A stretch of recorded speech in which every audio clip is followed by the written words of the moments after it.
Welcome everyone to the first PayID Developer Conference. My name is Warren Paul Anderson. I'm the head of developer relations at Ripple. Today, over 2,000 developers are attending this conference from all over the world because frankly, payments suck. Payments are slow, payments are expensive, payments are siloed. It's 2020 and the payment networks still don't even interoperate. As developers, we should be embarrassed.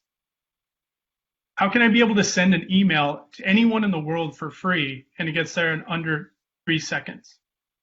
But if I send a payment to anyone, it costs a small fortune and takes 2 to 5 business days. I think we can do better than that. So finally, over 100 developers from dozens of companies across the world got together to build an open source solution. PayID is an open protocol built on open standards to make payments suck less. On that note, we have a packed agenda today. I wanted to go over a few housekeeping items. First off, this isn't grade school, so unfortunately there won't be any breaks. As they say, the show must go on. But unlike a music festival, you can come and go as you wish. For the next few hours, you'll be able to directly engage the open source developers that are building PayID. We encourage you to ask them questions using the Q&A box on the right-hand side.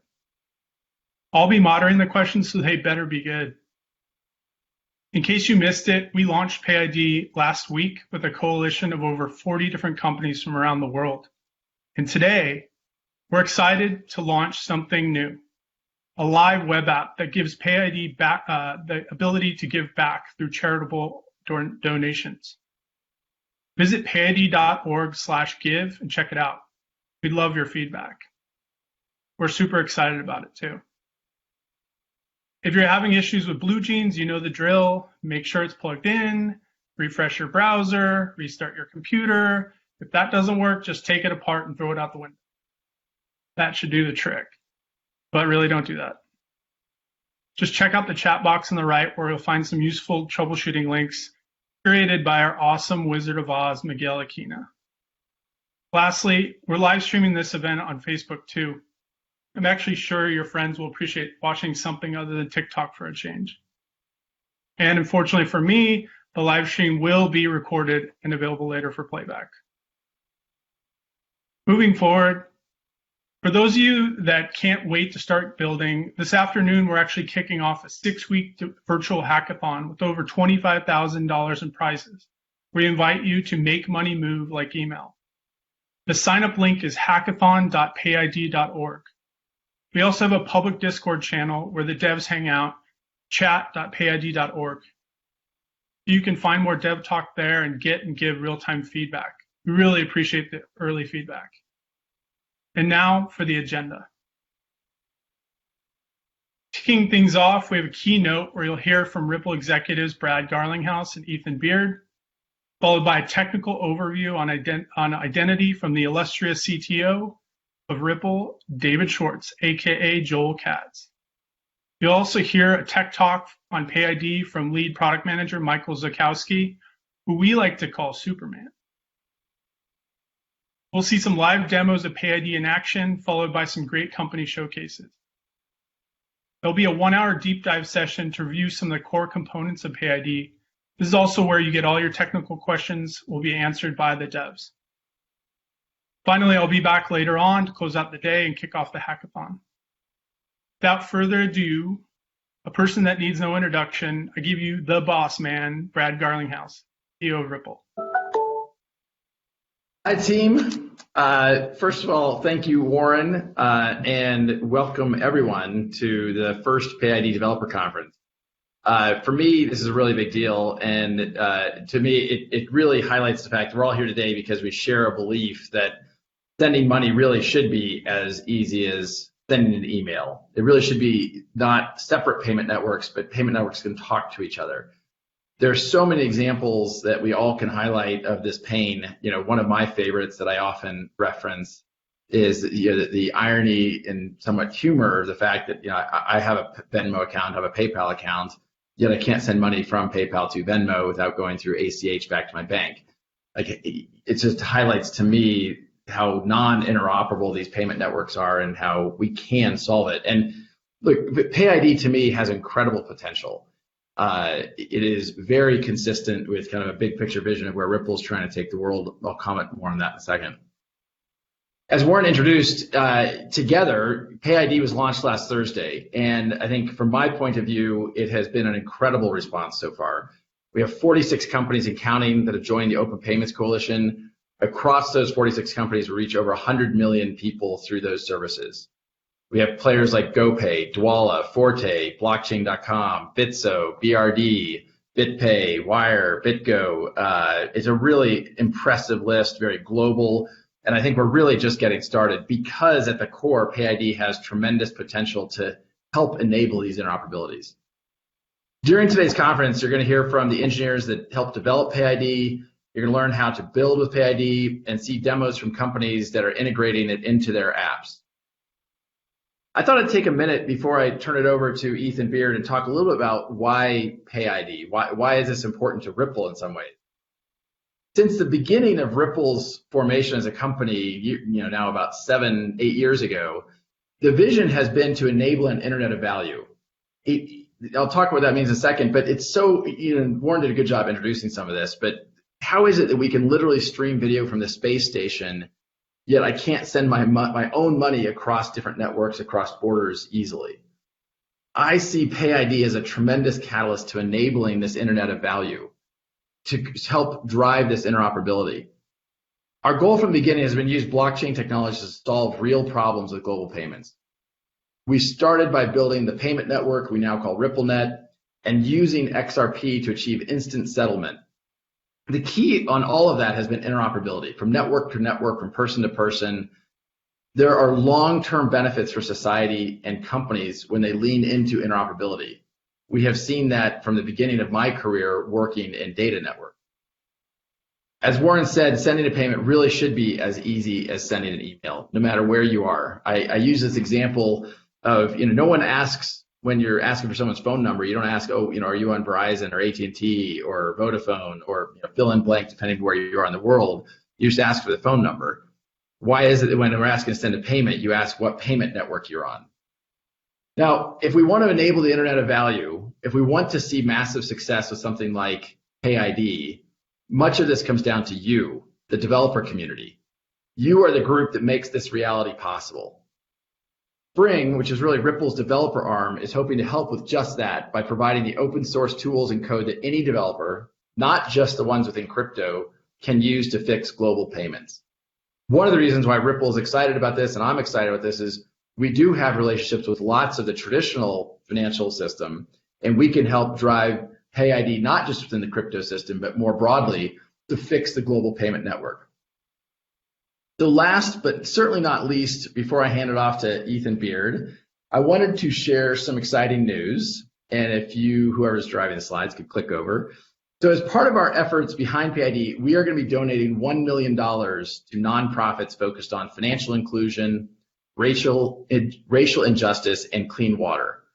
We have some incredible nonprofit partners as part of the Open Payments Coalition, including Give Directly, CARE, Mercy Corps, and the Water Project. They all see the value in PayID to make it easy for anyone to donate to their favorite causes, no matter where they are in the world, no matter how they want to pay. So we're incredibly excited to use this $1 million as partly us giving back and contributing, but also to catalyze some of the participation in PayID. More information on this is going to come later today. So with that, I will say it's great to be able to kick things off with you all today. I'm going to turn it over to Ethan Beard, who's been a tremendous leader here at Team Ripple and been a key champion in the vision behind PayID. So thanks again to everyone for being here. Look forward to partnering with you and making payments easy for everyone. Thanks very much. Thanks, Brad. Welcome, everyone. I am Ethan Beard. I lead the Spring team at Ripple. I am incredibly excited to be here, incredibly grateful that you're spending time with us here today. So Brad, you heard him talk about the internet of value, enabling money to move like information moves today. And you'll hear repeatedly throughout today, how do we make sending a payment as easily as we send an email? And so let's just double click on that for 1 second. Like, why is it so easy to send an email? Well, if I wanted to send an email to any one of you right now, I wouldn't start by asking, do you use Comcast or are you on AT&T? It's kind of a crazy thought to even start that. I'll just get your email address and send you that message. And the important thing here is it is your email address. It's not your ISP or your email provider.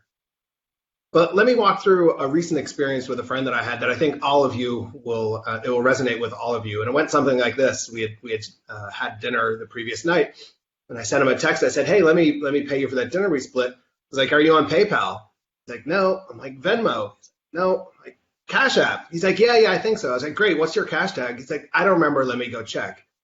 And anyone who's ever tried to pay a friend knows this dance, is familiar with this dance that we all do as we try to find a payment network in common. PayPal was founded 20 years ago, and you still can't use it to send money to anyone that's not on PayPal. And as Brad alluded to, you can't even send it to someone on Venmo, even though Venmo is owned by PayPal. And the services that claim you can send money to anyone really mean send money to anyone so long as they're using our app. And that's why if you think about it, all of these networks, payment networks, are actually quite small. P2P payments don't work with each other. Credit cards don't work for P2P. You can't really send money to my Visa card. And bank accounts operate in a whole different world. But what if it were like email? What if everyone used an open network? If every friend in every store could automatically accept it and no one had to check if you both had the same app or the same service? If it were that easy, I think we'd all be using digital payments many, many times a day, quickly, easily, seamlessly. Payments today are fragmented across hundreds of siloed networks. And while it feels like the largest payment networks are really big, none of them come close to reaching all the people and all the businesses. And that fragmentation is friction, and friction is what keeps payments small. Thinking about it even more, the largest payment networks in the world today, they're built for machines, not humans. And so few of us have memorized our 16-digit credit card number. Receiving a wire transfer is so complicated that when you start a new job, we often give a paper check to our employer in order to receive our direct deposit payroll. And cryptocurrency tops them all up with 64-digit wallet addresses that results in sometimes a lot of anxiety if you're trying to send a large value payment. While huge strides have been made in bringing payments online and accessible to everyone, payments are all still very complicated. And the number of steps it takes to onboard, send, and receive a payment is tremendous. This is Developer Conference. We're all builders here. And as builders, we know the cost of friction. Every screen, every step pushes your customers out of the funnel. Friction reduces volume, it drives churn, and it costs money. And the costs of the friction in payments is huge. We all collectively spend almost $2 trillion a year just to move around balances in databases. We think this can all be different. I can send an email to anyone on the planet, whether they're on Gmail, Outlook, or their own mail server. I can build a service, a business, that will enable others to send and receive emails to anyone else. I can have an email address that anyone can understand, such as at ripple.com or ethan@gmail.com. And the internet enabled this because it is an open network built on open standards and open source software. Imagine how big the web would be if we all had to memorize IP addresses for the websites we want to visit, like the New York Times. Or imagine how large Spotify would be if they had to negotiate with every ISP before they could offer their service to end users. And the web is so powerful that even Apple can't stop you from buying a Kindle book through their browser the way that they can stop you from doing it within the Kindle app. The payment network of the future will be open, allowing anyone to send money to any other person or business. It will be designed for humans with names that are easy to read and remember. It will not require a company's permission, signing a deal, or writing a check to build on. And it will be built on open standards and open source code. Like the web, you simply join by building your service on it. And like the web, the businesses built on this open network will be hugely successful. This is just the beginning. PayID is starting with the user experience because that's so important to get right. That's where it can remove the most friction. Providing human-readable addresses and a standard for sending money to them is very simple by design, but very powerful in its impact. Sending money as easily as email. Here's my address, just hit send. PayID is the beginning, and there are lots of other pieces to build in an open payments network.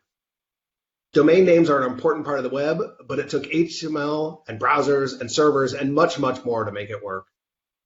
And there was huge value created by the businesses that were early to the web, and there will be huge value created by the businesses that are early to open payments. And I really believe that now is the time. We are at a critical juncture for the future of payments. Companies like Apple, Google, WeChat each have over 1 billion users. Facebook itself owns 3 networks with more than 1 billion users each: Instagram, WhatsApp, and Facebook itself. And if these companies successfully add payments into their existing networks, users will be locked in a closed, fragmented, and friction-filled experience for a generation. And for every other company and developer, participating in these networks will require taking their terms and their tariffs. There's a short window to start an open payments network that works for all. Together, we can set the standards, we can build momentum, and keep the payment space open, competitive, and free. With an open payment network, a phone or a phone number will let you send, receive, and carry money securely. You won't have to pay a fee to send money or receive it, any more than if you were using cash. Paying a parking meter, a rent check, splitting the bill, making a donation, giving a tip, this will all be as easy as sending an email. For many people, this convenience will grow payments into something that you use every day. But importantly, for the 1 billion people around the world who have a phone but have no bank, the open payments network won't just bring convenience, it will be life-changing. Their phone alone will make it easy to safely store money and exchange it for free. So thank you for joining us on this journey. Thank you for sharing this vision of what the future can be. We are incredibly excited about PayID. We are incredibly excited to be working with such an amazing community. So thank you for being here. I'd like to now turn it over to David Schwartz, who is the CTO of Ripple, who's going to share some of the thinking behind the technology of PayID. Thank you, Ethan. I've been working at Ripple for quite some time, and for the last 6 years or so, we've been working on enterprise payments and bringing digital assets to them. And as we dug into payment networks, what we discovered is that they're very siloed and fragmented. There's a lack of standards. If you built connectors between payment networks, how would people use them? What would you hook them up to? It kind of felt like we were trying to build Twitter without the internet. You need protocols, you need infrastructure. And what I think we realized is that there's 2 big missing pieces that are not incredibly difficult to build. Like, it seems like an intractable problem. You have all these payment networks all around the world. There's money in all these different places in all these different forms. There's conversion. But when you look at what makes email so great, what you realize is 2 critical pieces are missing. So one of them is there's no standard for end-to-end messaging. If I'm going to make a payment to you, there is no standard for how my payment system and your payment system say, hey, I'm going to make a payment to you. And the other thing that's missing is simple universal identifiers. These are 2 very, very basic, simple things that messaging has had for a long time and payments don't have. And those are the big pieces that PayID brings. Next slide, please. Got the slides? Thank you. So we use the phrase the Internet of Value to represent the pieces that are missing, the things that we want to have in payments. These are connections between networks so that people can easily pay each other. It's not one giant payment network that takes over the whole world, just like the Internet behaves like one giant network, but it really isn't. It's a set of standards that connect different networks together to allow them to behave like one big network. We want to support large payments, but I think it's probably more important to support even very small payments, which requires very, very low cost. I think there's a lot of innovation that's limited by the fact that payments are expensive, and so being able to support very small payments, I think, is extremely important. And what we realized is that part of what makes email so great is that these systems interoperate technically, but also have that uniform naming convention with a single identifier. It's that standard for the communication part, and it's that single identifier that's missing from payments, and that is part of what makes email such a great experience. Next. So today, you have an identity that you use for payments, and it could be your name, your government-issued identifying number, it could be a phone number, and so on. But the pain point is that humans have to go through this negotiation. As both Brad and Ethan mentioned, do you have a PayPal? Do you take credit cards? Can I send you a check? Zelle might work. They might not even know it. And the payment systems don't really have payment setup negotiation. Many enterprise payment systems are fire and forget. The money just sort of flows without even checking to make sure that the recipient exists. This is not an internet type technology at all.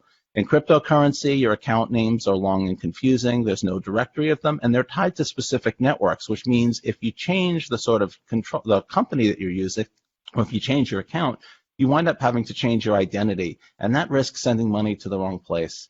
And I think the last issue that we're concerned about is companies using data as a revenue source. So very often you'll pay somebody with an email address, but what's actually happening is the payment company is just going to try to onboard the recipient, which is a terrible experience for the recipient because they wind up onboarded at a large number of payment companies, or they wind up with payments that they can't accept. So companies are using identity to grow their walled gardens. That's not the way the internet should work, and that's not the way internet-based payments should work. Next. So our vision for PayID is that you would have a payment identity unique to you. It's not just technical interoperability, it's that identifier that keeps the complexity behind the scenes. So that if someone builds a way to connect payment networks together, they have a way for humans to access and use it without them having to find the right gateway. I don't know if any of you remember, but in the early days of email, there were email gateways between systems, but you had to say, oh, I'm on AOL and I'm emailing someone on CompuServe, so I need to use this gateway. Well, if you're going to build a gateway and then people have to go find it, that doesn't work. You want to keep the complexity behind the scenes. So payment setup negotiation, ensure the destination will accept the payment and has all the information they need. That's the critical part of the vision for PayID. Next. The PayID is a universal ID for payments. It maps human-readable names to wallets, just as an email address maps a human-readable name to a mailbox. And PayID is the protocol for that connection setup, and it supports regulatory compliance through that payment negotiation. If there's information the recipient needs about the sender, information the sender needs about the recipient, the PayID setup allows that information to be exchanged. And I think another important point is that it is a protocol layer. It doesn't take over the world. And this is important. If you look at protocols that have been remarkably successful, TCP/IP, which makes this conference possible, makes the web possible. TCP was built before the web existed, and TCP was built before probably all the technologies that we're using to move packets. If you're using Wi-Fi didn't exist when TCP was made. TCP enabled innovation both above it, like the web, and below it, like Wi-Fi. PayID also is a layer that doesn't put limitations on the layers above it or the layers below it. And this allows both innovation and interoperability, and it provides that human front end to complex payment discovery and path discovery. Next. PayID also is value agnostic. It can support both cryptocurrencies and traditional value exchange, hybrid services. It can support a person who may have multiple payment networks that they can receive funds on. It can provide a single solution to all of those sets of problems. The end-to-end communication solves those compliance and authorization problems, and its neutrality fully supports innovations in the ledgers that store value, the payment rails that transfer value, and the connectors that link them. Next. I do need to point out that PayID doesn't solve every payment problem. One thing that it does not do is it doesn't force payment systems to interoperate, even if they both support PayID. So an analogy might be if you adopt the internet, you can make data available, but it doesn't force you to make all your data available. You have to make a decision to make data available, and if people are nervous about these technologies, they're going to do that gradually, and as they build confidence, they'll take more and more advantage of what the technology lets them do. It would be very difficult for people to adopt PayID if they suddenly had to commit to exchanging value with everyone else who supported PayID. I mean, there are people, there are companies in North Korea that might adopt PayID, and companies in the United States, due to sanctions, can't exchange value. That's one difference between payments and email, and it does make the situation a little more complicated. But what it does do is provide a framework to provide that kind of support when people are willing to do it. The cost of admission is therefore low. You don't have to commit to running your entire business on it. But the benefits will depend on the level of commitment. The more people are willing to use PayID, the more benefit they'll get out of it. Next. So for crypto exchanges, PayID gives them travel rule compliance. It allows them to issue and use human readable names like email. They can manage deposit addresses conveniently. One of the annoying things is, for example, with Bitcoin, you may want to issue a different address to everybody who's paying you. That's quite annoying. An automated system that a person can use a single identifier and get a new address is incredibly convenient. And another big thing is PayID can support recurring and pull payments. Now, I know some exchanges have built their own systems to handle recurring and pull payments, but then that creates this problem that everybody has to integrate with all of these different systems. This gives a standard for that. For fiat payment systems, flexible payment discovery, so if you have a connector between two payment systems, it can find it painlessly. I can just give you my PayID, and if I'm on Venmo and you're on PayPal and there is a gateway between them, it can find it without me having to figure that out because there is that that single identifier. My payment network can talk to your payment network and say, oh, you support these connectors. It allows them to issue human readable names so they can give out these identifiers that are going to be accepted by other services and wallets. It allows them to interoperate with other non-crypto payment systems, but also interoperate with the crypto ecosystem if they wish to do so. And eventually, it will give them broad reach. Obviously, PayID will work only with other entities that support PayID, and hopefully that will be a growing group, and so it will extend their reach. For developers, they can work with existing web standards. We didn't create like standards from zero. We built on top of existing web standards and existing tools. They'll get flexible payment discovery, payment addresses that work like email, interoperability with both fiat and crypto systems, and hybrid services that work with both fiat and crypto. Next. So our design philosophy was to use conventional technologies that are easy for developers to use and deploy. We didn't reinvent the wheel. We didn't build. You can see that it fits in the web tech stack very, very nicely. We're very careful not to put in built-in biases. Implementation decisions were made as minimal as possible and motivated by technical merit. And I think this is similar to things like TCP, where if you look at TCP, it isn't built to favor Twitter. It isn't built to favor some particular, wired Ethernet, or it isn't built for the web. It's built to make as few decisions as possible to enable interoperability, to allow people to do whatever they want with it. And you'll find that PayID has that neutrality. And because it's extensible, the cost of admission is low. There's sort of a minimum subset to make it useful, but then there's plenty of room for future extensions to offer more functionality. So it will grow with you. Next. So consumers can use a flexible payment system with support for pull payments and recurring payments, payment path discovery, so they don't have to do that sort of manual path discovery that we were talking about, where you try to figure out what payment networks you have in common. And I think pretty much all consumer payments, generally, the way the technology is now, it works best with the customer on one end. The consumer can be on either end of the payment path, though. Consumer to anything or anything to consumer generally tends to work best. There's no difficulty supporting numerous small payments to different endpoints. This is a case that's very poorly handled by most systems today. And consumers will have more freedom to choose service providers that work for them, like with email. I think this is another interesting point. When you go to choose an internet service provider, you don't see an ad like, AT&T has all the websites you want, because every internet provider has the same reach. So you pick a service provider that has the features that make sense for you. This is not the case with payments. If you look at payment networks, Visa is everywhere you want to be. That's about reach, right? If you go to a store and they don't take Visa, what's wrong with them? They should take Visa. Everybody has Visa. So the difference is when you have an interoperability standard that gives everybody the same reach, companies have to compete based on cost, based on services, based on the experience, based on matching the demands of their customers. And this is one of the things that PayID can do. Next. So today, customers have to onboard with many systems. They have to provide identity information to all of them. Many payments are fire and forget with manual status polling. The systems are old. The protocols are a mess. You might have a payment system that has a beautiful front end, a web app, brand new, all the latest technologies, but you don't have to go that deep beneath the surface before you're in the 70s with technologies that are based on, reel-to-reel systems. And so there's none of that live messaging. There's no status reporting. It's a mess. Next.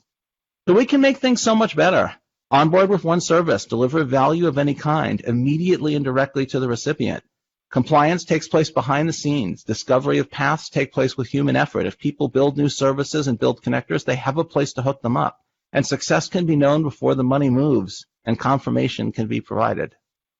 This is a tremendous improvement that we can make over existing payment networks. Next. So Michael Zakowski is going to come on next, and he's going to tell you how PayID actually works.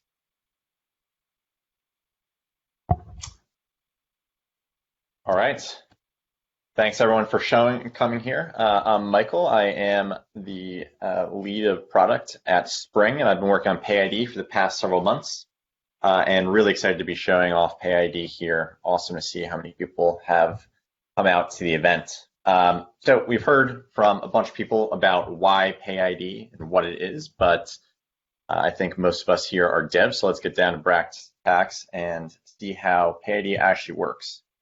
So on the next slide here, a quick overview about our technical inspiration. It's been mentioned a couple times before that PayID works like emails for payments, and that also holds true at the implementation level. So just like in an email you can send to a simple human readable address, user@domain.com, that will then resolve to an email server, which has some database, and ultimately you end up with a message in the right place. So PayID works very much the same way in both form and actual technical functions. So the format itself, user$domain.com, is immediately evocative of an email, which pretty much everyone in the world is familiar with. But it's at the same time very obviously tied to payments, and also has, by being distinct from email, some security and privacy features that we'll be discussing later in the technical deep dives. Now, when you actually get a PayID of this form, what ends up happening is that resolves into a way to hit the PayID server that hits a database, and then you're simply returning a response with the right account numbers. So on the next slide here, what does this actually get us? Well, this is built pretty much just on your standard web tech stack. There's nothing really special going on underneath the hood here. And that actually has some really powerful properties. Most importantly, we get a single ID that provides a uniform interface for all payment rails. So what does that mean? It's a uniform interface that works across all wallets, all places where you would be storing your money, in a way that makes them interoperate very nicely. So that's one. And then two, you have a single PayID that can work for all of your payments. You no longer have a hodgepodge and medley of different addresses that you have to keep track of, and often in a form that's completely inscrutable to anyone who wants to send a payment here. So what we're trying to highlight here on this slide is that PayID doesn't only work for crypto payments. We'll be seeing a bunch of crypto payments here, but we'll also be hearing from some partners in the traditional rail space. So you could very conceivably have a single PayID, user$domain.com, that works for crypto like Bitcoin or XRP, but also traditional rails like ACH and Visa in a pull context. And on those latter two, we'll be able to enable those interactions in a secure, private, and safe way. And if you're interested in learning more there, please stay tuned. We'll have a demo and also a technical deep dive on how we can enable PayID over technical rails. So what does this actually look like underneath the hood? On the next slide here, it shows some technical details here. So we start with a PayID. It's simple, human readable, user$wallet.com. That resolves to a deterministic HTTP endpoint. Now there's some proposals out that we have to allow arbitrary paths, what we're calling PayID discovery here, but in the most simple basic default configuration, it would point to something like wallet.com/user, substituting, of course, in the right domain and the username there. Now, once you actually have that HTTP endpoint, now you can query it. We're establishing basically a secure channel between the two transacting parties, their wallets, in a way that all the complex details of resolving a payment can be fully abstracted from the end user. So on the right here, we see two different examples here of what messages actually get passed. The sending wallet will say, hey, I want to send XRP, or I want to send Bitcoin to this particular PayID. Those details are encoded in the header.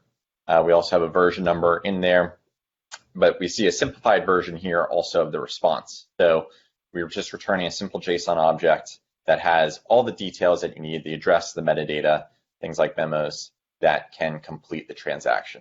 So again, I want to emphasize here that this is a very simple setup here. We're not doing anything super complex or totally groundbreaking here, and that's very much intentional. We wanted something that's easy to deploy, easy to use, simple to manage, and accessible to all.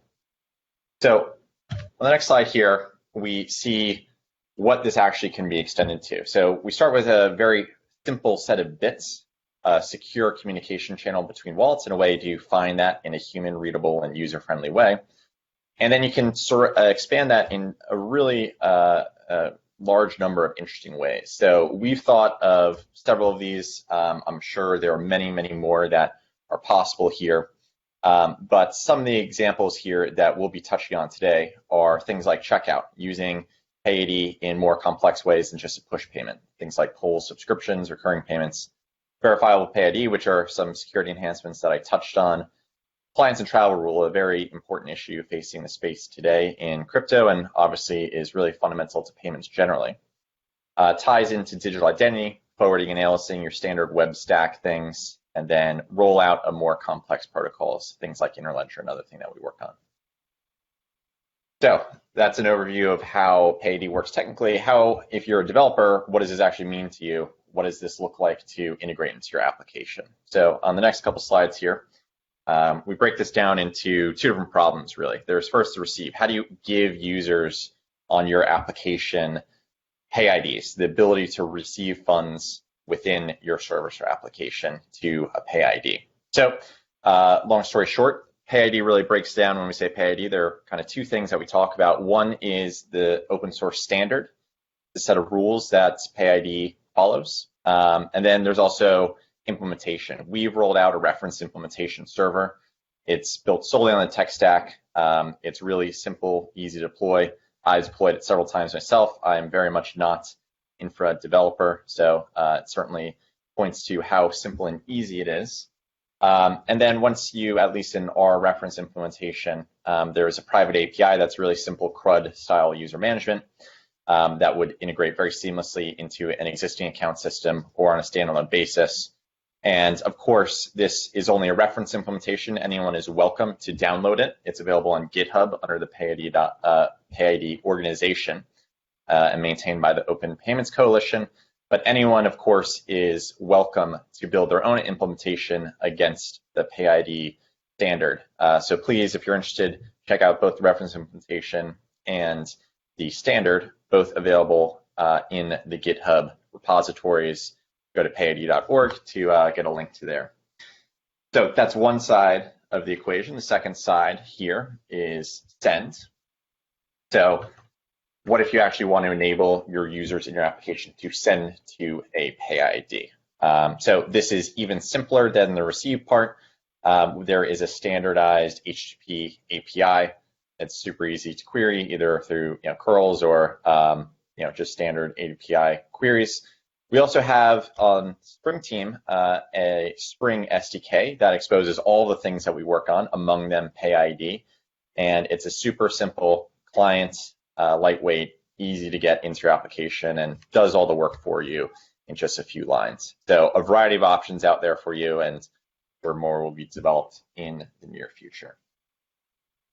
Great. So hopefully that was illuminating overview of how PayID works. We have a number of technical deep dives again later on in the agenda here. So if you're interested in learning more, please check out the docs or stick around for those presentations where you'll learn a lot more detail if you're interested in integrating these into your apps.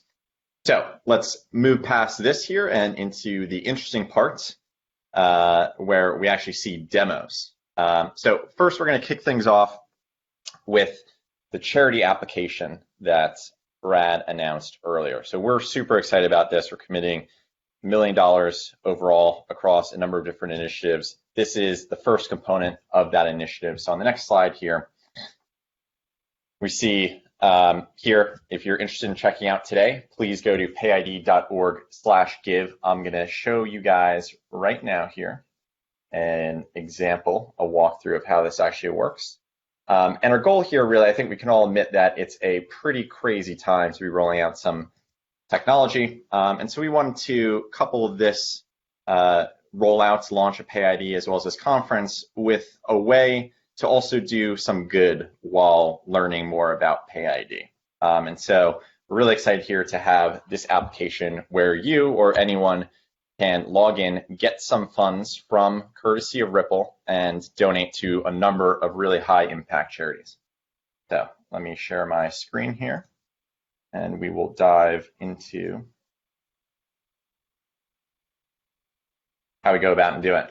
So on the slide there, you can see payid.org/give, super simple URL. If you just go there at any time in the next couple of weeks, then you'll be able to access this. So this is the main PayID website. There'll be a simple survey here, fill out some information so we can keep you in touch with everything and all things PayID. But ultimately, this will bring you over to the Spring site login here, which is the team I work on. And so it's a simple sign in with GitHub. We are certainly looking to engage with developers here. And we go into the charity payout app. Now, I've already initialized here. There'll be a brief description of how this actually works and why PayID can make life easier for not only applications, but also organizations like charities. So I've already given a few XRP here, but you're loaded up. Anyone who logs in right now will be loaded up with 100 XRP. This is on the testnet. The funds will be sent over in batches going forward to the various charities that we support on the site. But right now we support 4 charities. We're going to be hearing from each of these just after this here. So we'll get a little more detail on what exactly the different causes that you can come in right now and support using the funds that Ripple gives you to donate. And as you can see down here, we're tracking the history. I've sent to CARE, Water Project, and Mercy Corps. They're very simple here. We can see the different PayIDs of the various charities that are available, and we can simply click Donate with PayID. This is going to pull up the PayID of the particular charity that we want to donate to, and I will donate to Give Directly, great charity, 10 XRP, and I'm going to click Confirm here, and it's going to be processing. The implementation here is doing a full send and confirmation, which on the XRP ledger happens within about 4 seconds. So this transaction is fully gone through. And we can see on the Explorer here, if I just refresh, that in fact, there has been a 10 XRP transaction. So it's as simple as that. And this is really meant to demonstrate how this would work in an actual application. We'll see in a second some real world implementations of this. But please, everyone, feel free to go today to payid.org/give to donate funds to these charities today. Great, so that's a quick demo there. Before we move on to some of the other partner demos, I wanted to give an opportunity for the various charities that who are participating in PayID, and we're happy to support through this application today. So we'll first turn it over to Joe at Give Directly. And Give Directly is working to enable donors to send money directly to people living in poverty. So take it away, Joe.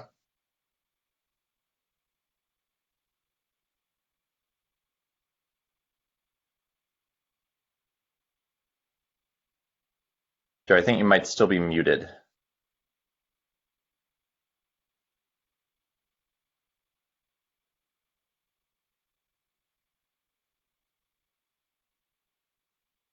I don't think I can hear Joe right now. Hopefully it's not a problem on my side.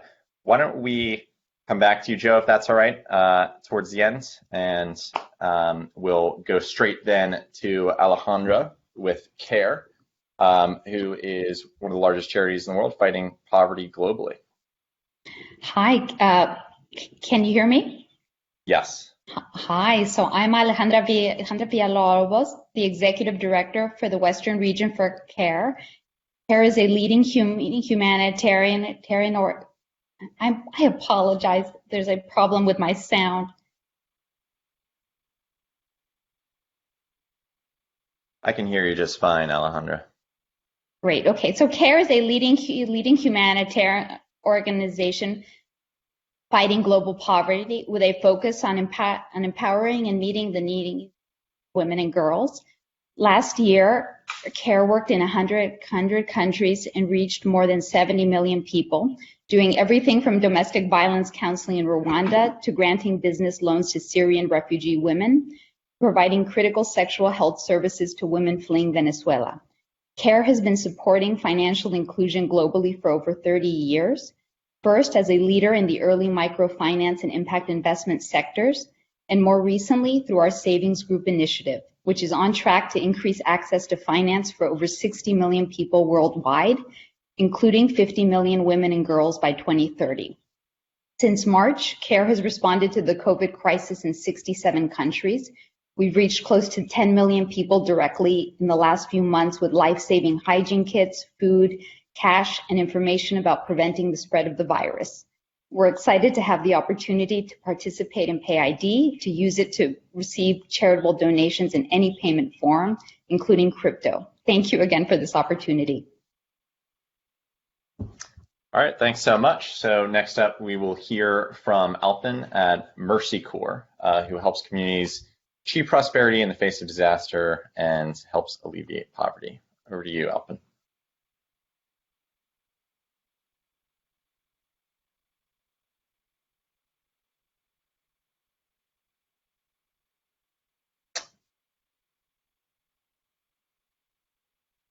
We have Alpin here, might have been a bit of a tech difficulty. All right, so why don't we move on here? We will now turn it over here to Peter at the Water Project, who provides access to clean water across sub-Saharan Africa. Over to you, Peter. Everybody can hear me okay?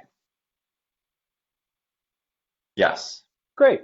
So yeah, I'm Peter Chassie, founder and president of the Water Project, and I just want to start by saying we are really excited to be here and to say thank you. This community is amazing. The crypto crowd, really, I think of you all as a community, has been incredibly generous to the Water Project over the years. Gifts of Bitcoin and Ethereum and XRP to the Water Project. They've quite literally made our work possible. We were early into the crypto space, and from the very beginning, we just saw this outpouring of generosity and this move towards charity. It wasn't normal. And so we noticed it and we got involved, and you guys have been incredible. It's been amazing and transformative to our work, and I really can't overstate that. We build water and sanitation systems in Kenya, Uganda, and Sierra Leone. These are folks that just do not have access to water, spend hours every day walking back and forth to dirty sources that are making them sick. And so through our local teams, the Water Project provides that safe and reliable water in over 1,600 communities. And that's today. You can see every one of those water points and their status, whether they're working, need a little help, or actually are down. You can see that in real time right on our website and our app. We prove that water's flowing and is reliable. We tie every single gift directly to impact that you can track and the communities can track. And now more than ever, because of that, we've become a reliable partner in each of these communities where we do provide water. When COVID hit, the Water Project teams on the ground were able to leverage the trust that we built to share critical information about how to fight back the disease in these remote areas. We serve an area in Western Kenya, for instance, that's about the size of northern New Jersey. We visited nearly 800 communities there just since April. We've been teaching mask making, hand washing, social distancing. And with your support, it's going to be hugely beneficial in preparing these communities for when COVID does arrive. And we're seeing the numbers grow every day in Kenya. We hope it stays out of the rural countryside, but we can't guarantee it. The communities are so thankful. Our website is filled with videos and pictures of people learning how to make masks and to understand that soap and water is their weapon against this disease, brings more peace than you can imagine. So we're really excited to be a part of the PayID initiative, what that's going to mean for charity giving. But we also see a vision for what PayID can do in our day-to-day work. We have been hopeful for the ability to move crypto all the way through the chain into the field. We think PayID may play a critical role in that, and we're excited for that. Finally, I just want to encourage you all to sign up at the link up there. Take advantage of this generous gift from Ripple. These gifts are real. It's real money that's going to have real impact in real people's lives. So please help us keep water flowing, and thank you. All right, thanks so much, Peter. Next up, we will have Alex from the Giving Block, which is an organization that makes it easy for donors to give crypto to a variety of charities. Over to you, Alex. Thanks, Michael. So I'm Alex. I'm one of the co-founders of the Giving Block. Like Michael said, our entire mission is making it as easy as possible for nonprofits to be able to accept a variety of cryptocurrencies. Obviously, when we heard about PayID, it seemed like a perfect fit for our mission because anything that makes it easier for the average person to use, whether it's sending or receiving cryptocurrencies, is a huge help. So we're excited to be bringing PayID to our clients. You just heard from Peter from the Water Project, which is one of our clients, and they were actually our first implementation of PayID. So that's already live now, and I'm actually going to share my screen and walk you through how easy it is to use.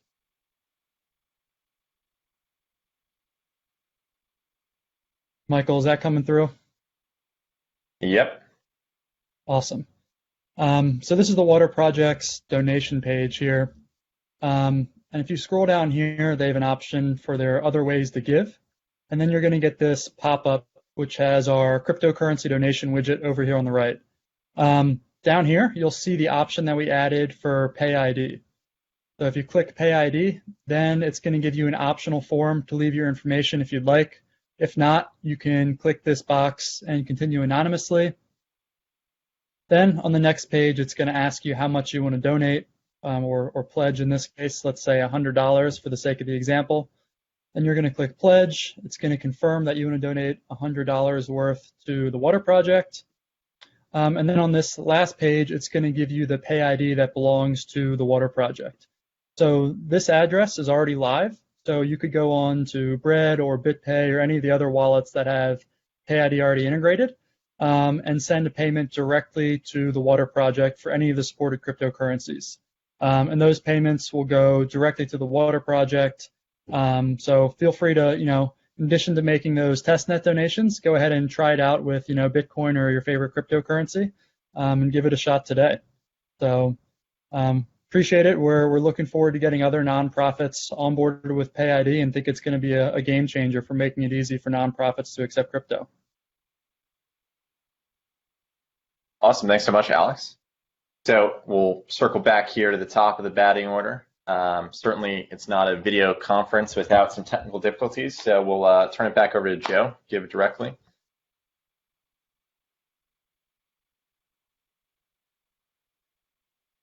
Still having some challenges here.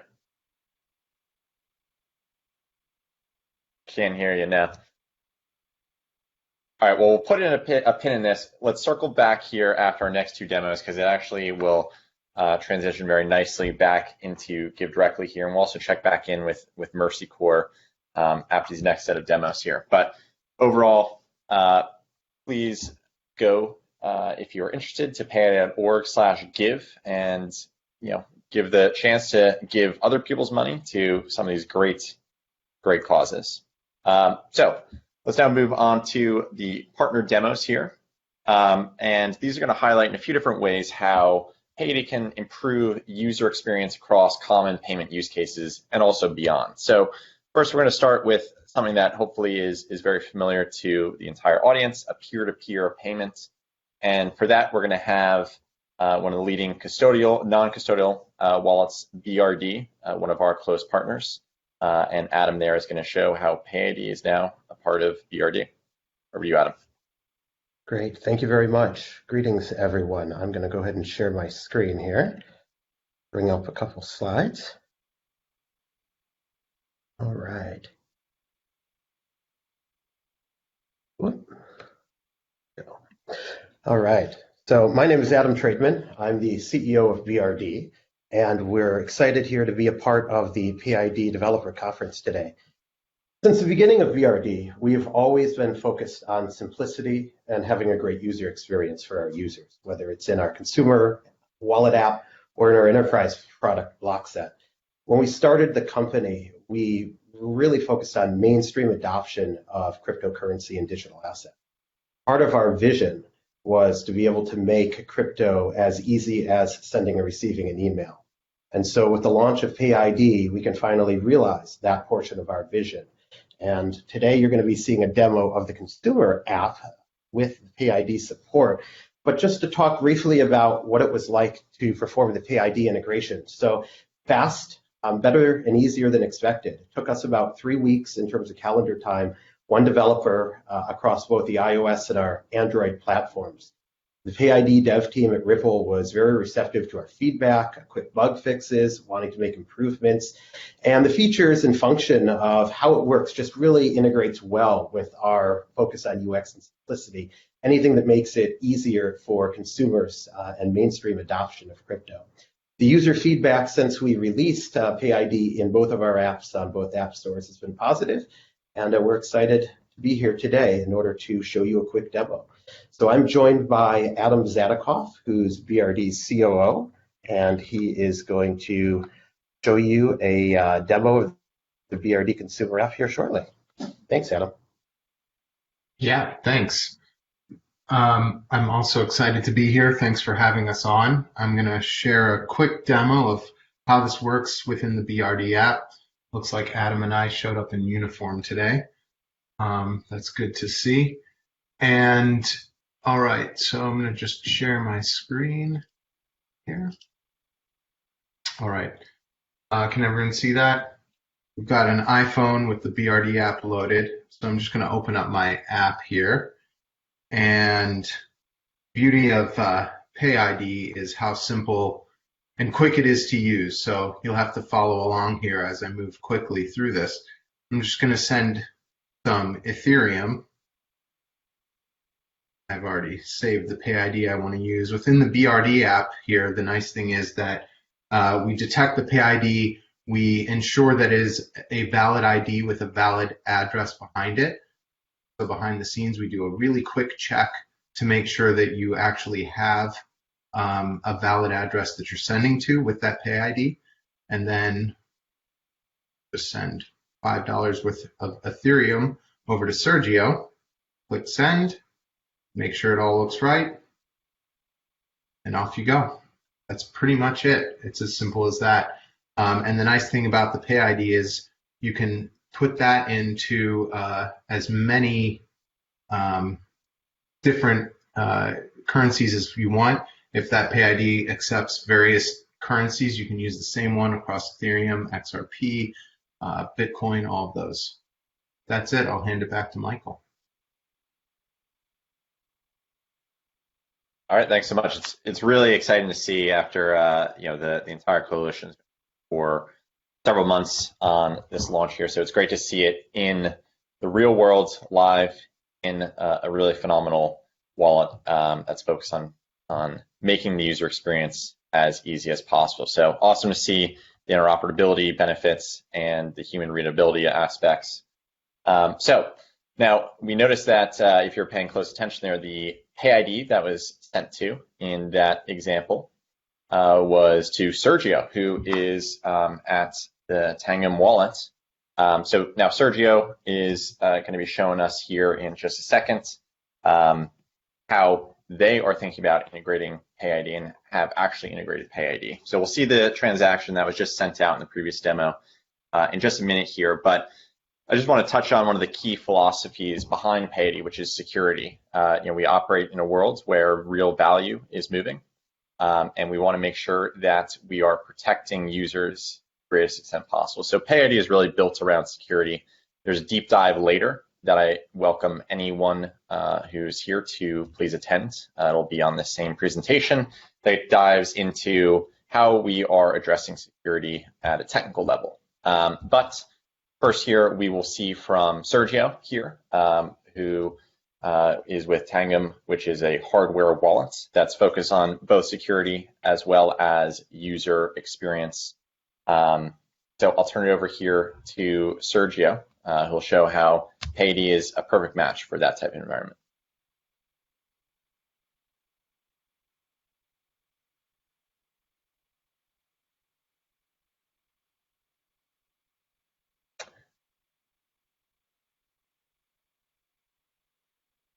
Sergio, are you online here?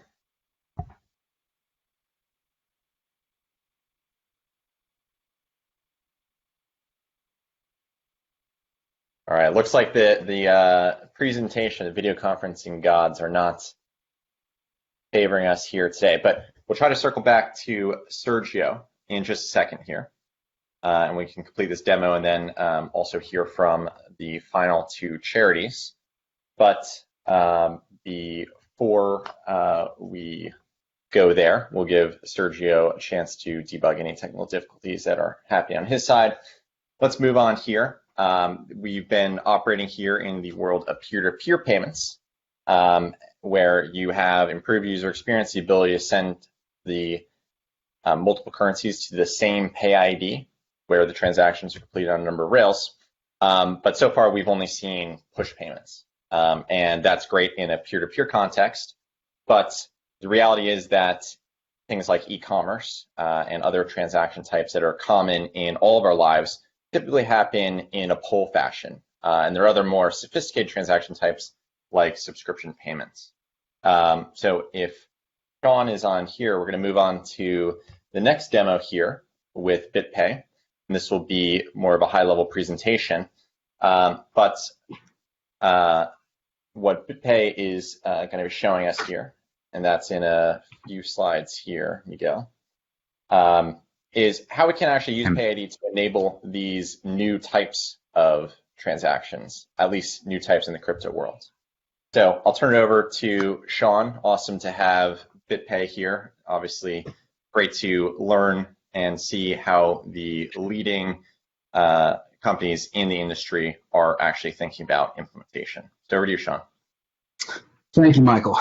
Appreciate that. Some good demos. So yeah, my name's Sean. I am the Director of Product Management and Design at BitPay. We're the world's largest global payment processor for cryptocurrency, process on average about $1 billion worth of crypto payments per year, a bit over 1 million individual unique payments. We process payments for other great, nonprofits too. Greenpeace, we work with CARE, of course, AT&T. So been around since about 2011. So we've definitely had a lot of experience with crypto payments. So I'm just going to talk a little bit about some unique challenges when building for payments with crypto. Kind of talk about how PayID is aiming to address some of those, and then give you probably like a little 10-slide demo of just what we're thinking of how this would work. There's a lot of different use cases for payments. So I'll show you something that we've kind of been thinking about. So the first thing that's unique, with payments and building on the crypto space is you have to account for security, of course, first and foremost. If I'm building just a regular challenger bank app, or if I'm building just regular, hey, accept credit cards for businesses, there's a lot of inherent security already built into what I'm doing. If a user loses funds or doesn't get access to their bank account, it's more of like an account access issue versus your funds are gone forever. So that concept, as you're all very familiar with, is very important, not only for the user who's holding that crypto, but also for businesses who are accepting that payment. And then another unique thing with crypto around payments is how closely we have to build to the actual protocols, the Bitcoin protocol, the XRP, ETH, the ERC20 type of stuff. I mean, we're right next to the actual protocol layer when making these payments happen and allowing businesses and users to interact with them, really only semi-abstracted even a layer. And in some cases, as like when a user is sending funds to an address, a crypto address, directly interacting with that protocol. I mean, that's unique and really real, and honestly pretty scary for businesses and mainstream users when looking to make consistent real world all the time payments using blockchain payments and crypto. So that's kind of some challenges we deal with, as well as education, of not only the businesses but also the consumers. So for businesses, how do I receive crypto?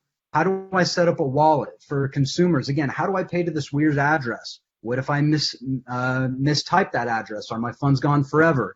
When using credit cards, it's and other forms of payment, bank transfers, much lower level of education required than crypto.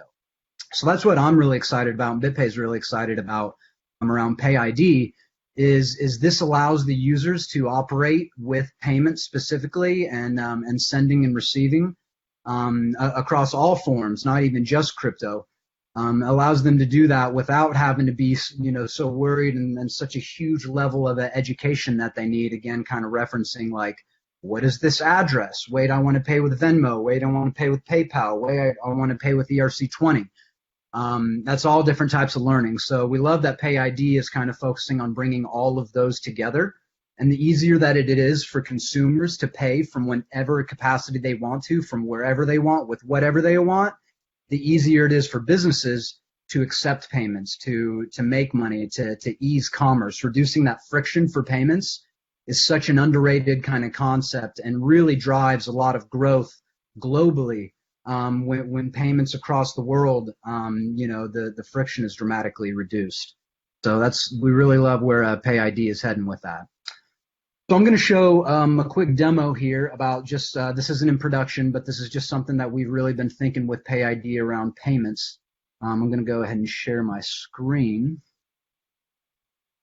Okay,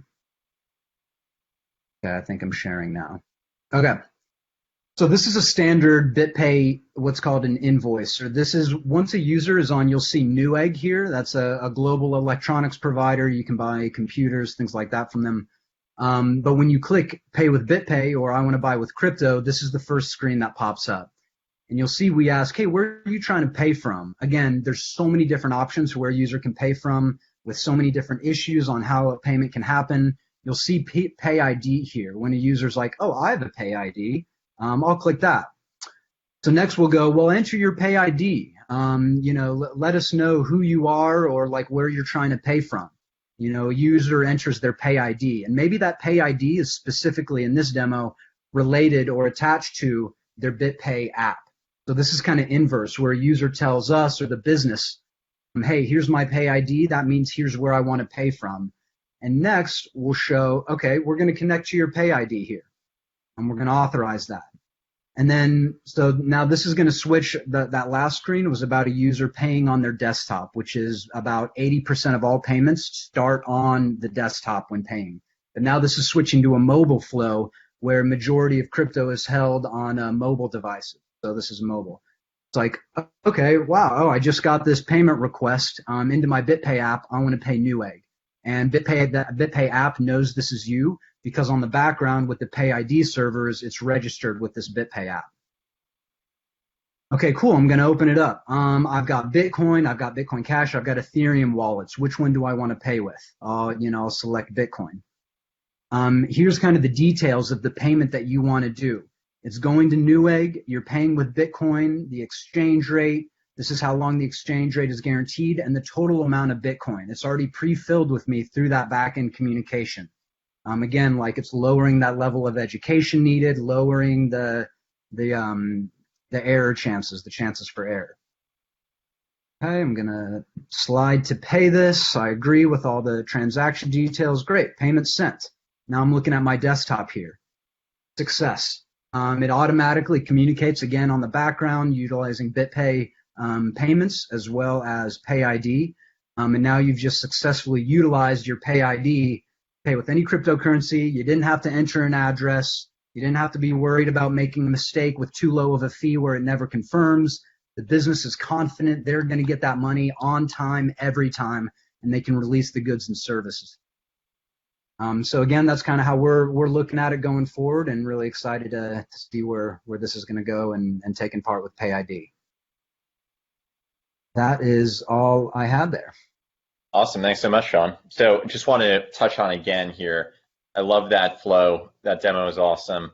There are a few things that stand out to me there as I think about what the user experience that we want to push is. And so the first is we are minimizing the amount of info that a user needs to know in that flow. So at least my experience, whenever I type in my email, I can type it in super quickly because I type it in for every login.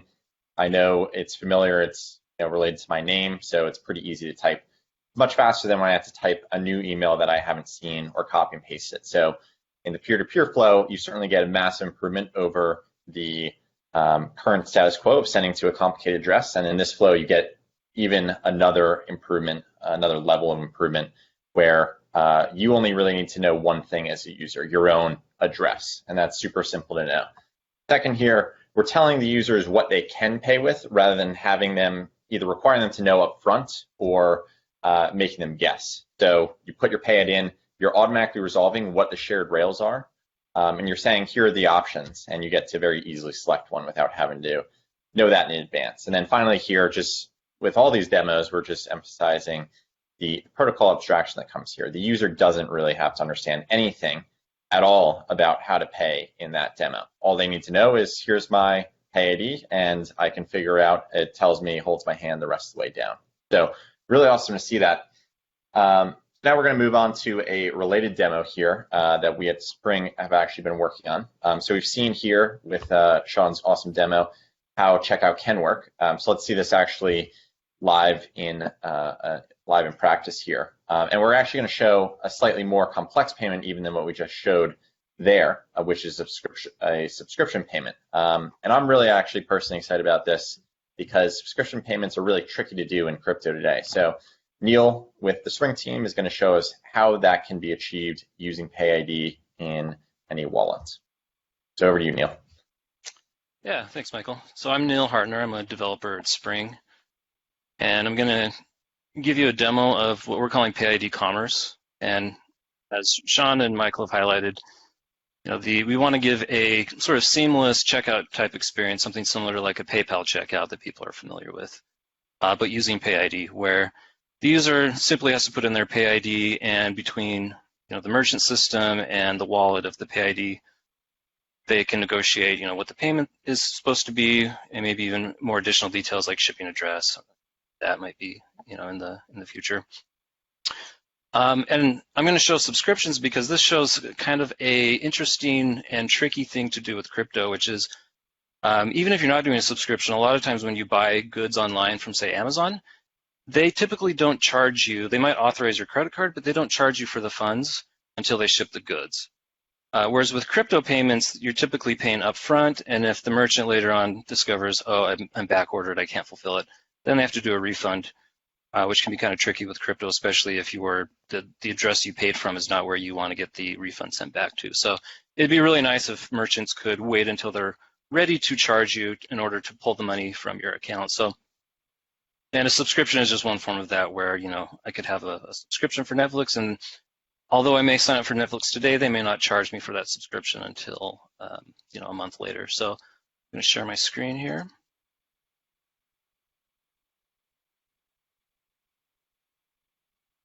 Let's see. You should be seeing a screen with my phone and a browser. Is that, Michael, can you see that? Okay. I can. Perfect.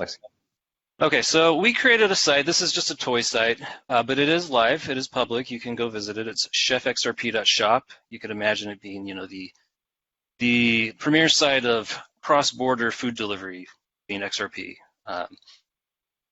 There are some instructions, or at the moment, it only works with the Sum app, and I'll get into that. So what I'm going to do is show that when I come to the site, they're going to ask me what my PayID is. I'm going to put in Hartner Spring Money. So I had created a wallet on Spring IO. Anybody can go create a wallet there. It's testnet, so this isn't real funds.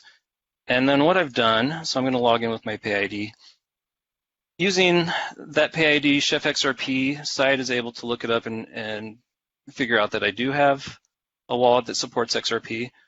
I've also, using the Sum app, which is an awesome new mobile application for managing an XRP wallet, I have imported my Spring Money account into Sum so that Sum can do things like sign transactions for me, and also show that it's going to do push notifications if I'm not present when the merchant wants to charge me. So ChefXRP has some different subscription options, breakfast, lunch, or dinner. I'm going to go for the dinner, and I'm going to subscribe to it. And to make the demo interesting, it's going to be a 10-second subscription. So every 10 seconds, ChefXRP is going to request that I pay, 18 XRP in order for them to fulfill, this hypothetical dinner delivery. And when I click complete purchase, what's going to happen is that through PayID, they're going to go look up for my PayID what is my wallet, redirect me to my wallet so that I can approve this subscription. And then once I approve the subscription, they'll get a notification back from my wallet saying that I've approved it, and then they'll start scheduling, these subscription payments to be done.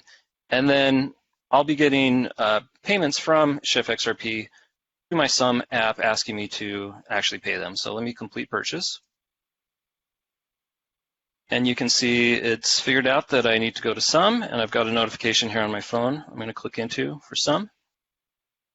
And it's asking me to approve this dinner subscription. I'm going to accept.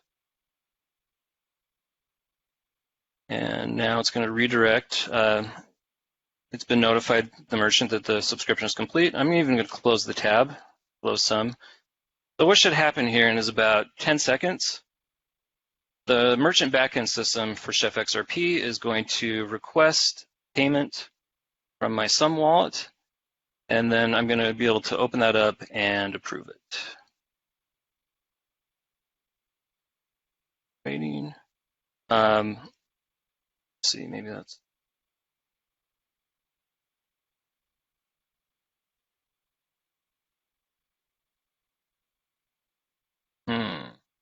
Like I've hit a demo snag. Let me try it one more time. I'll subscribe to lunch. I think I might have chosen a 10-minute thing. I'm guessing that's what I did wrong. Let me try it again. Again, I'll get a push notification to sign. Accept. Out. Back. See, hopefully this time I start getting, there we go, sign request. So now the back end has sent a request to my phone to request payment. And I can see that. It's an invoice from Chef, if you see over here, and I'm getting a ton of them now because they're coming every 10 seconds. So I'm getting an invoice from chefxrp.shop. Pay them, so I'm going to go ahead and accept that for 18XRP. And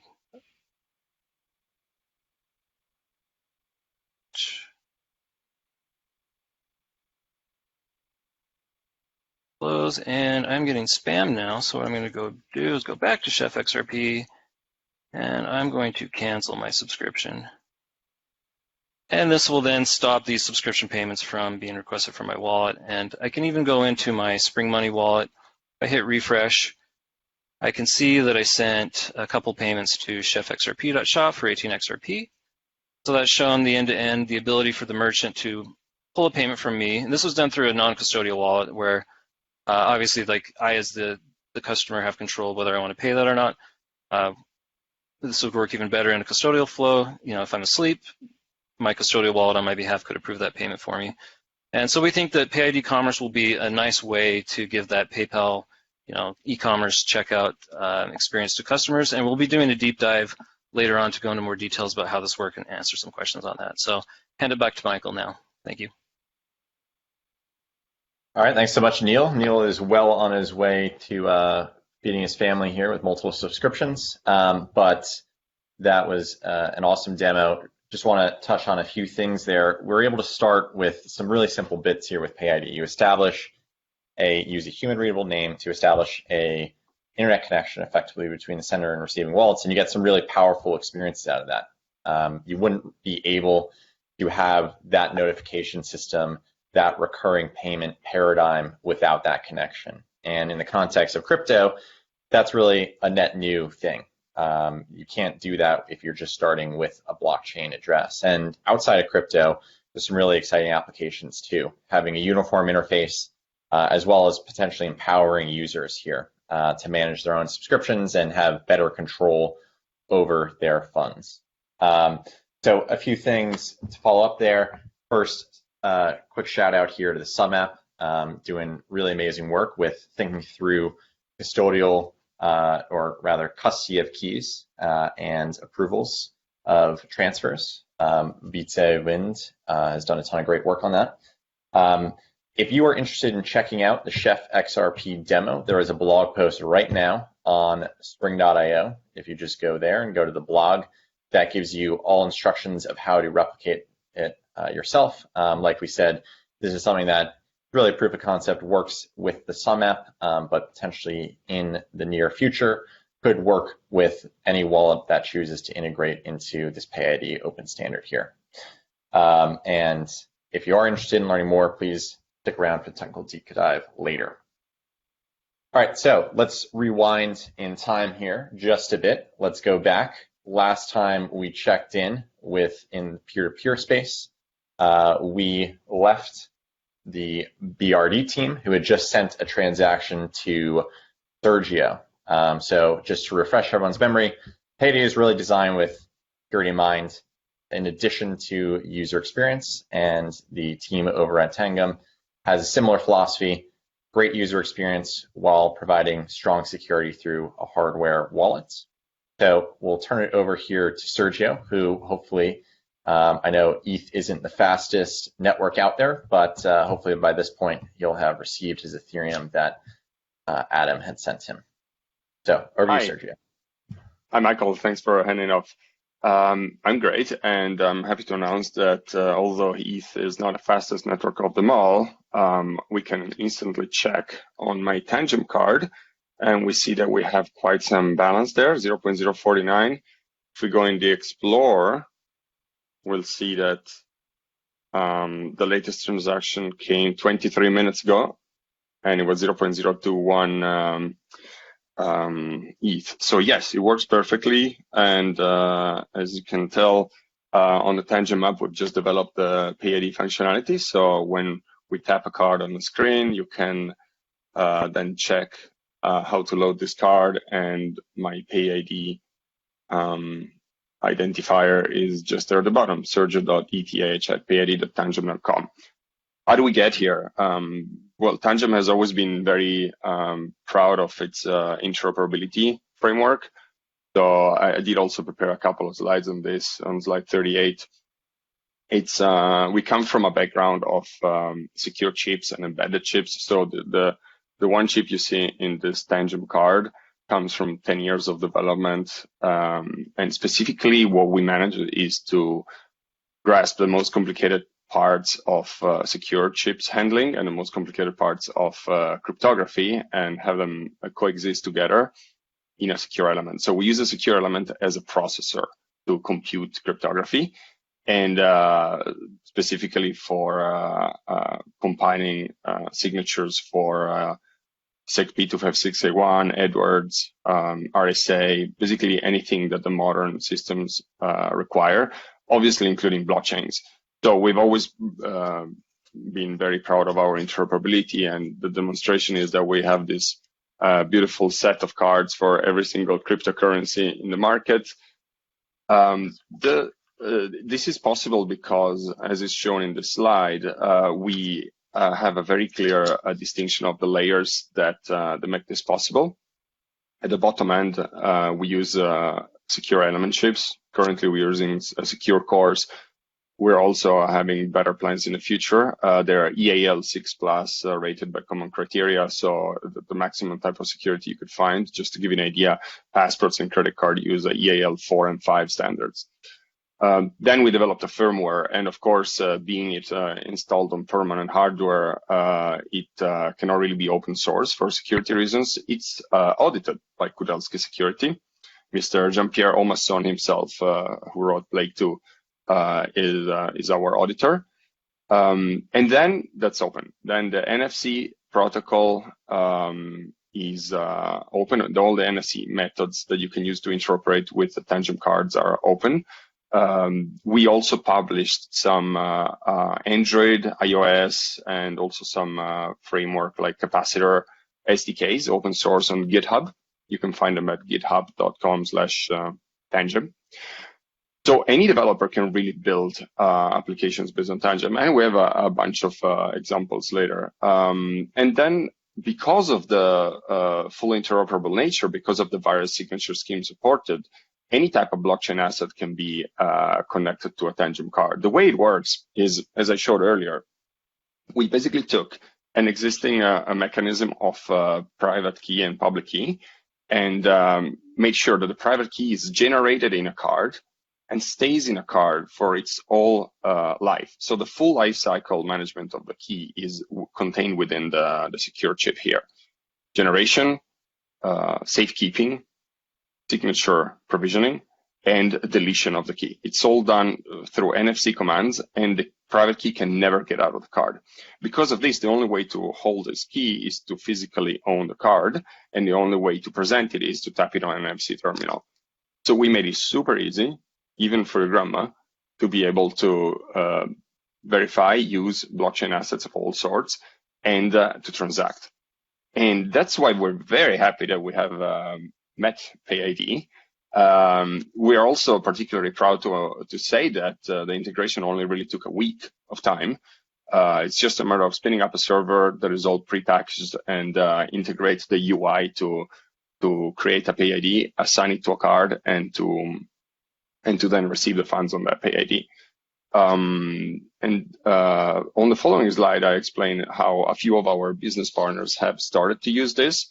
We're very developer friendly, so we have these cards that we distribute on our shop.tangem.com that are for developers. So any one of you can just get this developer card and configure them on the fly to work with any type of blockchain, any type of asset, any type of signature scheme, any type of you can also set properties like PIN codes and security delays for security.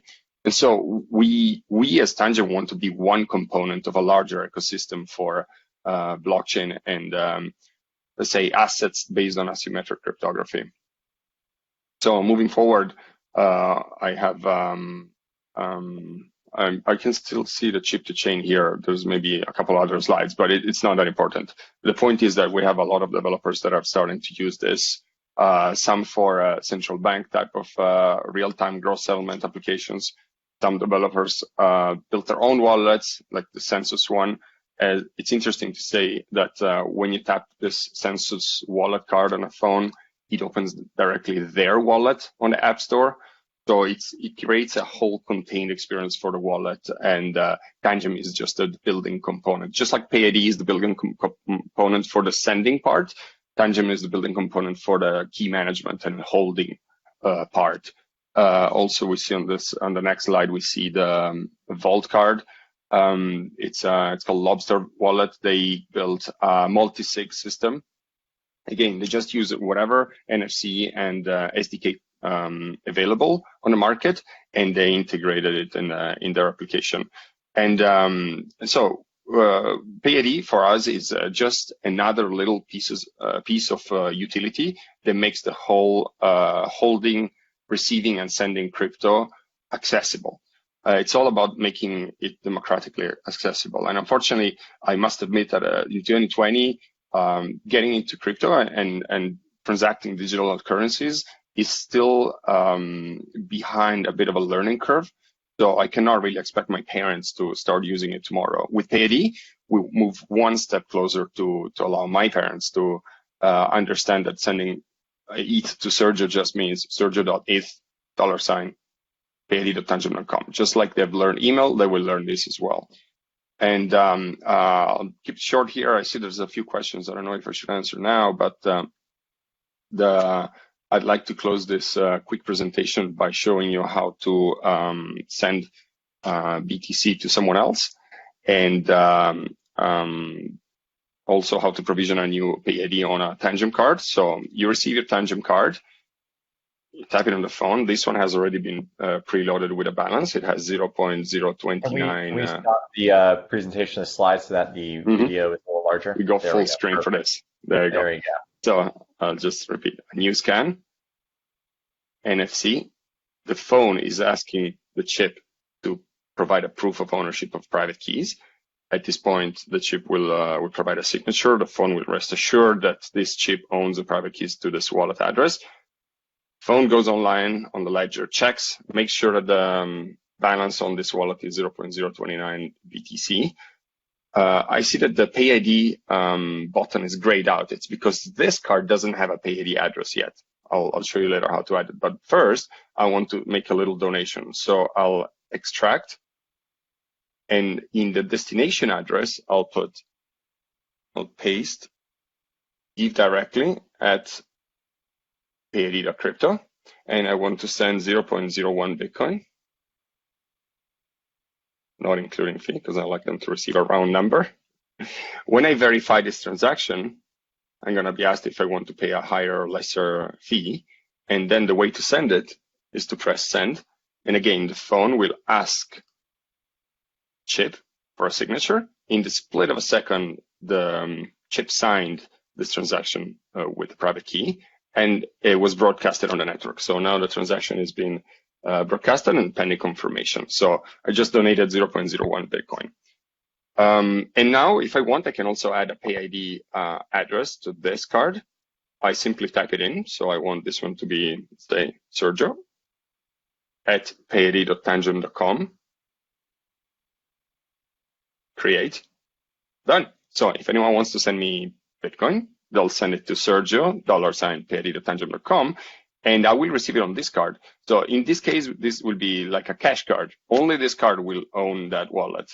And it can be given as gift, received, or it can be used for a closed loop payment system when and if merchants decide to accept directly payments, or when other wallets like Census and half a dozen other wallets enable the capability of accepting a Tangent inbound for payment. Thank you very much. All right, thanks so much, Sergio. So one really powerful thing that might have been subtle there that I wanted to highlight, if you recall earlier in my charity demo I gave to Give Directly as well, I sent 10 testnet XRP in that case, which will be followed up by real value donation by Ripple corresponding to that amount. And Sergio here just sent the exact same PayID Bitcoin. And in fact, if you looked at the Give Directly PayID and you ran a query on it, you'd see that it has a number of different cryptocurrencies that it supports right now: Bitcoin, Ethereum, XRP, testnets, XRP, as well as a few others perhaps. And so you're getting not only the ease of use, but a single uniform interface into Give Directly or anyone else that you're paying. And so I think that's a really powerful concept here. You're fully abstracting the details away from the end user and making it super easy for them to move money where they want to. Yeah, exactly. Easy is the right word. It has to be easy. As easy as an email. Yep. So now we are, speaking of Give Directly, going to circle back to our wonderful charities that we are happy to support through payid.org/give. Please make sure to check that out and give money to some great causes. So we're going to now hear from Joe again at Give Directly. Hopefully no audio issues this time around.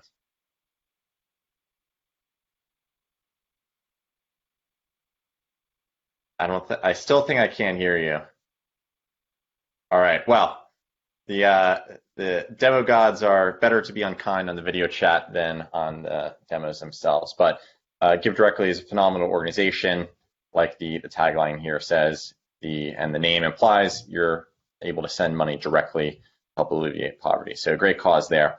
Now I'm going to also turn it over here to Alpin at Mercy Corps, who is the fourth charity that you can contribute to through the charity app. And Mercy Corps is helping communities achieve prosperity, fighting through things like poverty and climate disaster. So over to you, Alpin. Hey, Mike, just wanted to make sure you can hear me before I start talking. I got you. Yeah, sorry that the person from Give Directly couldn't speak, but yeah, very supportive of the other NGOs and nonprofits and charities involved in this. And just want to say that we're really excited to be here and to be part of the PayID launch. For a quick background about Mercy Corps, so we focus our work across countries facing extreme conflict, disaster, climate change risks across every region of the world in over 40 countries.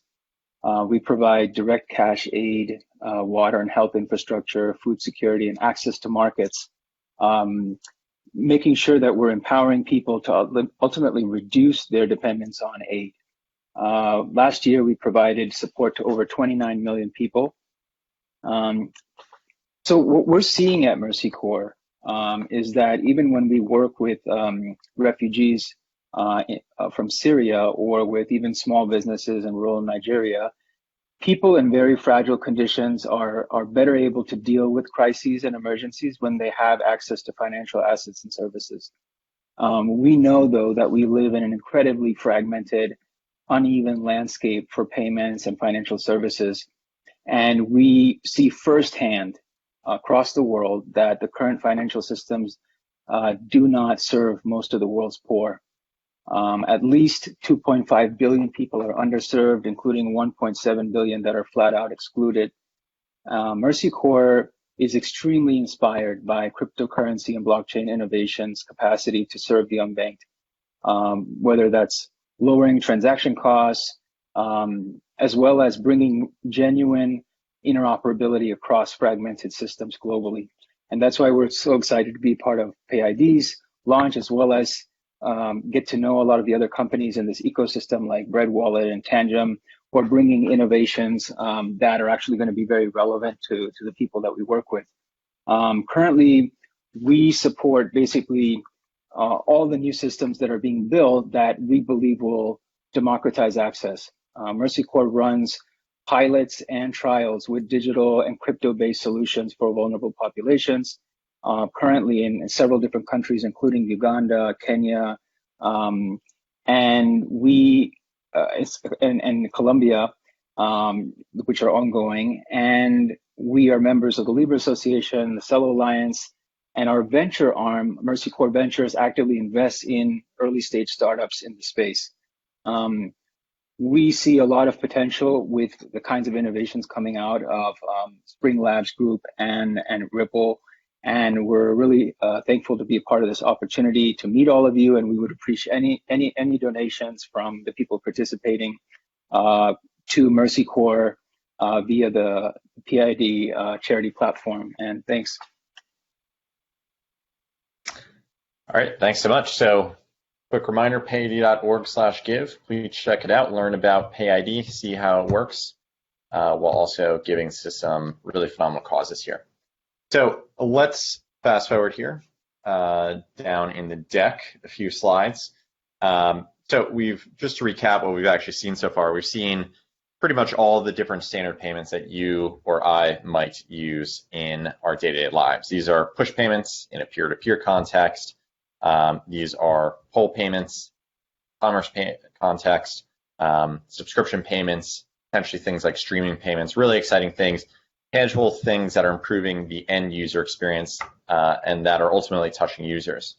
But when you think about a payment, there's a lot that also goes behind the scenes. And we live in a world where regulation is very prominent and becoming even more so by the day. One thing in the crypto space that is particularly pressing is the concept of travel rule. We're going to have a technical deep dive on travel rule where we'll explain a little bit more about it if you're unfamiliar. But suffice to say, the idea is that certain data needs to travel with transactions between regulated institutions. So this would occur between, say, a custodial wallet and a custodial wallet, something that's been the case in the traditional financial world for a number of years, but is increasingly becoming relevant in the crypto world.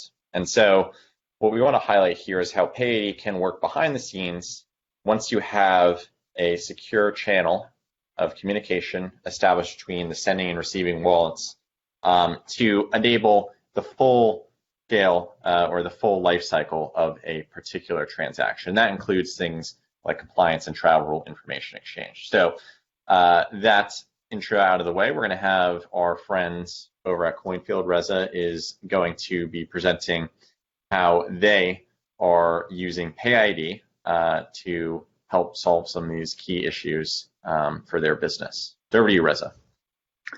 Thanks, Michael. Hi, everyone. My name is Reza. I'm the CTO of the Coinfield exchange. Coinfield is a crypto to fiat exchange based out of EU and is currently operating in more than 191 countries. As an exchange that's been operating for a few years, we understand some of the main pain points our users have, and integration with PayID could in fact solve many of these issues. It's almost impossible to expect users to memorize their long alphanumeric wallet addresses, and that results in clients mistakenly sending funds to invalid addresses, resulting in total loss of their funds or having to pay recovery fees. And we've seen many of that over the past few years in Coinfield. Also, security-wise, it's not the best practice to log in to all the wallets on other exchanges only to obtain their addresses. One of the most important things for CoinField was the integration of PayID to comply with the FATF travel rules that came into effect in June, which is a requirement for exchanges in Europe. And by sharing the beneficiary and the originator information with the recipient, our exchange can comply with these regulations. And today we want to showcase how travel rule compliance feature on the PayID works on CoinField. Now let's go live with Garrett from CoinField as well to see a live demo on how PayID works on the CoinField live website, as well as how the travel features are integrated. Thanks.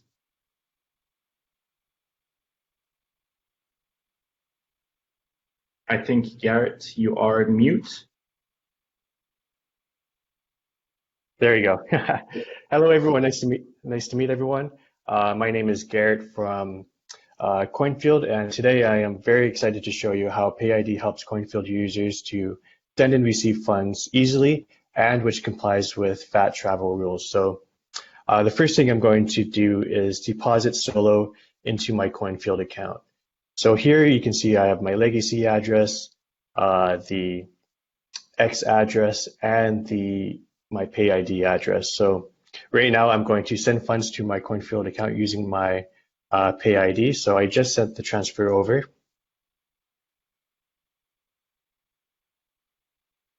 And soon we should be seeing about 200 Solo arrive in my wallet.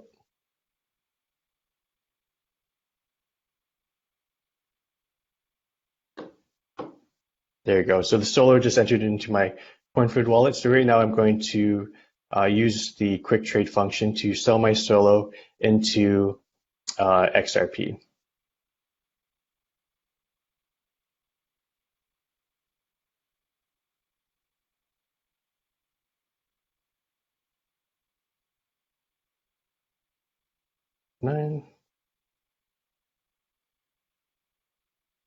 There you go. So I just sold my Solo, and now I'm going to withdraw my XRP to another PayID wallet address. So here I'm going to withdraw about 4,000 XRP to the following PayID address, and then press submit.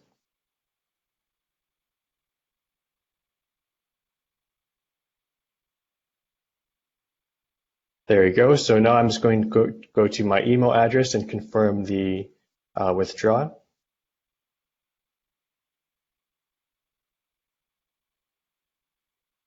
Awesome, and that's how you deposit and withdraw funds using PayID. Now I'm going to go to the back end. So since the withdrawal was over $1,000, we share the originator and beneficiary information with the recipient, which can be viewed on our back end here. So here you can see the originator information and the beneficiary information that was sent. So thank you very much for having us. Awesome, thanks so much, guys. So just to recap some of the important points there, certainly the user experience benefits, but these windows here are really demonstrating what's behind the scenes in any particular transaction. And we saw there a bunch of the fields that the two servers would be exchanging to satisfy data. But from a user experience perspective, it's actually really not impacting the end user, which is really important here. You don't want a compliance obligation to get in the way of user experience. And with PayID, you can actually meet those obligations while providing an improvement in user experience. So the other thing to note, if you were quick enough, you might notice that the PayID that was used there very conveniently for the person running it was my own. Very conveniently saved the highest value transaction for the demo involving me. But I think that was actually testing XRP. But really cool to see this demo, guys. Need mainnets, Michael. Even better. All right. So a true travel rule compliance transaction. Fantastic. So that's it for live demos. Really great. Thanks to all of the demoers.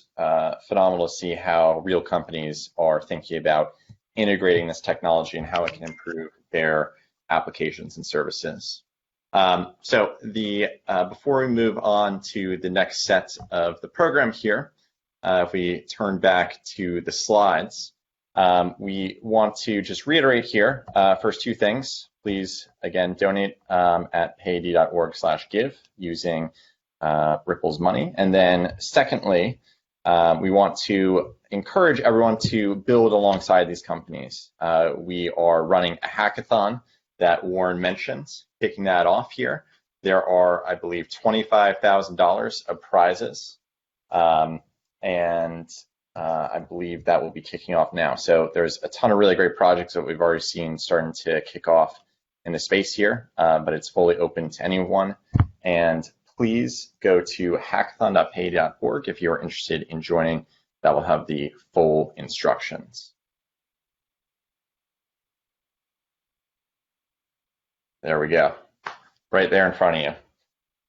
Great, so we've sort of seen here, just to recap, the whole gamut of payment types. And these are things that you and I would be familiar with here.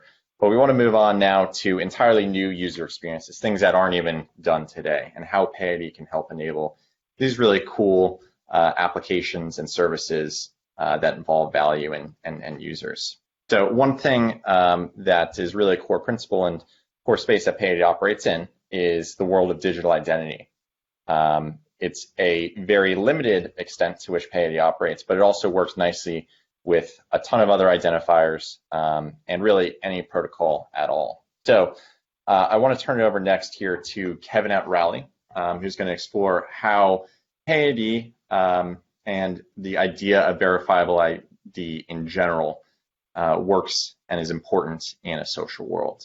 So over to you, Kevin. Hey, thank you. Great. Well, thank you for having me here. I'm very excited about PayID, and just it's amazing seeing all of these integrations and demos live. So very cool stuff. So Rally. So my name's Kevin Chu. I'm CEO of a project called Rally. It's a project where we tokenize creators and people in general. If you haven't heard of it, don't worry. We've been heads down building this for the last year and a half, and we're about to launch in the coming weeks. But I'm even more excited about talking about PayID today and some of the things that we see as really important use cases as we think about our project world where social media is pretty prevalent. So Rally's planning to use PayID to help creators all over the world get paid by their fans and by sponsors, and I'll talk a little bit more about that. But really our work with PayID is to work with the community on how to create additional trust payments, around some, big name people and some of the common scams that, or attack vectors that we see happening in payments even today. So that's what I plan to talk about. If you go to the next slide, please. The slide after that, please. So I'll just touch on three quick things today. I'll give a very brief project background for Rally, and then I'll talk about where the use cases where social ID and verified ID are going to be really important, and then just outline kind of the problem space that we're hoping to work with the community to solve as hopefully millions of people around the world start adopting this new protocol for payments. Okay, next slide, please. So quick background, Rally is a project where the team is a lot of different gamers. My background is I founded a company called Kabam. We made games for 11 years. I was fortunate enough to have 500 million people play Kabam games over the years. Sold that company in 2017. Some of the key members of the team went over to Twitch, and I worked at Twitch for a number of years. Others, including myself, went to start an esports company called Gen G, where we have professional video gamers all over the world. And then we all kind of came back together to start the Rally project and got really excited about what was happening in the blockchain space about a year and a half ago. Next slide, please. So the genesis of Rally was a game that launched in 2014 called Kim Kardashian Hollywood. And this game wasn't, the gameplay itself and the graphics wasn't anything special. What was unique, it was just a game about one person and really kind of living your life as if you were sort of a friend of Kim Kardashian. And if you go to the next slide, what was really unique about this game was that it seamlessly blended tweeting out to social media as you were playing the game itself. And it made it so seamless that, people on accident would tweet out. So for example, this was a funny screenshot by a government official of the US EPA who was playing this game and accidentally tweeted out to the verified account for the EPA. This game actually hit almost 10 million players in just 48 hours because it was just so viral. It literally blew up and took over Twitter, for about 48 hours, and took kind of the gaming world by storm. And if you go to the next slide, it also made quite a bit of money. So this is Kim Kardashian actually tweeting out, this is about a year and a half in, that she was cashing a check for $80 million. The game had made $300 million. And after App Store payments and so forth, this was her kind of take home. So a lot of money in this stuff. And if you go to the next slide, that was kind of, that plus, I've been thinking about these types of games and kind of the social interactions, surrounding them for quite a while. And then as I started to think really deeply about the blockchain space and getting incredibly excited here, I really wanted to bring these two worlds together. So I asked myself, what would happen if you could make a game that was played out across social media? What if you could level up and you could create and collect virtual assets, virtual currencies, by engaging with other people, especially with these big creators and influencers. And so today Rally isn't a game per se, but we use a lot of these kind of basically taking blockchain primitives and combining it with a lot of our experience designing games and thinking about social media at Twitch to basically create the Rally project. And again, hopefully we're launching in a few weeks. And I want to give some background as to why we've been thinking about payments. I'll go into that in a little bit, and specifically identity and verification. So if you go to the next slide, social media today, there's already a lot of payments, so flowing through social media, right? So what you see on this slide is people making some pretty large payments, 6-figure, 5-figure payments. These are being sent from a fan to a streamer live, on Twitch. So a lot of these types of payments are already happening, and that's part of what we're excited by. If you go to the next slide, Rally, we're working with a bunch of Twitch streamers, but we're also working with musicians and UFC fighters, and just a bunch of creators and artists trying to make a living, and especially affected by COVID today, and pretty excited about the launch soon. If you go to the next slide. So I want to move on to talk about why social ID and verification,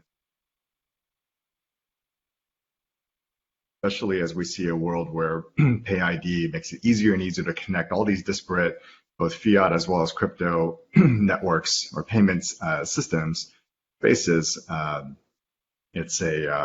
be an increasing problem. So let me share a couple of stories first. Actually, if you go to the next slide, I want everyone to think just a couple seconds on what is the most visible space in the digital world today. And of course, if you go to the next slide, that is, social media. Today, 2.5 billion people are using Facebook and WhatsApp and Messenger and WeChat and Reddit and Twitter and so forth. And this becomes a really interesting area for payment. So if you go to the next slide, so we go back to our Twitch example here, I'm sure a lot of you probably picked up these payments. The reason why these payments are happening on the social media environment is that you can see the reaction from the creator itself, but also just as importantly, that it's a broad social space. So there's, in some of these cases, tens of thousands of people watching this type of stream live. And so the person making the payment is able to get in front of a lot of different eyeballs, and that recognition and that community online is an important part of why payments and social represent a very unique field. If you go to the next slide, but there's some problems with this. So social media, of course, has always had a problem with identity. If you go to the next slide, please. And so going back, that's our previous slide to this one.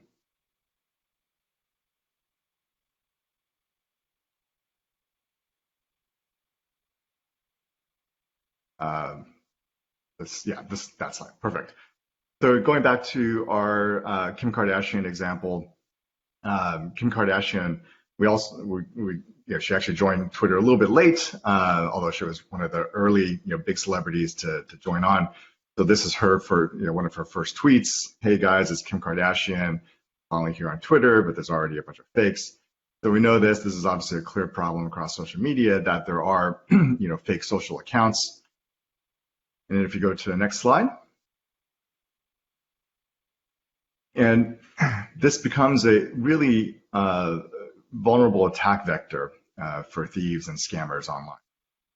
Last year, actually, I think earlier this year, the FTC was investigating a number of different complaints about fake celebrity accounts across all different types of social media, and they reported about $328 million of filed, claims against people in the United States being scammed out of money by these fake celebrity accounts. And on the right side, you can see some of the, there's some pretty sophisticated stuff. So on the right side is a, Twitch account. And what this scammer has done is basically taken a very famous Twitch celebrity called Shroud. They recorded hours and hours of this person's stream, created a fake account that sounded like Shroud's actual account name, but had a few letters off. And then they they basically replayed hours and hours of prior footage from a while ago, and then overlaid across the stream a bunch of different ways that you could give money to Shroud and he would give back money to you, etc. And of course, this was all scammers and thieves that were trying to do this. If you go to the next slide, take our favorite tech celebrity here, Elon Musk. Actually, just last week, he was in the headlines, or really his identity was in the headlines in terms of people had scammed out $2 million of BTC by using vanity addresses. And of course, this isn't the first time that that Elon Musk has kind of been in that. A couple of years ago, somebody bought a verified account on Twitter that somebody sold off, ran an Elon, created a scam on Twitter, and then promoted that tweet and scammed quite a bit of people out of some money just a couple of years ago. Down on the right side here. If you go to the next slide, this is just showing some of the vanity BTC wallet addresses that were used. Apologies that the text is a little bit small, but you can kind of see, on the right side, there's kind of the leftmost column says short, and you can see sort of some of the early, the early string in that field that people are basically using Elon Musk. And this is just very simple, sort of a social media account. Hey, send me, BTC. I'm giving away, if you send me, a little bit of BTC, I'm going to give away 5,000 BTC to a lucky winner, and send money, send BTC to this address. But of course, we can imagine with a lot of what we're trying to solve with PayID in terms of making a human readable payment address, that you can imagine Elon.Musk and $ example that these types of attack vectors will be something that we all need to think about. If you go to the next slide, so then as we think about working with a lot of these creators, we're really interested in, of course, collaborating with the community here at PayID to kind of think about different possible solution sets. If you go to the next slide, there's three main things that we want to guard against: fusion, impersonation, right? And I think these are not problems that are unique in the blockchain and crypto space. These are problems that have plagued the internet and have had really smart solutions. And so if we go to the next slide here, I'm not proposing any specific answers, just yet, but again, hoping to work with the community. We kind of think about it as there's if you go along the y-axis here, there's verified ID, which is, okay, is this person's legal name really Elon Musk? Okay, they have a government issued ID. Here's a tax ID. This person lives in this address, etc. And this person has no sanctions, against this person. Great, that's a verified ID. Verified social ID is when we think of an Elon Musk. Is it the Elon Musk that we would all think about in terms of, again, their social presence online today and the tens of millions of followers that some of these big name celebrities have. On the sort of x-axis here's certificate authorities, right? So we can imagine that the social networks themselves over time, financial institutions, like a lot of ones that are already interested in PayID, as well as new ones coming up, these are going to be more like, how do we use some of what's worked in the past around certificate authorities and add in, adjunct fields and ways to pass information through PayID. And the second, of course, is things that how do we create more trustless forms of proof that are community driven and community accepted. And I think if we think about an overall payment network that becomes more and more robust and powerful over time, in creating some of these network effects where payments are incredibly strong, we think there will be kind of different forms and different actors that join the network, and we want to make sure it works for everyone and everyone benefits. And so we're not strongly opinion about how, on trustless or certificate or how what kind of authorities are allowed. We're interested in making sure that the framework that is established can help with solving some of the problems that I think we're going to face and see. So if we're able to do that, we go to the next slide here. What this looks like is how do we think about creating the equivalent of that blue check mark, but in a payment space, right? So we've been sort of the Web 2 has been about, eyeballs, bringing people online. A lot of that's been monetized through ads. And so a lot of the verified, problem space has been around social media and that identity, but as hopefully we live in a world going forward where payments become more and more interwoven into the fabric of the internet, how do we start thinking about payments and payment IDs as in establishing the right trust for everyone in the network? And so finally, my last slide here, if you go to the next slide, there's a lot of network effect benefits of this. Obviously, I'm not trying to be exhaustive here, but obviously the first one is that even if Rally sees a user for the first time, and we can see that there's been a kind of nice payment history. Obviously, prior verification will help everyone in the network reestablish these types of data fields, and so helps everyone in the network. And from a creator perspective or from an individual person perspective, having network-wide adoption prevents a single actor from dispossessing a person of their online identity, especially a financial identity. And I think that's really important, especially in countries where there are more authoritarian governments, and especially ones that want to very tightly clamp down on financial, payments. So these are things that we're pretty excited that PayID, in a network, an open and shared protocol like PayID, offers a long-term solution to this, and we're very interested in working with the community to solve these problems. Go to the next slide. Yeah, I think that's it. And thank you for everyone's time, and we look forward to working with others that are interested in this problem space. Thank you very much. I'll turn it back to you, Michael. Great, thanks so much. This is actually headed over to Warren. Yeah, thanks a lot, Kevin. It's great to have Kevin on board. He's obviously a prolific entrepreneur, so the grand vision for social identity. At this time, I actually wanted to address some of the questions that came in the Blue Jeans chat. So there's a way to actually like questions as they come in. So there have been questions that have kind of bubbled up to the top.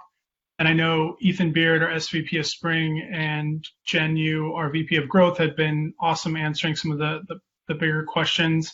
But just kind of going over just a few to highlight.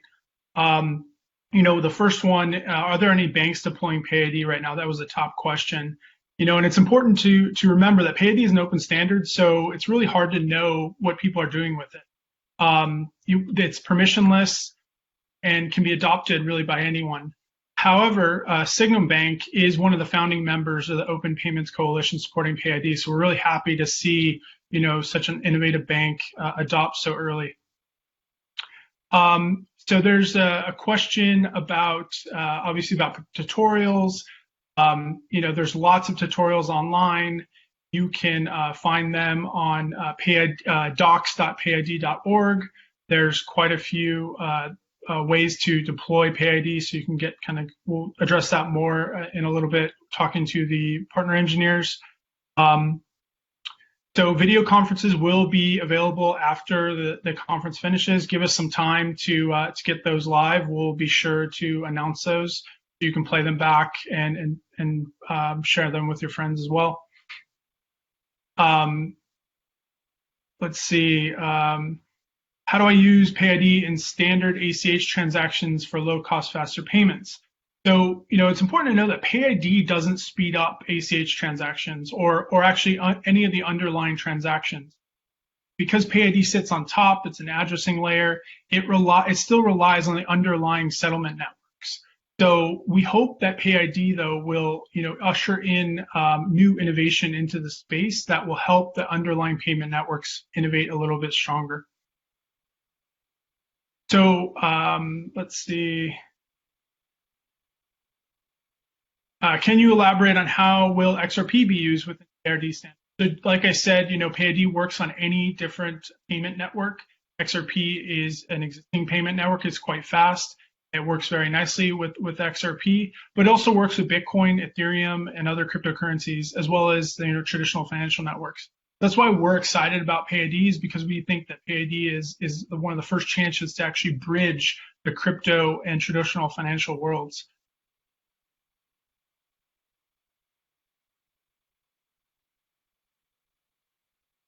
So I'll just scroll through a few more.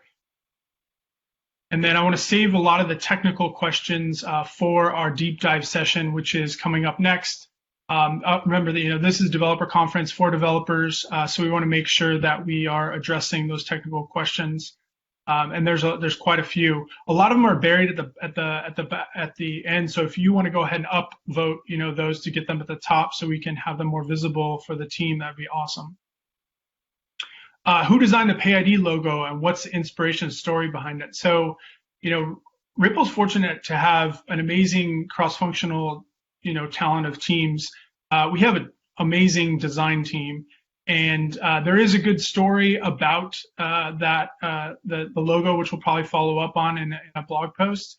But it's really been inspirational to see the design team work and all the teams come together.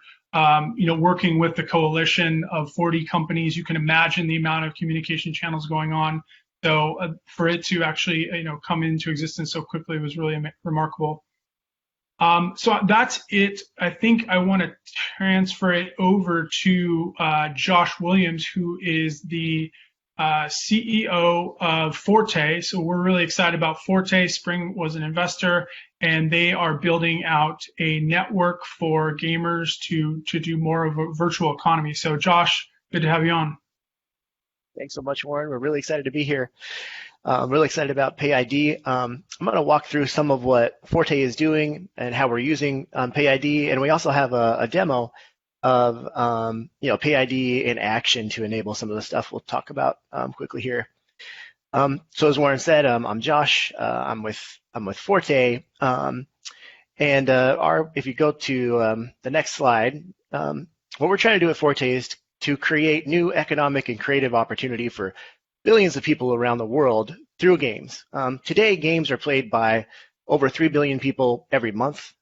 People spend a lot of time, a lot of effort, and a lot of money in games. It's about $160 billion a year revenue industry already today.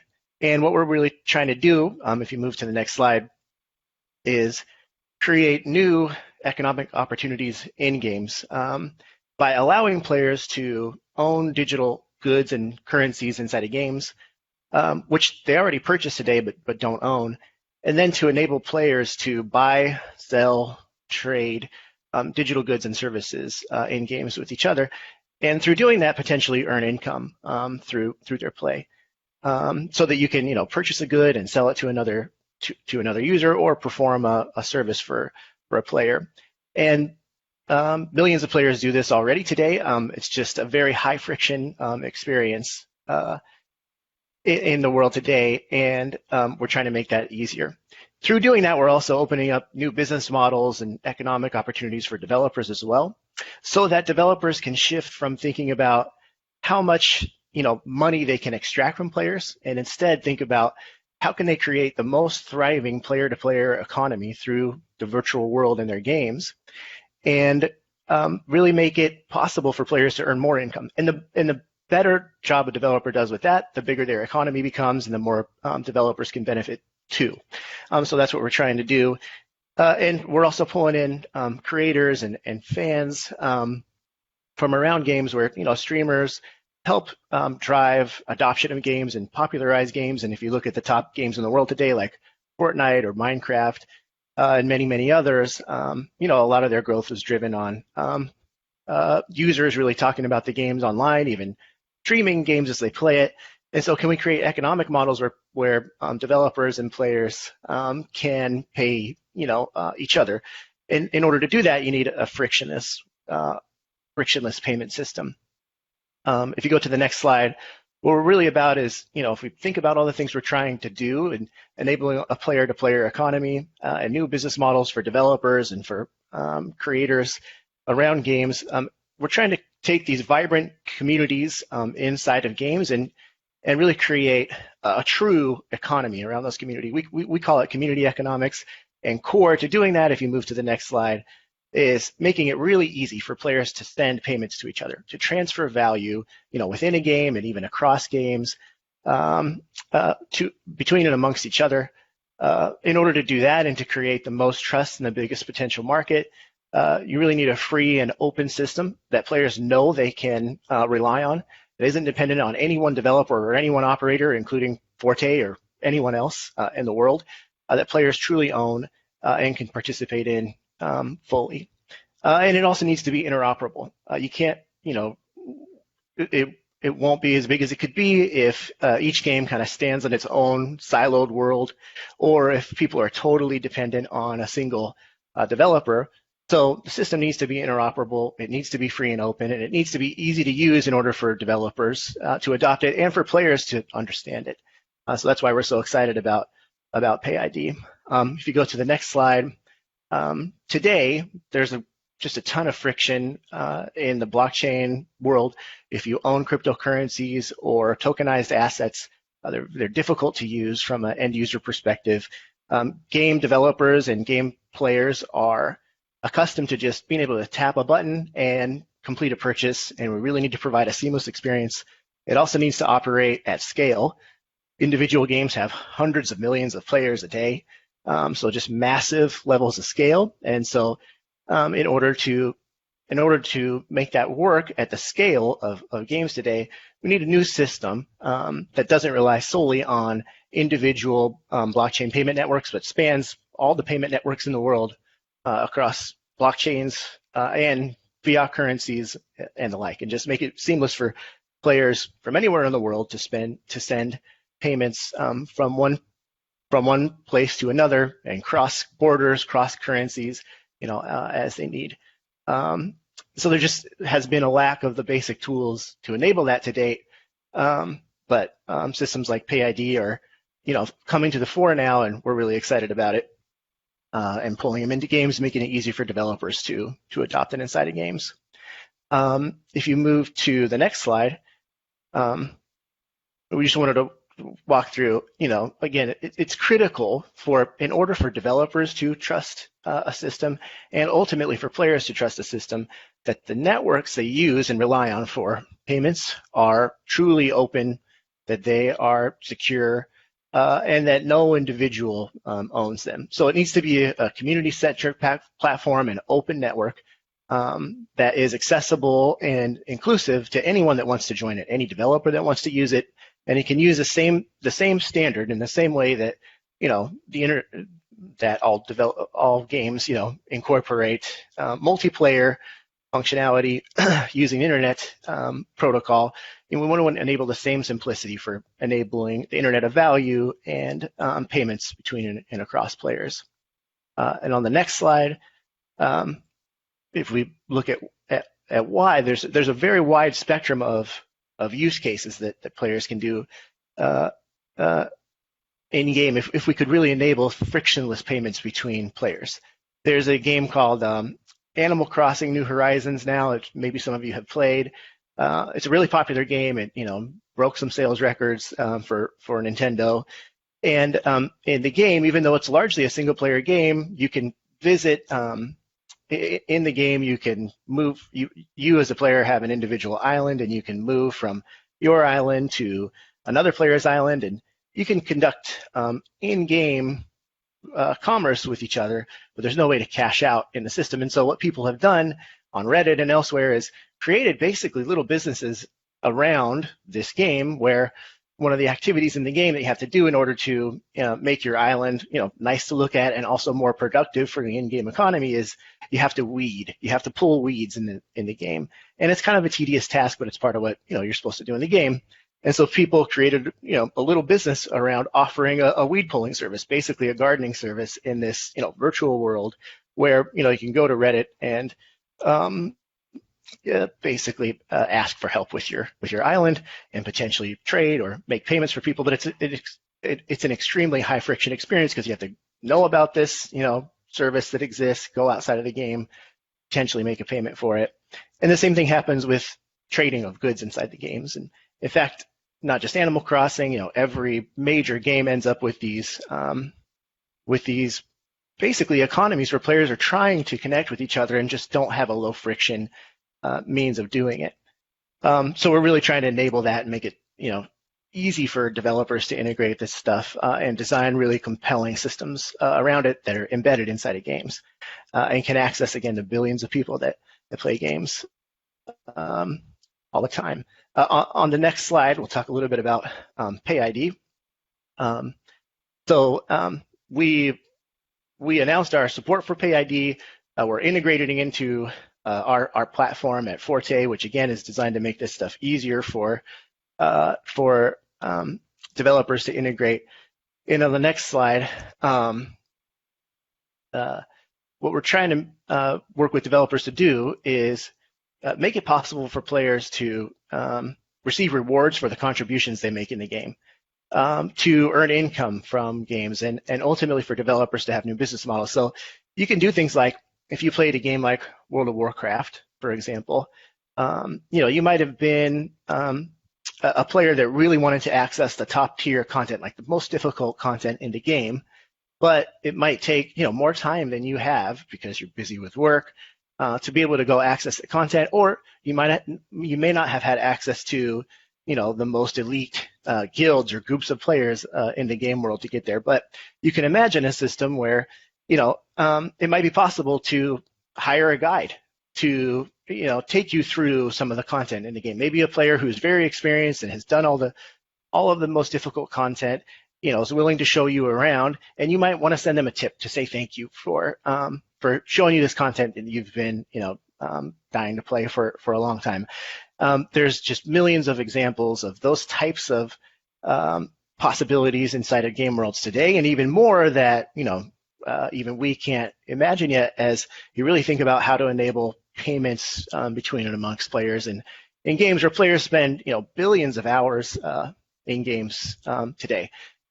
Epic Games, which is the developer of Fortnite, one of the biggest games in the world, announced a few months ago that players spend 3.2 billion hours, I think, a month in just Fortnite, right? So players are spending just a tremendous amount of time in these game worlds, and want to make it possible for them to really own the goods that they purchase in these games and to create a thriving economy amongst players in the games. So on the next slide, really, sorry, if we move to the next slide, yeah, thank you. You really need a payment system in order to tie all this all of this together. In order for players to earn income, for fans and creators to earn rewards for contributions inside of a game, whether that's exposing the game to more audience and pulling more players in, or creating helpful guides and how to plays, or guiding players through difficult content like we discussed. And in order for developers to see benefit from enabling these types of systems, and for them to benefit from potentially all of the transactions and payments and micropayments that are flowing back and forth between players, you need a payment system to enable that. And for developers and players to actually get paid for their work. And again, recognizing that games are truly global. People from all over the world in different countries, use different fiat or native currencies, play these games and want to be able to transact with each other. You need a system that can easily hop from point to point and across borders and from currency to currency. And so it needs to be an open, interoperable system that can span really any payment network. And so we really love the design of PayID. And if you go to the next slide, the fact that, thank you. The fact that, it makes the user experience very simple for both developers and for players inside a game. So instead of having to memorize long public keys or unique account numbers, and instead of having to think about, how I'm going to send a payment, maybe, for me as a user in the United States who wants to make a payment maybe with a credit card to someone who might be in, Brazil, how instead by the player in the game I'd like to send a payment to and just have it work. Just in the same way we can play with each other in the game and be exchanging data constantly, we should be able to exchange payments and make it just as frictionless. And finally, because there is value involved, we need to make sure, and developers who create these games and run real businesses need to ensure that the transactions that happen between players are compliant with international rules around money laundering and the travel rule, as we discussed earlier in the conference here. So it's all very difficult to get right, and PayID makes it easier for developers to really just implement solutions and not have to worry about all the plumbing under the hood, and that's part of what we try to help with as well. And because there are incompatible payment networks and a lot of friction in the way payment systems work today, PayID really makes it possible to integrate this seamlessly, and we'll see that in a minute with a demo. So on a final slide here, our goal is really to make it easy for developers to integrate PayID inside of games, to create open and free payment systems between and amongst players anywhere in the world, to make these systems interoperable across games, across payment networks, and ultimately to open up more opportunity for both developers and players. We're really excited about it. It would not be possible to do this without PayID or something exactly like it. And so we're really, really excited about it. Chris is going to show a quick demo of what PayID can look like inside of games, and how this can kind of bridge things together as players work together inside of a game community. So Chris Jimison's our head of engineering at Forte, and take it away, Chris. Hey, thanks, Josh. Appreciate it. So this demo, and this is just a quick demo that we kind of put together when we were exploring and integrating PayID, was really kind of around the idea of we wish that we could play some of these big, rich, deep in-game content that typically requires a lot of hours and a big group of players. World of Warcraft, I think, is the perfect example. And, a colleague and I were kind of lamenting that spending all this time to build up that community credibility and engage in all this content becomes a full-time job. Well, why can't you just get paid for it like a full-time job, or at least get some value out of that? So we thought, well, great, what if we put together a demo of actually having a jobs posting board where people can actually submit work to be done in their game and then have guilds that they can connect with show up. So I'm going to go ahead and share my screen here.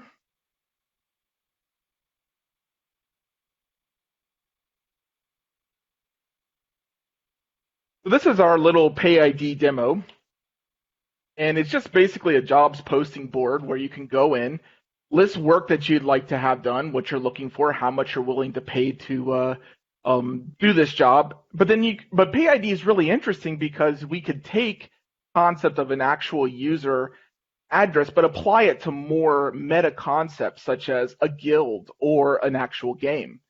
So what we set up is we got a series of games that we've created. Each game can have essentially like a rev split saying whenever a work is done, I want to receive so much money. And they can have a very easy to see and understand address, as well as guilds too. So I can have a guild that has a bunch of players attached to it that can get paid out at certain percentage rates on their guild points. But then they can also have a PayID. So let's just kind of jump into the demo here. So here I have Chris, and Chris doesn't have a whole lot of XRP right now. He needs a little bit more, and this is his PayID. We'll go ahead and jump over to the Spring testnet. Let's go ahead and give Chris a couple of extra 100 XRP. So using PayID, this transfer is going to go through. Come over here, we can check our balances now, and we have some more currencies. And that's how easy it was to kind of preload your account in this case with this currency. More importantly, as I'm playing the game, maybe I had some help from the guild, the Cool Kids, which we saw over here.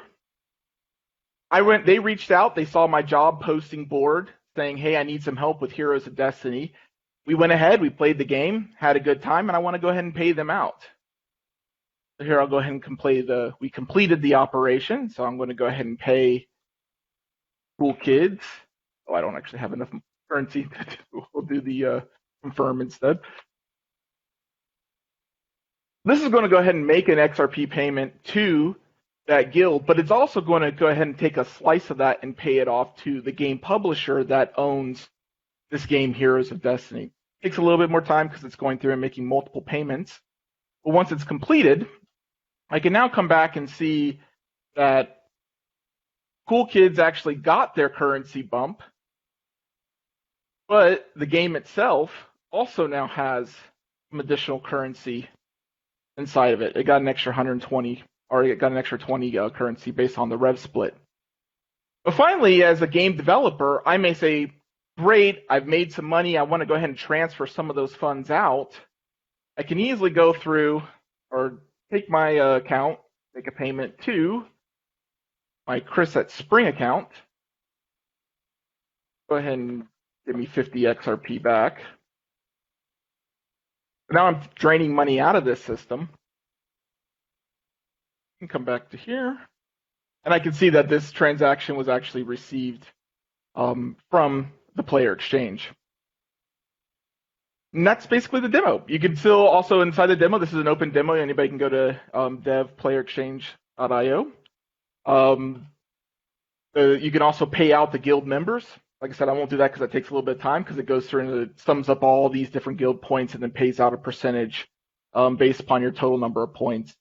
But yeah, we really are very excited by this because, again, it's much easier for me whether I'm chatting in game or if there's actual integration components to say, hey, my guild name is the Cool Kids. It's not X743228 and then potentially run into issues of did I pay the right person? There's more trust from the individual, and also there's more trust if I wanted to actually pay the game developers or the publishers to unlock other components. Thank you so much. I'll hand it back to Warren.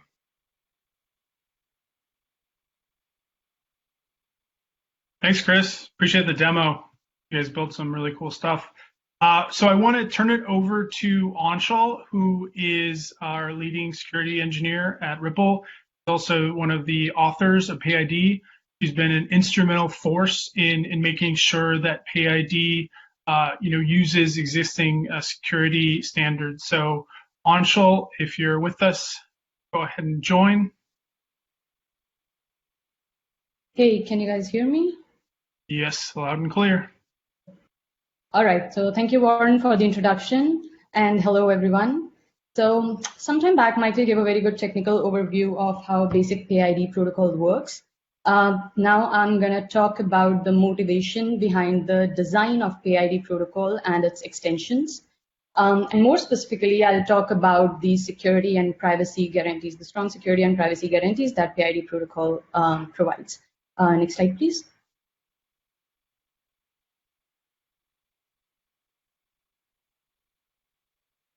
So the first, I'm going to talk about the design principles behind PayID. So the first is the extensibility. The basic PayID protocol is designed in a way that it is easily extensible to a number of use cases.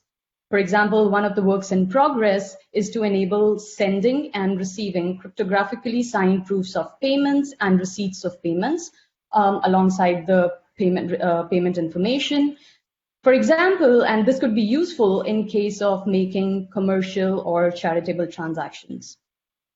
Second, it's extensible even further to include a standard for secure messaging that can, for example, be used by covered institutions, that is, the institutions that must comply with some set of regulations to fulfill their compliance requirements, and travel rule being the most topical example here.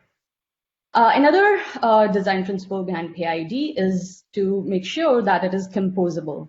So PayID's simple architecture and tried and tested web stack makes it easily compose with existing namespaces and other standards.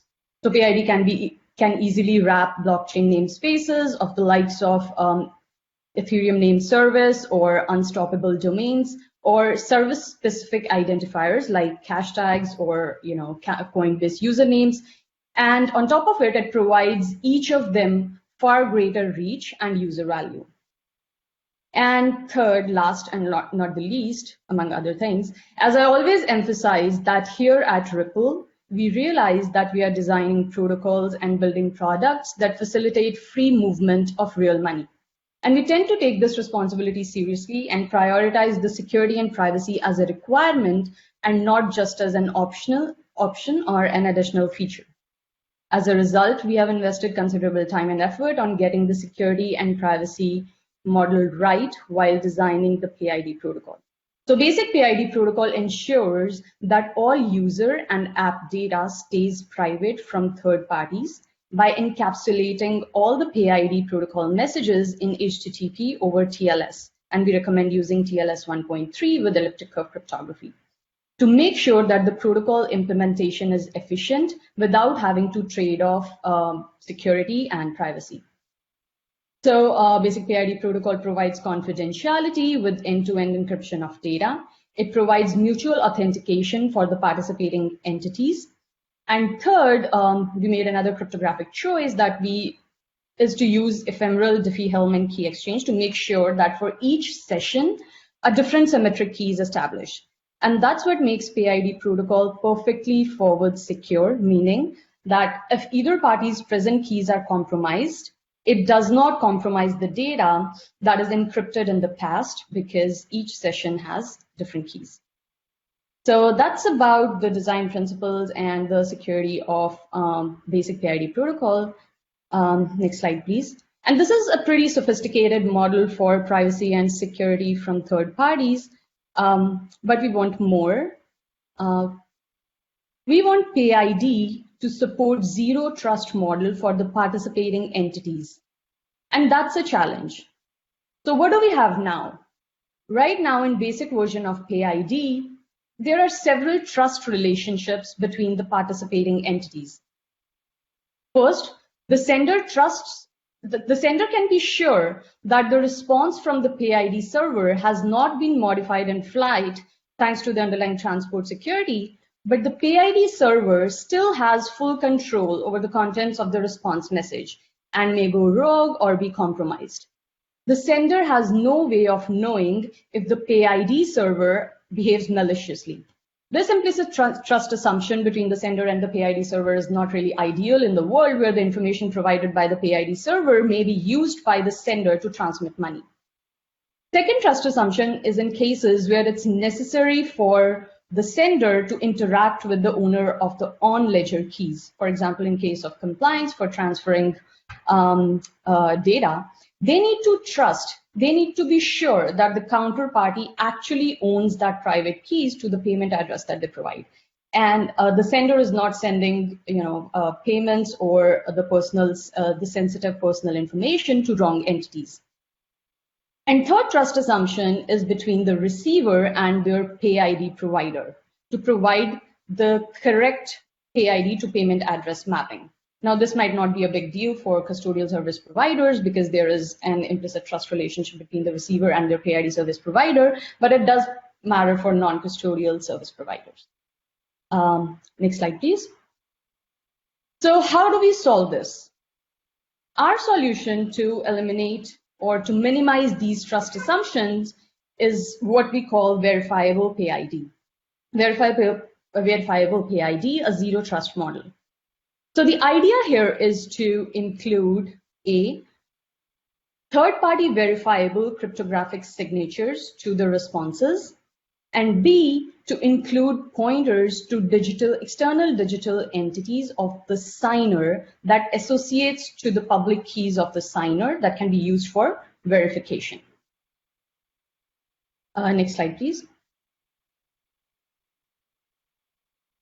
So how do we frame verifiable PID trust model? Now, on the previous slide, I talked about generating signed mappings and other cryptographic proofs with digital signatures. But who is the signing entity? Now, different service providers have different trust relationships with their customers. For example, for custodial wallets, there is an implicit trust relationship between the wallet and their customers, and this is for obvious reasons that the wallet holds their private key and hence their funds. In such a case, these wallets can be custodial PID servers, that is, the mappings can be signed with the PID private key of the custodial wallet. And PID protocol does not require any additional trust between the custodial PID service providers and their customers. On the other hand, non-custodial wallets operate in a different trust model, where the customers do not have to trust their wallets because the customers themselves hold their private keys. Such wallets would want to be something like non-custodial PID service provider. In such a case, what we would ideally want is to have these mappings signed by the customers or the clients on their device. This is to say that even if the wallet server goes rogue or is compromised, an attacker cannot swap these mappings because they cannot get hold of the private keys of the receiver. It frees the non-custodial wallets or service providers from any additional liability. Next slide, please. Now, to answer the question that I raised on the previous slide, that is, who would sign these keys or who would sign these responses, we can say that for custodial wallets, it's reasonable that PID servers are comfortable enough to use their web certificates to sign the responses and make them non-repudiable.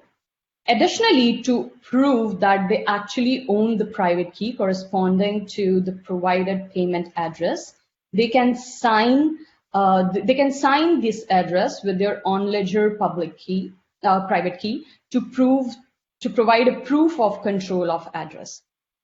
So we have these provisions in the verifiable PID protocol. For non-custodial service providers, on the other hand, since the receiver or the beneficiary of the payment is supposed to sign these mappings, this PID to payment address mappings, it's slightly more trickier on how to distribute their public keys. Put in other words, we need some sort of digital identity solutions, which some of our partners touched upon in the previous talks, for the receiver that can associate their identity to their PID and or their public keys that can be verified and that can be used for the verification of these signatures. And in my opinion, this is one of the most challenging and interesting open question in verifiable PID, and we require your input and feedback on this. Next slide, please. Having said that, we have come up with some of the options that we think can be used that you can use for users, that can be used for retrieving, distributing, and verifying users' public key, that is the receiver's public key, who are signing these mappings. So one of the solutions that you can think of is to leverage identity solutions used by existing consumer messaging protocols.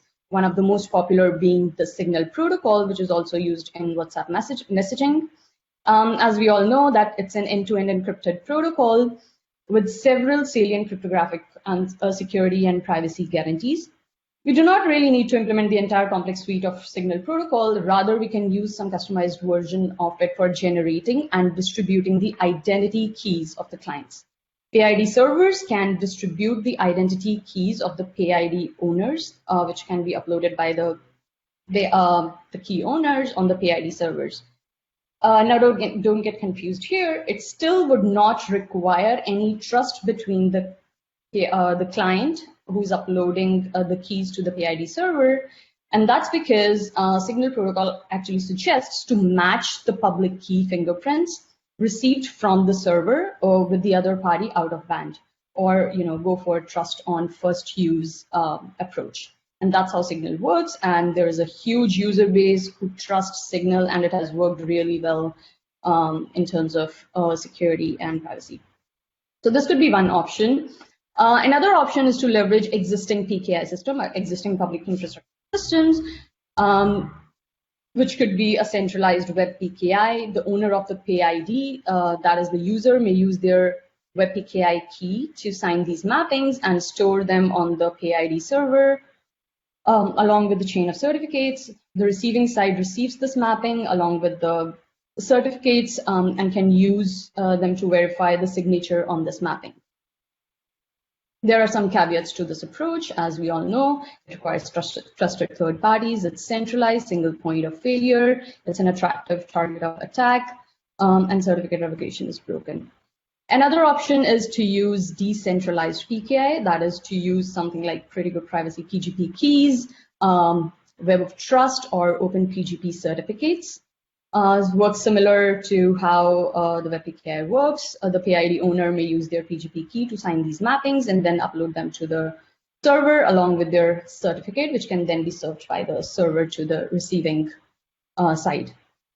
Although this is a little better than maybe a centralized web PKI, it has a distributed trust model. It's not very widely deployed because it's not user friendly. We know that it's hard for the initial or remote users to join because you might have to go with these key signing parties to get your Open PGP certificate from trusted peers. Then we have blockchain-based PKI, which is again which is based on decentralized and distributed trust. And we have recently seen a lot of proposals in this space, which come in two different flavors. One where attestation of the identity is off-chain, and the identity data, or with more private approaches, you can say identifiers for this identity data, are stored and can be looked up on the blockchain. And the second approach for some of the proposals are purely blockchain-based and use consensus protocol for on-chain identity attestation. Pretty interesting space. I would be curious to hear if someone is thinking about identity solutions in this space. So these are the two options. Another option is really interesting too. So linking to other external digital identifiers, something like a global digital identifier that can uniquely associate the PayID owner's identity, whatever that identity means, as defined by some of these identifiers that I have on this slide, such as global ID, DID Alliance, or human universally unique identifier, to the PayID.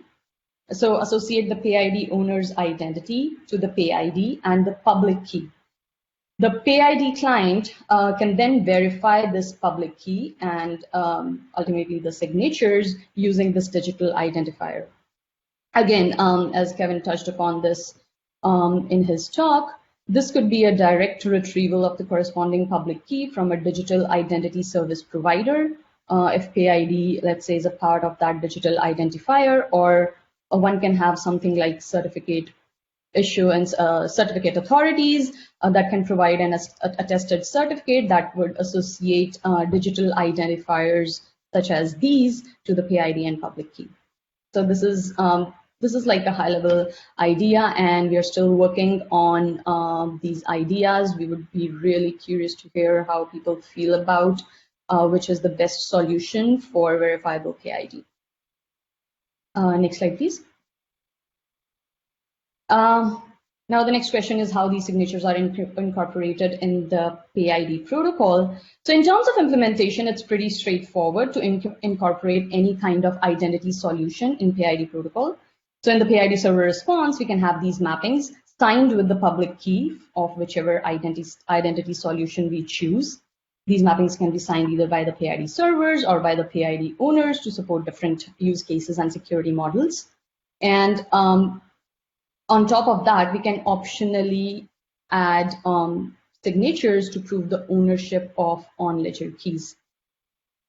Now, the bottom line here is that integrating any solution that we think is best for our use case is very straightforward, thanks to the flexibility and extensibility of the PayID protocol. The hard part, I think, here is to choose which option do we want to go for, to choose the root of trust, to choose the identity solution. That's a good trade-off between security and usability.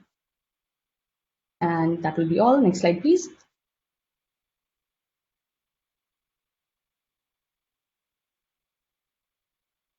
I'm not receiving the video, but yeah, you can be a part of an ongoing discussion. We have these RFCs. It's an open source. And we'll also be organizing working security and identity working group sessions. We'll be meeting regularly.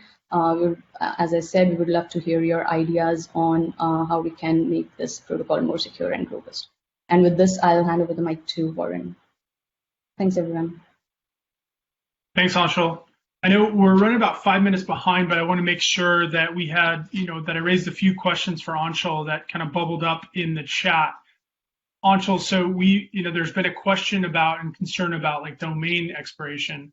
I've like personally owned domains where I forgot to have them renew. What happens if a domain expires and you actually lose access to the domain?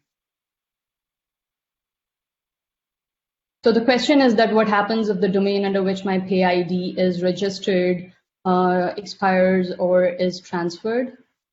Yeah, or if you just lose access to the DNS records in any way, like what are some of the kind of things you can do? I guess we do not have any good way of actually revoking the PayIDs if the domain is revoked. It's, I guess, the similar situation if the domain is revoked.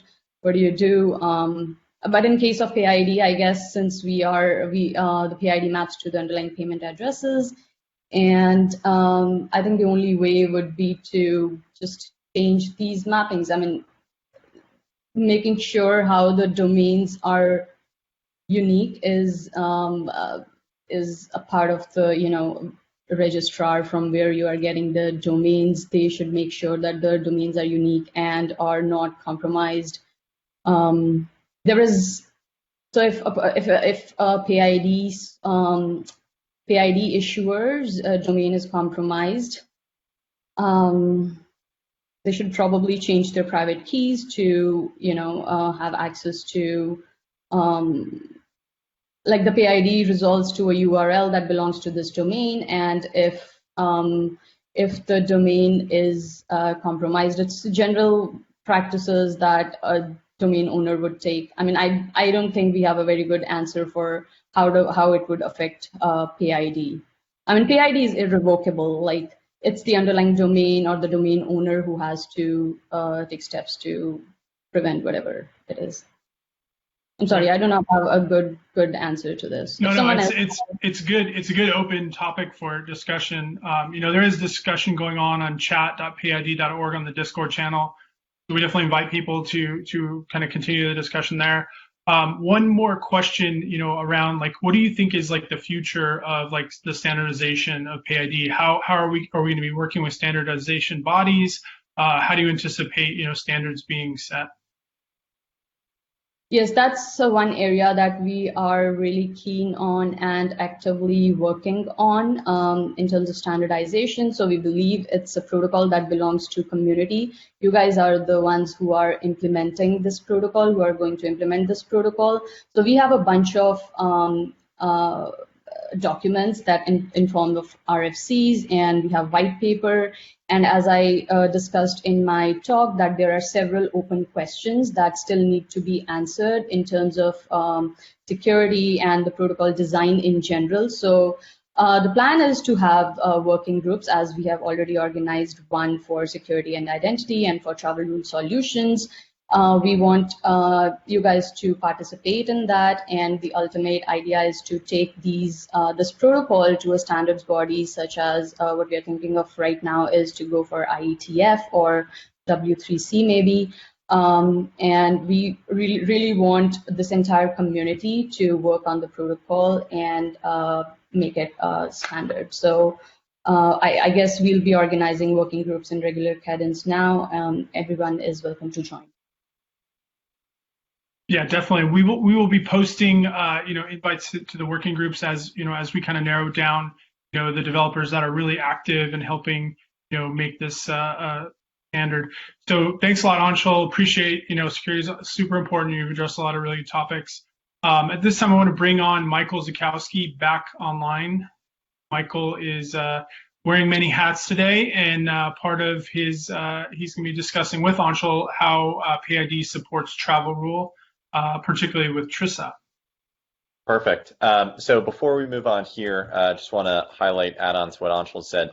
A lot of the questions here coming in, really good questions.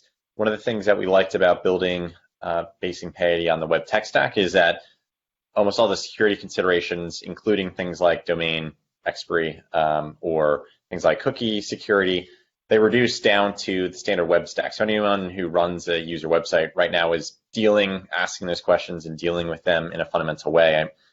What happens if Citibank.com loses their domain? Well, it's not good, so you should make sure that you secure your domain. That's not really necessarily a PayID thing, but more of a standard web stack. So what we liked is that's an area that's really well understood after 20 plus years, 30 plus years at this point of e-commerce and online banking and those sorts of things. So let's dive in here into a related topic here around travel rule and TRISA.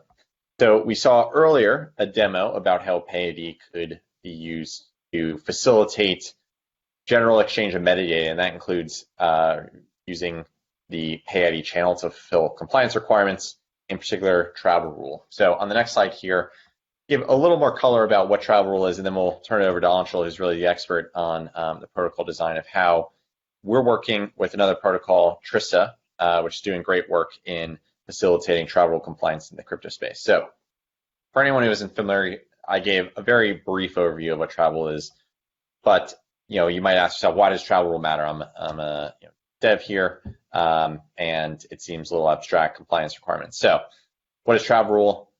If you are a certain type of financial institution, say a custodial cryptocurrency provider or a traditional financial institution as well, the travel rule is a set of requirements that's pretty commonly implemented around the world that requires these institutions to exchange information on the senders and receivers of these transactions. So the name is a result of the fact that the payment information must travel with the payment. So this might happen in many hops.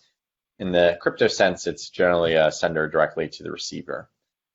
This is a rule that's applied in traditional finance for many years, but it's recently been applied or deemed to apply to the crypto space as well.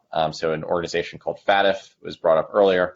That's an international coalition of regulators around the world. They recently recommended that this start being enforced really actually in the current weeks, and that's meeting the FATF group again sort of as we speak to discuss how this looks going forward. So this is really a central problem here, but it's also pretty hard. If you are just presented a Bitcoin address from one of your users, say you're an exchange, and your user says, I want to send Bitcoin, one Bitcoin, which is well over the travel rule threshold, to a certain address, and it's a random string of base 58 numbers and letters.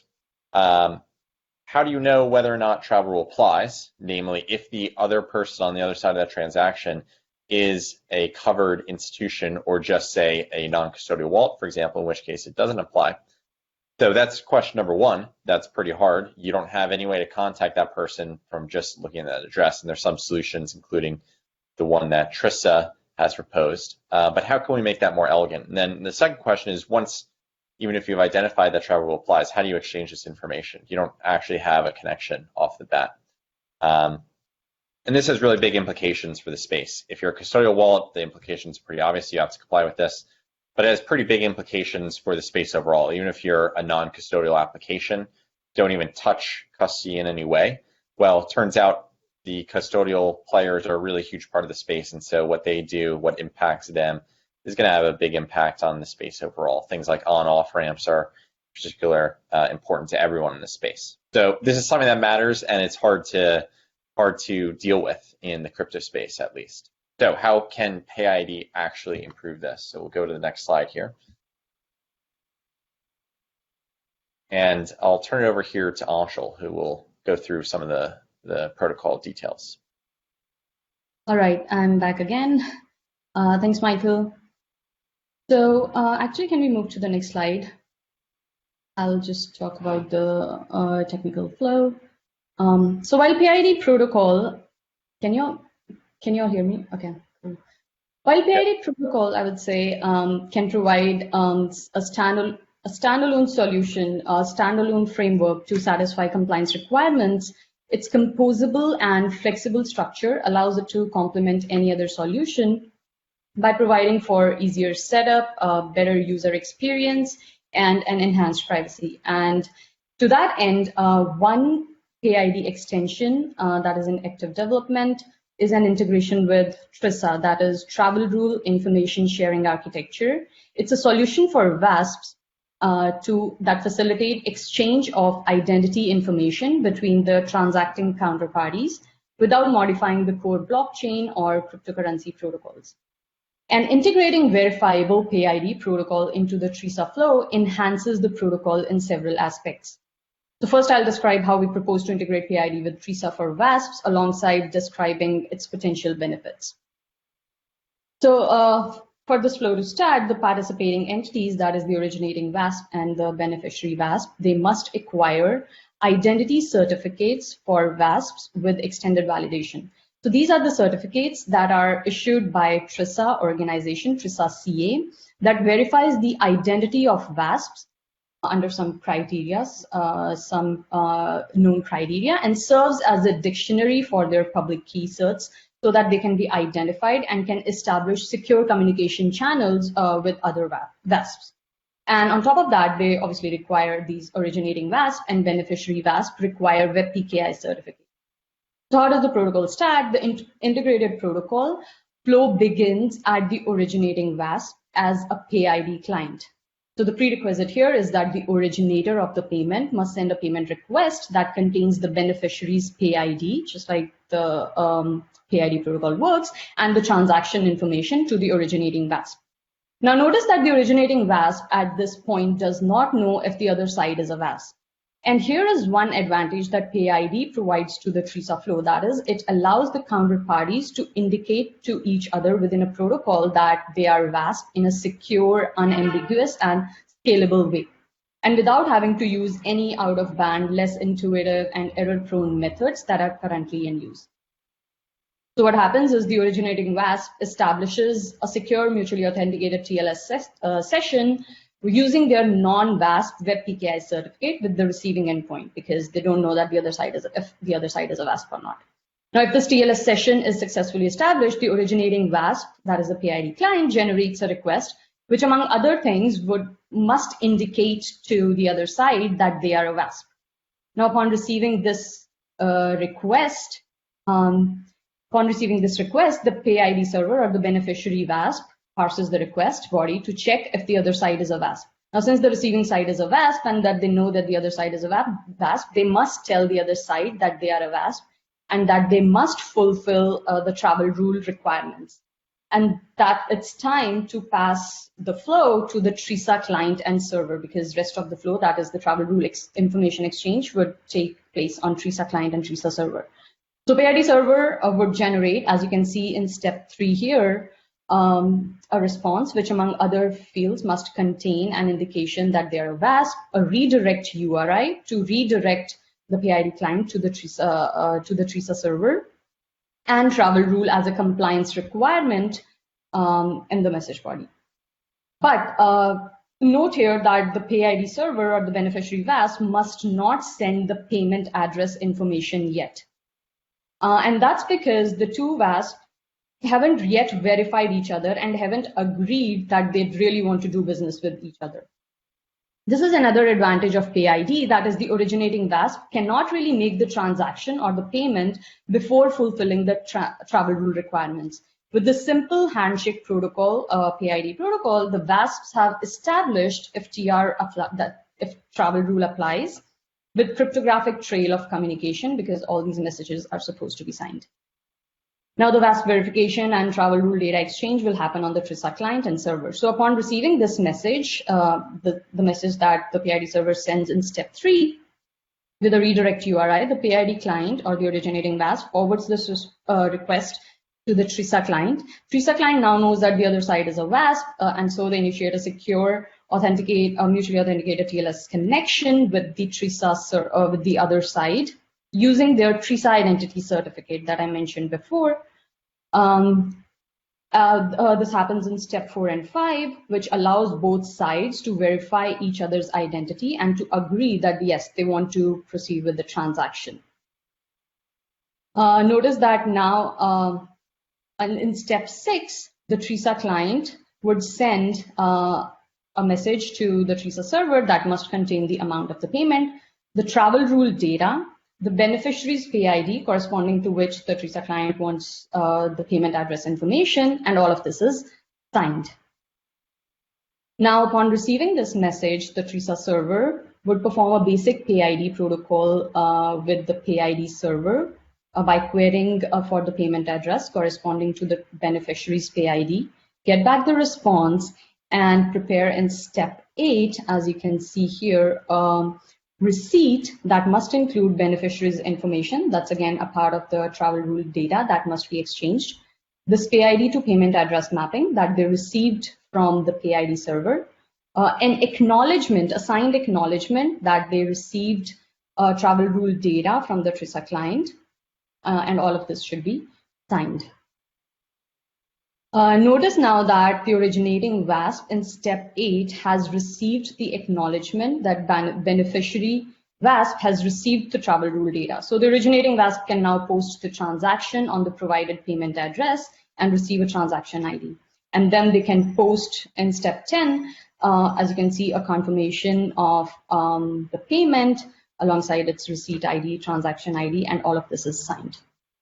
All of these messages are signed with the off-ledger private keys of the originating and beneficiary VASPs, which makes this entire communication non-repudiable. And more specifically, it provides cryptographic proofs of compliance to both the sides. And with this, we can move to the next slide. So just to summarize all of this, PayID supercharges TRISA. By this, what I mean to say is that integrating PayID protocol into the TRISA flow enhances the compliance screening and privacy of TRISA, because as you have noticed that the payment address to make the payment is only sent by the beneficiary VASP to the originating VASP after a beneficiary VASP and the originating VASP has verified each other's identity and have decided to proceed with the transaction. And B, each side has received and acknowledged the receipt of the required travel rule information. And PID protocol provides an easy, scalable, and unambiguous way to discover and verify counterparty. For originating VASP, it eliminates the risk of sending private information to the wrong entity. And for the beneficiary VASP, it eliminates the risk of receiving a payment from a VASP without having to fulfill the compliance requirements. So it facilitates information exchange with these proofs of compliance. And last but not the least, as PID protocol's feature is, it provides a better and improved user experience. So that's how we propose to integrate PID with TRISA with several benefits that it provides to TRISA. And that will be all. We also have, if you want to participate more and are interested in learning more, we have a travel rule working group. So it would be great if you can participate. And that will be all. And with this, Michael. Yeah, and I'll just add on very quickly, the TRISA team is phenomenal. They are a member of the PayID Coalition. We're also participating in that effort there. A lot of common principles in terms of openness, peer-to-peer, lack of centralization based on web standards. And so it just made a lot of sense to partner with that effort to help solve really tricky problems in the space.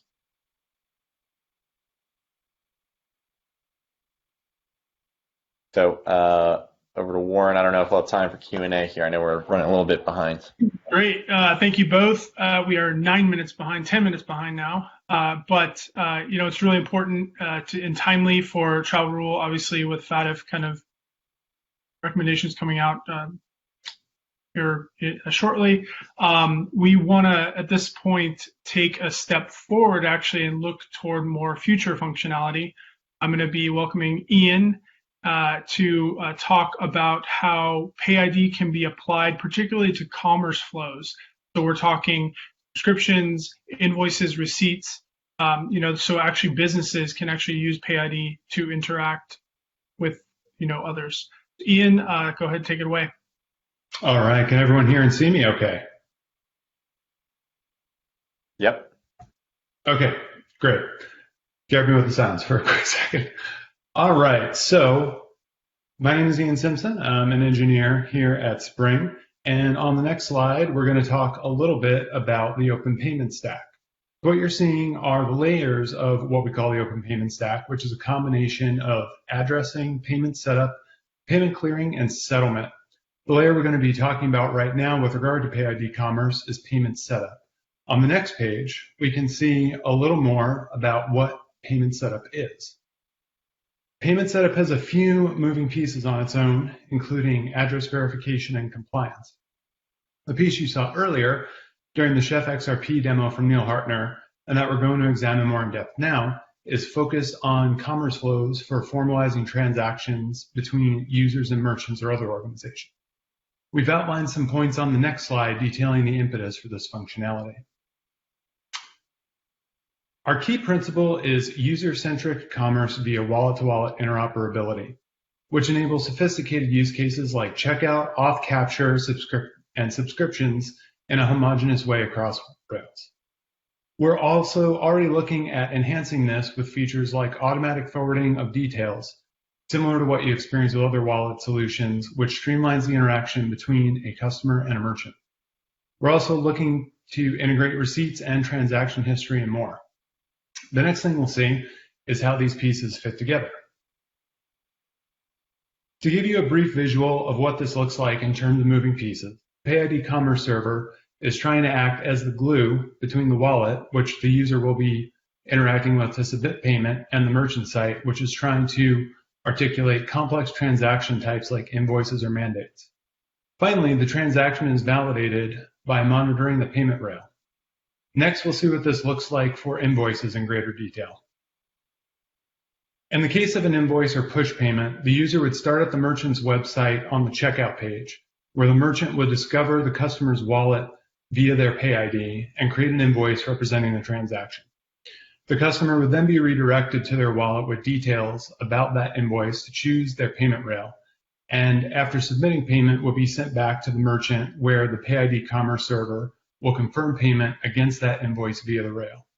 Moving forward, we'll examine what subscriptions look like. Next slide, please. Oh, sorry, you're on the right side. In the case of subscriptions, the flow is similar, except that the entity being used is a subscription instead of an invoice. We still rely on redirecting from the merchant to the wallet and back to confirm the flow, but the interactions are a little more nuanced after. In this case, we're sending the customer to their wallet to approve the subscription, but not to initiate the transfer of funds like we do in the invoice. The trip back to the merchant is for confirmation of the subscription rather than confirmation of receipt of funds. Behind the scenes, the PayID Commerce Server of the customer wallet notifies the PayID Commerce Server of the merchant that the subscription is approved, rather than any kind of token-based interaction via the browser. Up next, we'll talk more about how subscription payment works. After the subscription is created, we end up reusing an invoice flow behind the scenes. The merchant creates the invoice and creates a charge against the invoice, which results in the PayID Commerce Server of the customer's wallet, which pays the invoice. Once again, the ledger is monitored to make sure the payment happened, which allows the merchant to know that the invoice, and in this case, the instance of billing against the subscription was paid. Next, let's talk more about the benefits of PayID Commerce. First, you get a seamless user experience since we minimize the amount of information required to be known and or typed by the user. We achieve interoperability because the merchant can orchestrate and trigger subscription payments with user consent through a uniform open API that will work across wallets and across payment rails. It's simple because the merchant's PayID checkout server provides a single integration API for all commerce-related transactions and functionality, such as updating inventory, accounting, etc. It's secure because the interactions are primarily server to server, which improves security, and it's empowering because it allows the sender to aggregate and manage all subscriptions in a single place like your wallet. And with that, I'll turn it back to Warren for any questions. All right, thanks, Ian. So we're actually we didn't get a ton of questions, I think, because people were kind of focused on some of the more of the security. So we're gonna transition, try to catch some time back to Javi and Meyer, who are our partner engineers. They are focused on helping businesses integrate PayID. A lot of you partners on the call have probably integrated with or interacted with Javi and Meyer. So Javi, Meyer, if you guys can come on and discuss a little bit how to integrate PayID into a company's servers. Hello, hi, I'm Mayur. Hi, I'm Javi. We are partner engineers on the Spring team, and we focus on helping partners integrate PayID into their applications, as Warren mentioned. Today we're going to be discussing how you can make use of what's available with PayID now using the reference implementation. And so there are two main efforts. One is allowing users to send money to a PayID, and two is generating PayIDs for your users so that they can receive money easily. So you can see that there isn't too much of a lift. It's pretty straightforward. And I'm going to be going over send, and then I'm going to hand it over to Javi to go over receive.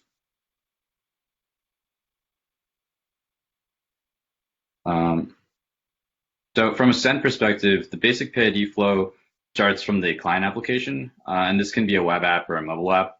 And we typically want to insert the PayID into an existing flow by modifying the destination field to accept the receiver's PayID. So this is your standard destination input field that says send to or withdraw from or withdraw to in the context of an exchange. The only logic change that needs to happen is to send a GET request to the public API endpoint that corresponds to the receiver's PayID. So if you recall, every PayID corresponds to can be directly translated to a public API endpoint where you can get the underlying payment information. So this will, of course, return the underlying address of the receiver according to the header that was supplied in the initial request.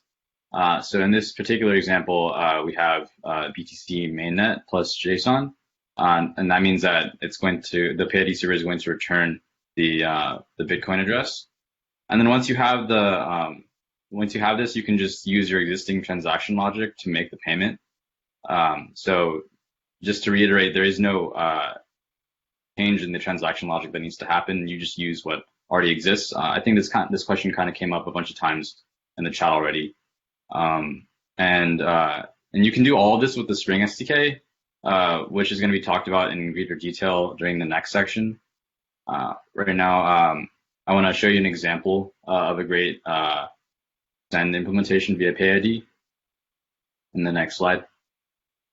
Cool. So this is the SUM app, and I'm sure all of you guys, or many of you guys, have probably already seen the SUM app. It was created by XRPL Labs, and I like this integration in particular because it proactively detects whether the PayID is found, and that's a pretty easy feature to implement. All you have to do is send the GET request every time the user types in a new character, or just check if it's already in the address book.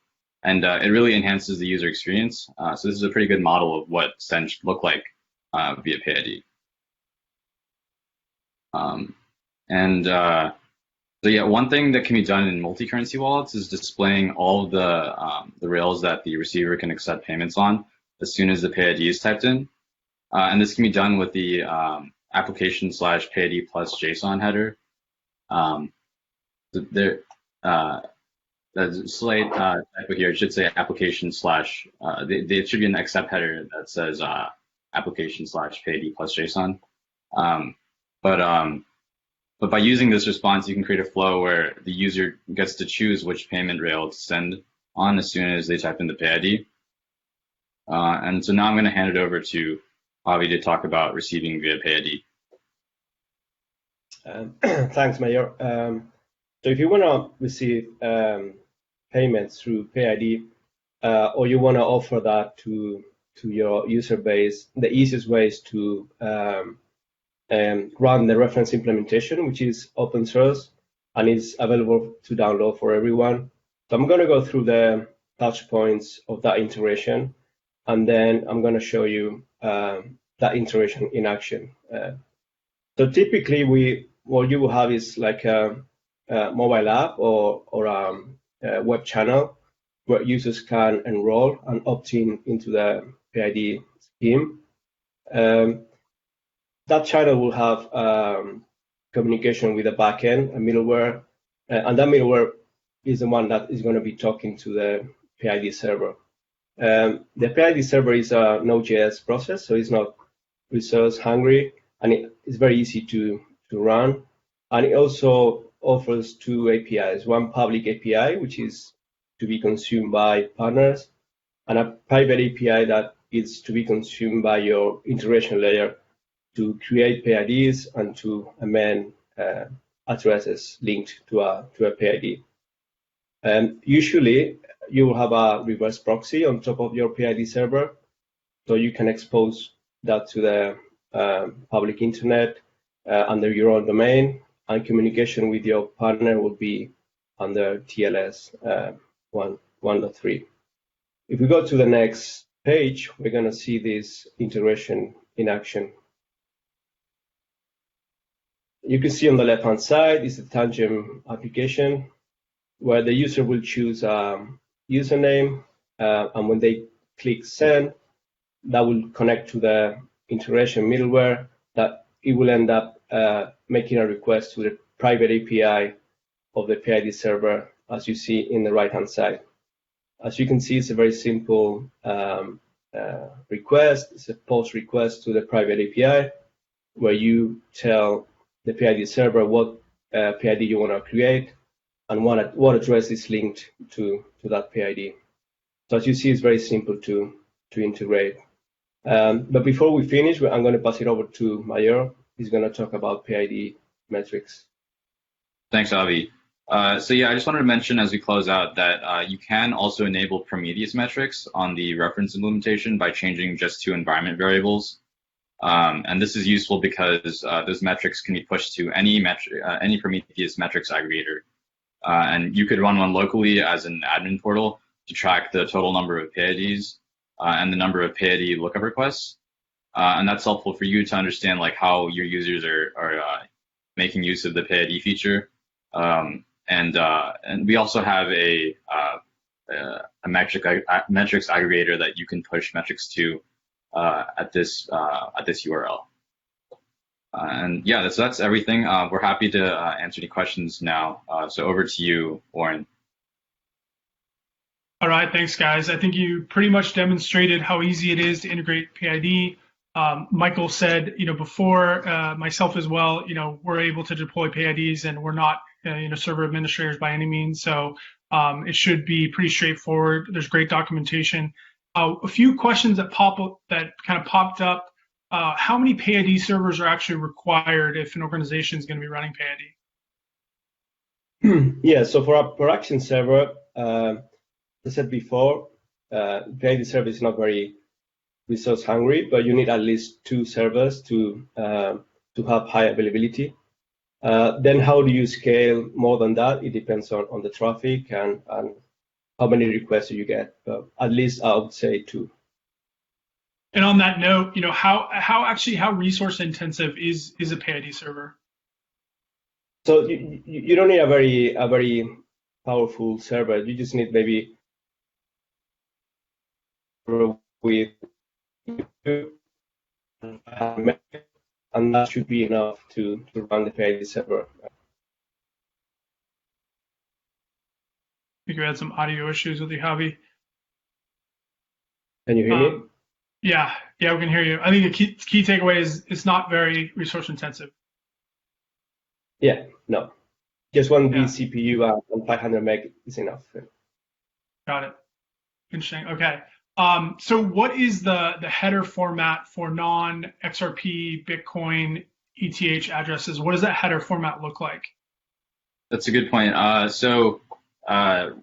For in the documentation, you'll see application/BDC plus mainnet plus JSON for our mainnet plus JSON for BTC, and then for XRP, it's similar.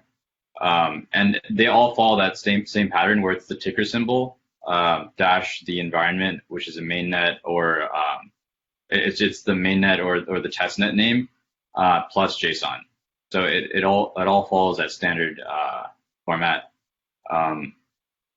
So you could use that for any currency, any cryptocurrency.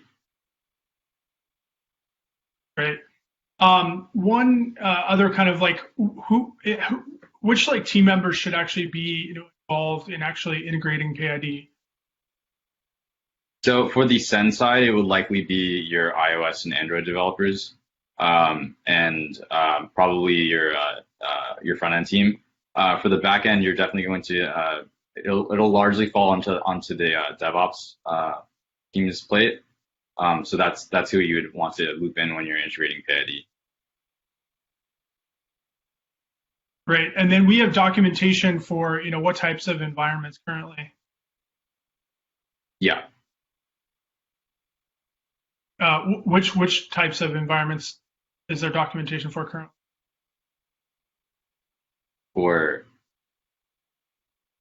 So yeah, you'll be running a Docker container in whatever environment you currently have.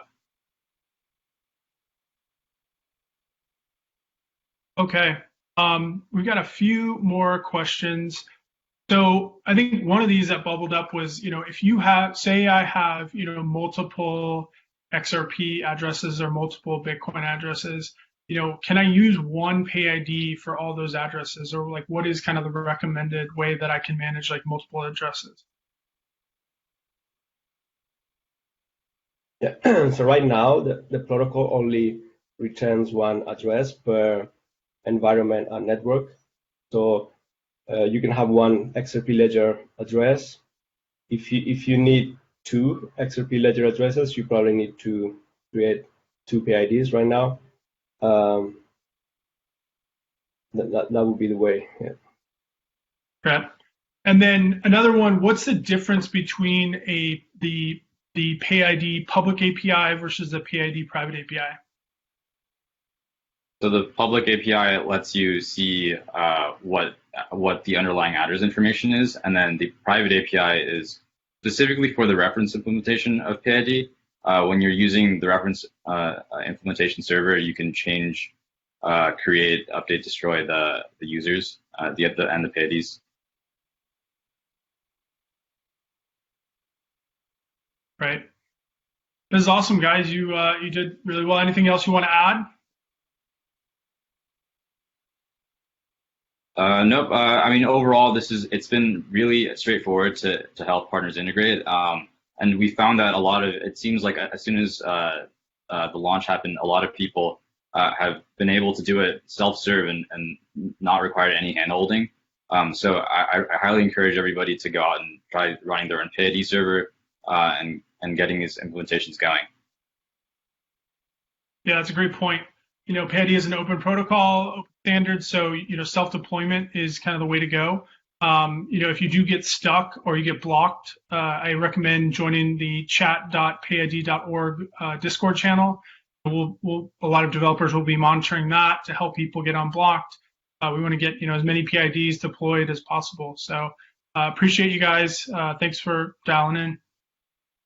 So next up, I want to bring in Kiefer Taylor, who's one of our lead engineers on the SDK, and Amy Corso.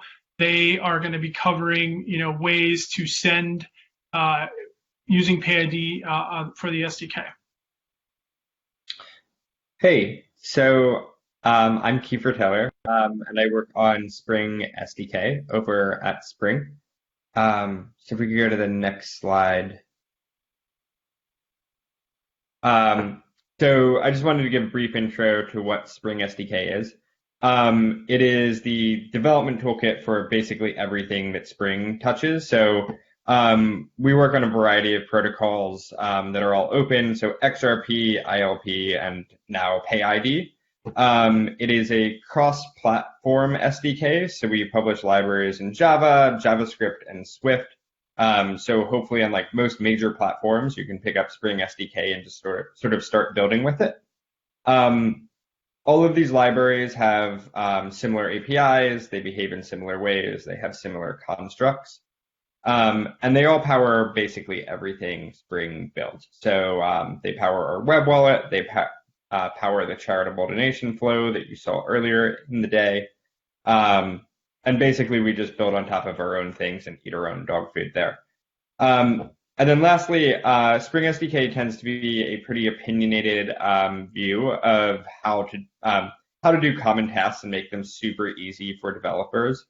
So like one of the metrics that we like really look at is like how few lines of code would it take someone to get up and running and like resolve a PayID, or how few lines of code would it take to like move XRP across the ledger. And so we really want to make that like super simple for people who work with these protocols, that you don't necessarily have to understand how the protocol works. You just have to understand how to write programming, like basic programming languages, and use that to sort of build higher level things in your app that leverage these really cool technologies. So with that, I'm going to turn this over to Amy, who's going to talk to you a bit about PayID and the Spring SDK. Awesome. Hey guys, I'm Amy Corso, and I'm on the Spring engineering team over at Ripple as well. And I've been working on developing the SDKs with Kiefer. So let's just jump right into the code here. I'm going to share my screen. All right, so hopefully we're looking at VS Code here. You can yell at me if that's not the case. So the SDKs are available through typical package managers. So this is an example of using our JavaScript SDK. So you can see here we're just importing Spring.js. And let's take a look at the code maybe before running this, the demo. So the SDKs currently provide 2 clients for working with PayIDs, for resolving PayIDs to underlying addresses. So let's actually take a look at this client first. So this is a generic PayID client, and you can see here that it's instantiated without being bound to a particular network. So this generic PayID client has a couple of functionalities. It can resolve a PayID on a specific network, or it can resolve all the addresses associated with a PayID. And it can also parse and validate a PayID, so that splits a PayID into the component path and host, and it also validates that the PayID is valid. And so when using the generic PayID client, you provide the PayID and the network for which you want the address at call time. So this little snippet here is an example of resolving a PayID, in this case, Alice, dev, etc., on the Bitcoin testnet. And you can see how simple this is. Basically, one line of code to instantiate the client and another line of code to actually make the call.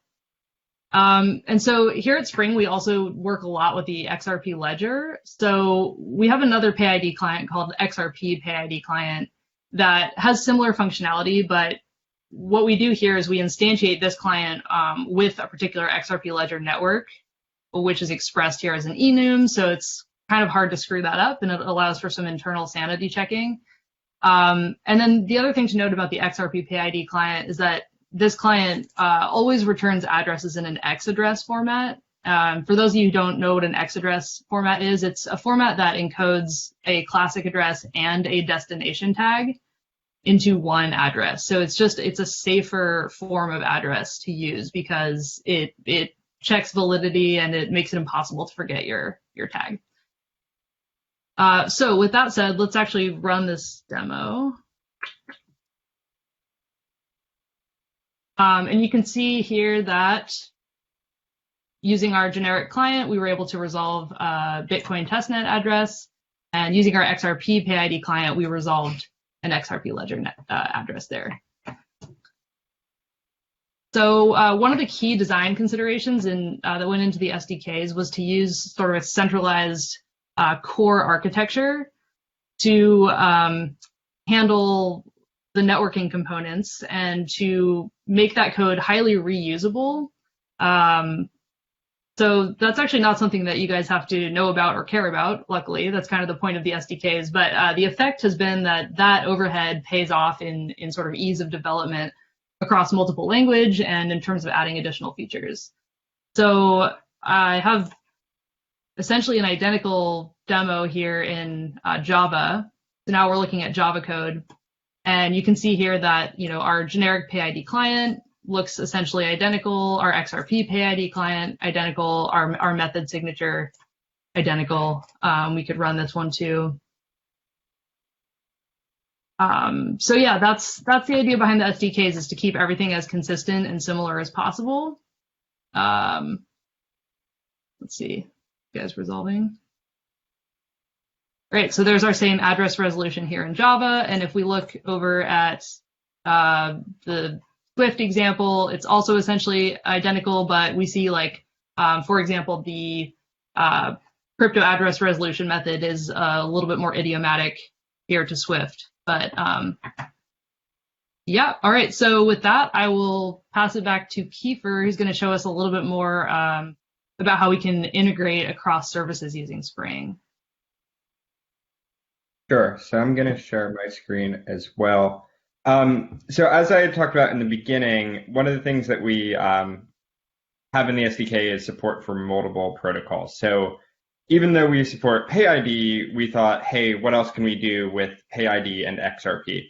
And so one of the cool things I want to show you just real fast as a demo is a composition between XRP and PayID. So I have this demo on my screen, which is written in Node.js.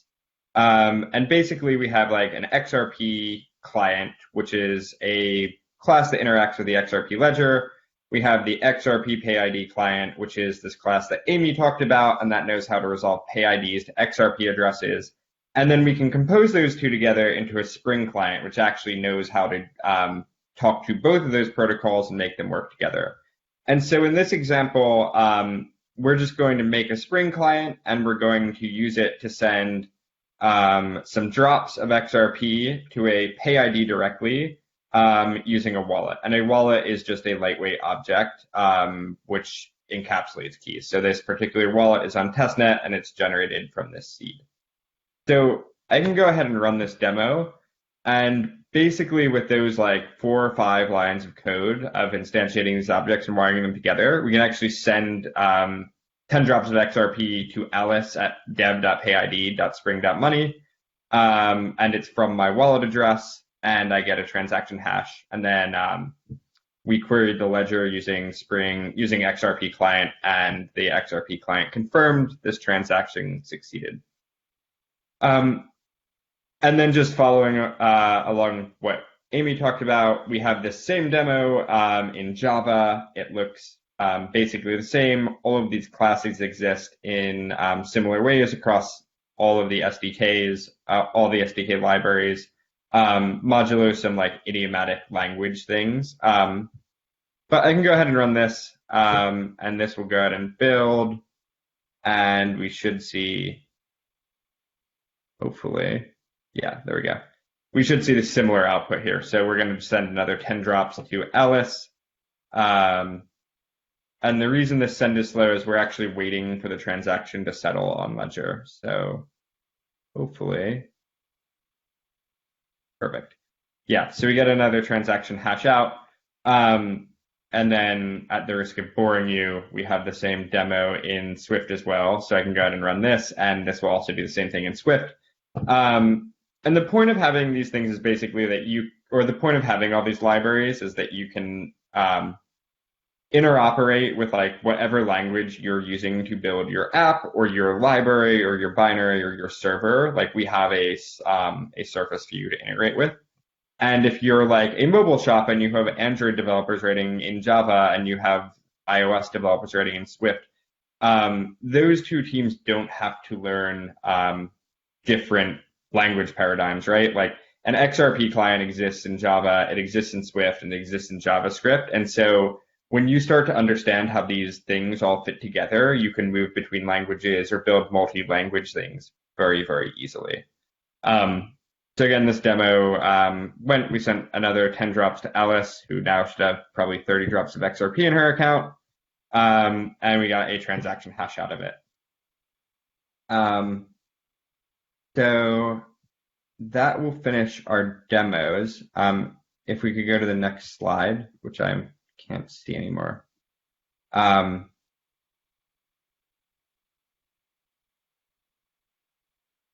Perfect. So if you want to go get started with Spring SDK, everything we've shown today is live right now. It's all published. You can go grab these libraries from your favorite repository manager.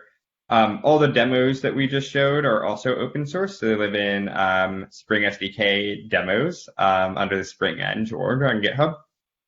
And then we have links to Java, JavaScript, and Swift libraries. And then if you have any questions, I'm happy to field them now.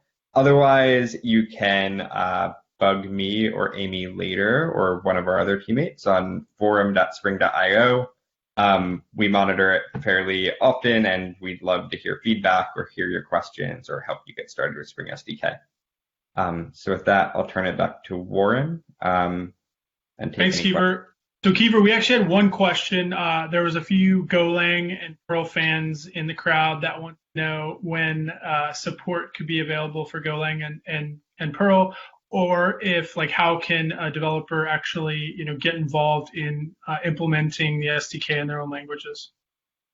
Yeah, totally. So one of the nice things about Spring SDK is we actually build using a reusable network layer. So we use gRPC bindings, which let you generate network interfaces in a lot of languages.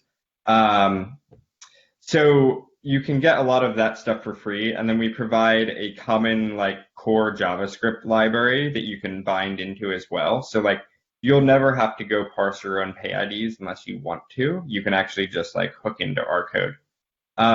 So I believe Flare has started work on a Go version of Spring SDK. I'm not actually sure on its status at the moment, but we're very interested in building additional language bindings for this stuff, and we're very interested in making it more and more accessible and providing more and more surface areas. So if you have I think a language binding, we'd love to talk to you. For sure. Yeah, I think I've seen community support for Go, Python, Ruby. I think that's it. There's a Rust implementation and then Rust too. So obviously super easy to be able to support other languages. So if you're a big Perl fan, we highly encourage you to you could spend a better half a weekend probably spinning it up. I've seen it done actually at Hackathon where someone just wanted to write their own implementation and they did. So awesome. Kiefer, Amy, thank you so much for joining. Appreciate great work, and we'll check you out on the chat forums. Cool. So next up, I want to introduce Ben. Ben is the CEO, co-founder of Dwala. Dwala is a payment network that's been around for quite a long time. So Ben is a very entrenched mind when it comes to payments, and we're super happy to have you and just to kind of discuss a little bit more about what you're working on and how you see PayID benefiting in the long term.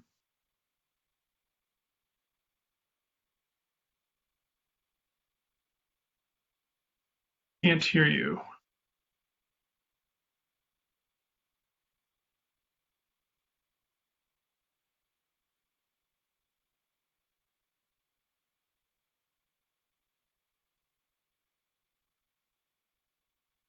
Still can't hear you.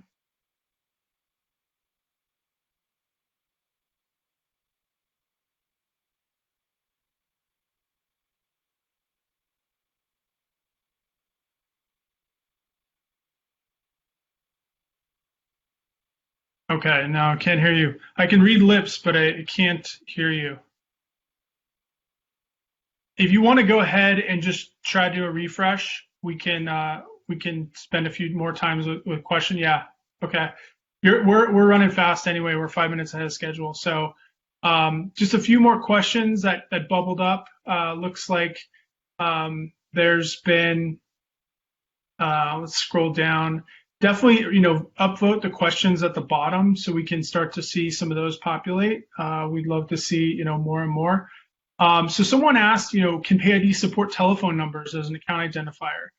This was an interesting question, particularly, in like places like India or other countries that use telephone numbers.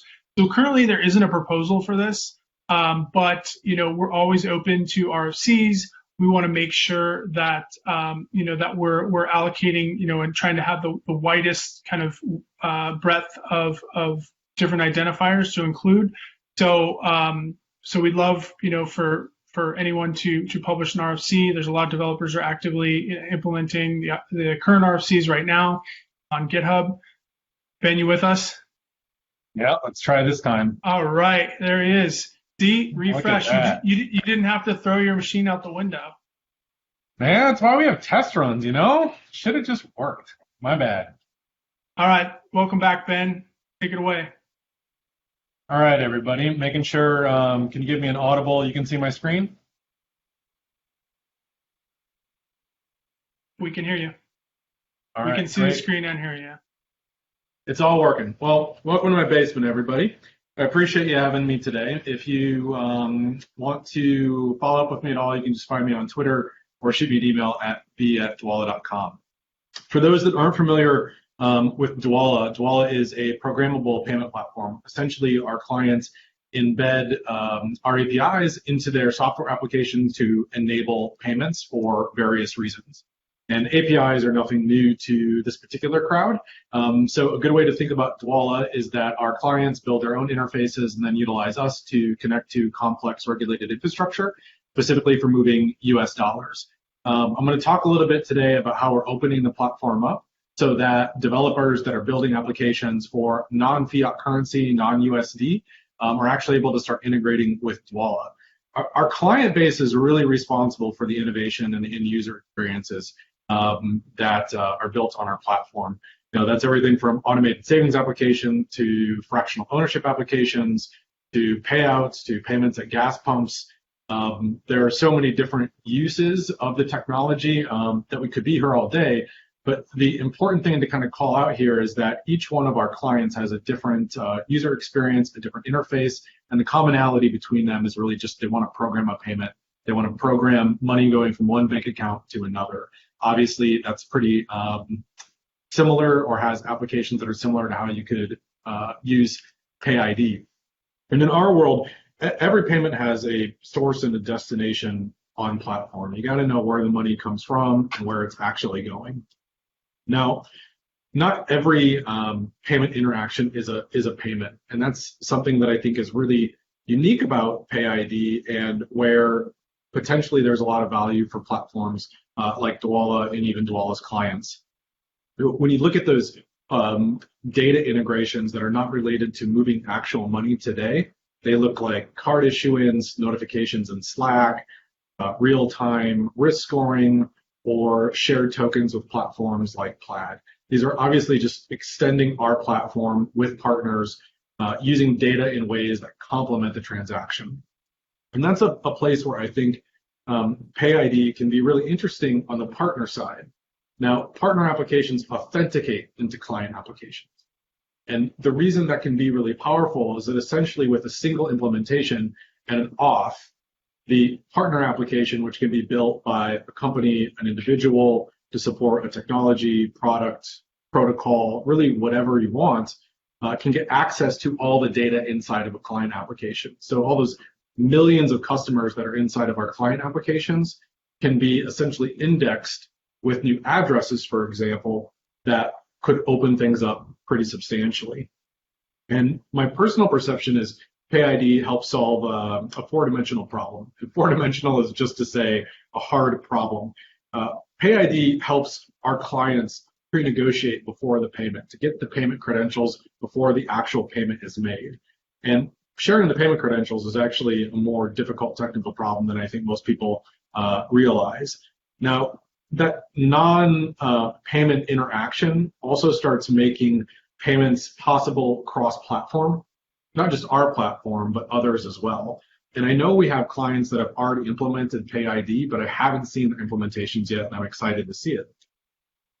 One of the things that I think is really unique about this current snapshot in time is interoperability is essentially enabled by a technical adoption, not regulatory mandate. And in Europe, it's really by regulatory mandate, but in most of the world, and also specifically in the United States, the opportunity for us to essentially open platforms really quickly through developing new things is pretty astounding. And we're getting to a point where every payment has a source and destination off platform as well, and it's largely enabled by technologies like PayID. Now, the reason I think that is so incredibly powerful is if you think of Dwolla as like a single node, that node is not really that important on its own. But when Dwolla distributes its product and it's used across 19 different verticals that service a number of clients, that service millions of end users, you can start to get to a point where you see through a single integration how you can light up all these millions of accounts that are already validated, that are already known. And I feel like that's a really special thing that just 10 years ago wasn't possible. I tried to figure out a slide with 1 million dots, but it just ended up looking ridiculous and I kind of failed, but I felt like I had to use this slide anyway. So that's nowhere near 1 million dots, but hopefully you get the idea. You know, on the Dwolla platform, each app is a registration or has a list of registered entities or customer types that are all trusted receivers. But the apps really can't talk between one another. They can't see one another. And my hope is that through this and other experiences, we're actually able to find someone to and partner with someone to build a PayID implementation that helps our clients actually discover some of the payment credentials across the applications.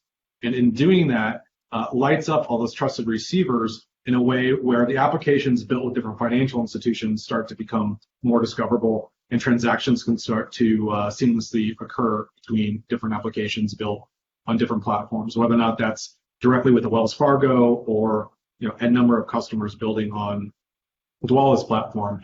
And I think the logical evolution for PayID here is that as you're creating these pre-negotiated payment instructions across a single currency and settlement infrastructure, you're able to start thinking about, well, how do we extend it to a second ecosystem?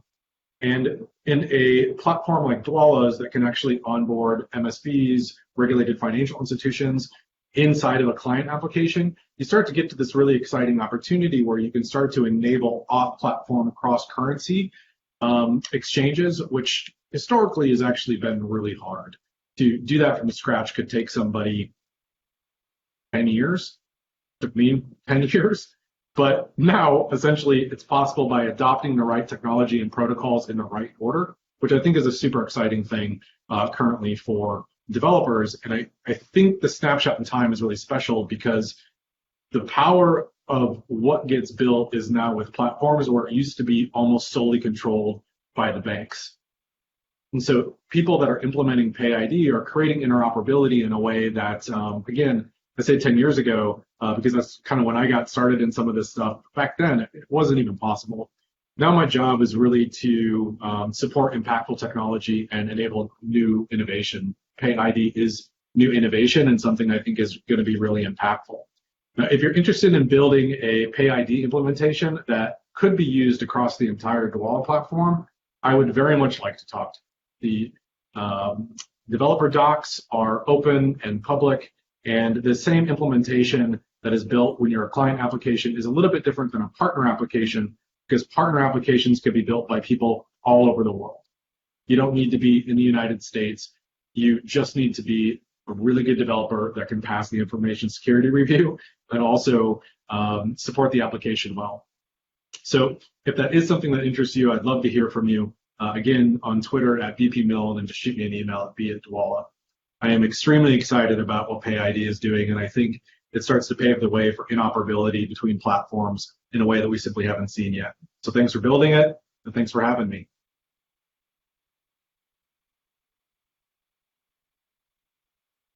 All right, Ben, thanks a lot. I appreciate your time. Glad we got to troubleshoot those and exciting presentation. It's a call to action for developers to build for applications like Dwala, because it's going to make Dwala a lot more useful for everyone. Appreciate it, Ben.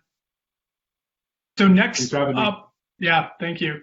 So next up we have Marissa from Liquid.com. So Liquid is aptly named one of the most liquid exchanges in the world. I think they've done to the tune of about $50 billion worth of trading in the last 12 months.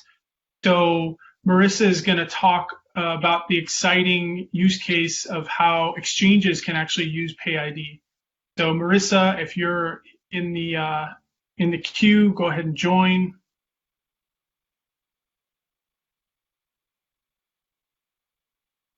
She's on her way. I'm particularly excited. Yes, Marissa, you there? Yes, I am. Sorry, I'm dialing from Singapore, so I'm not going to be showing my video today, since it's about 3:50 in the morning now. But thanks for having me here. My name's Marisa. I'm part of the Liquid Exchange, part of a new division that we're just beginning called Partner Solutions. And I just wanted to introduce a little bit about Liquid, our background as a crypto exchange, and then also kind of go into some of our new developments that are coming into the payment space.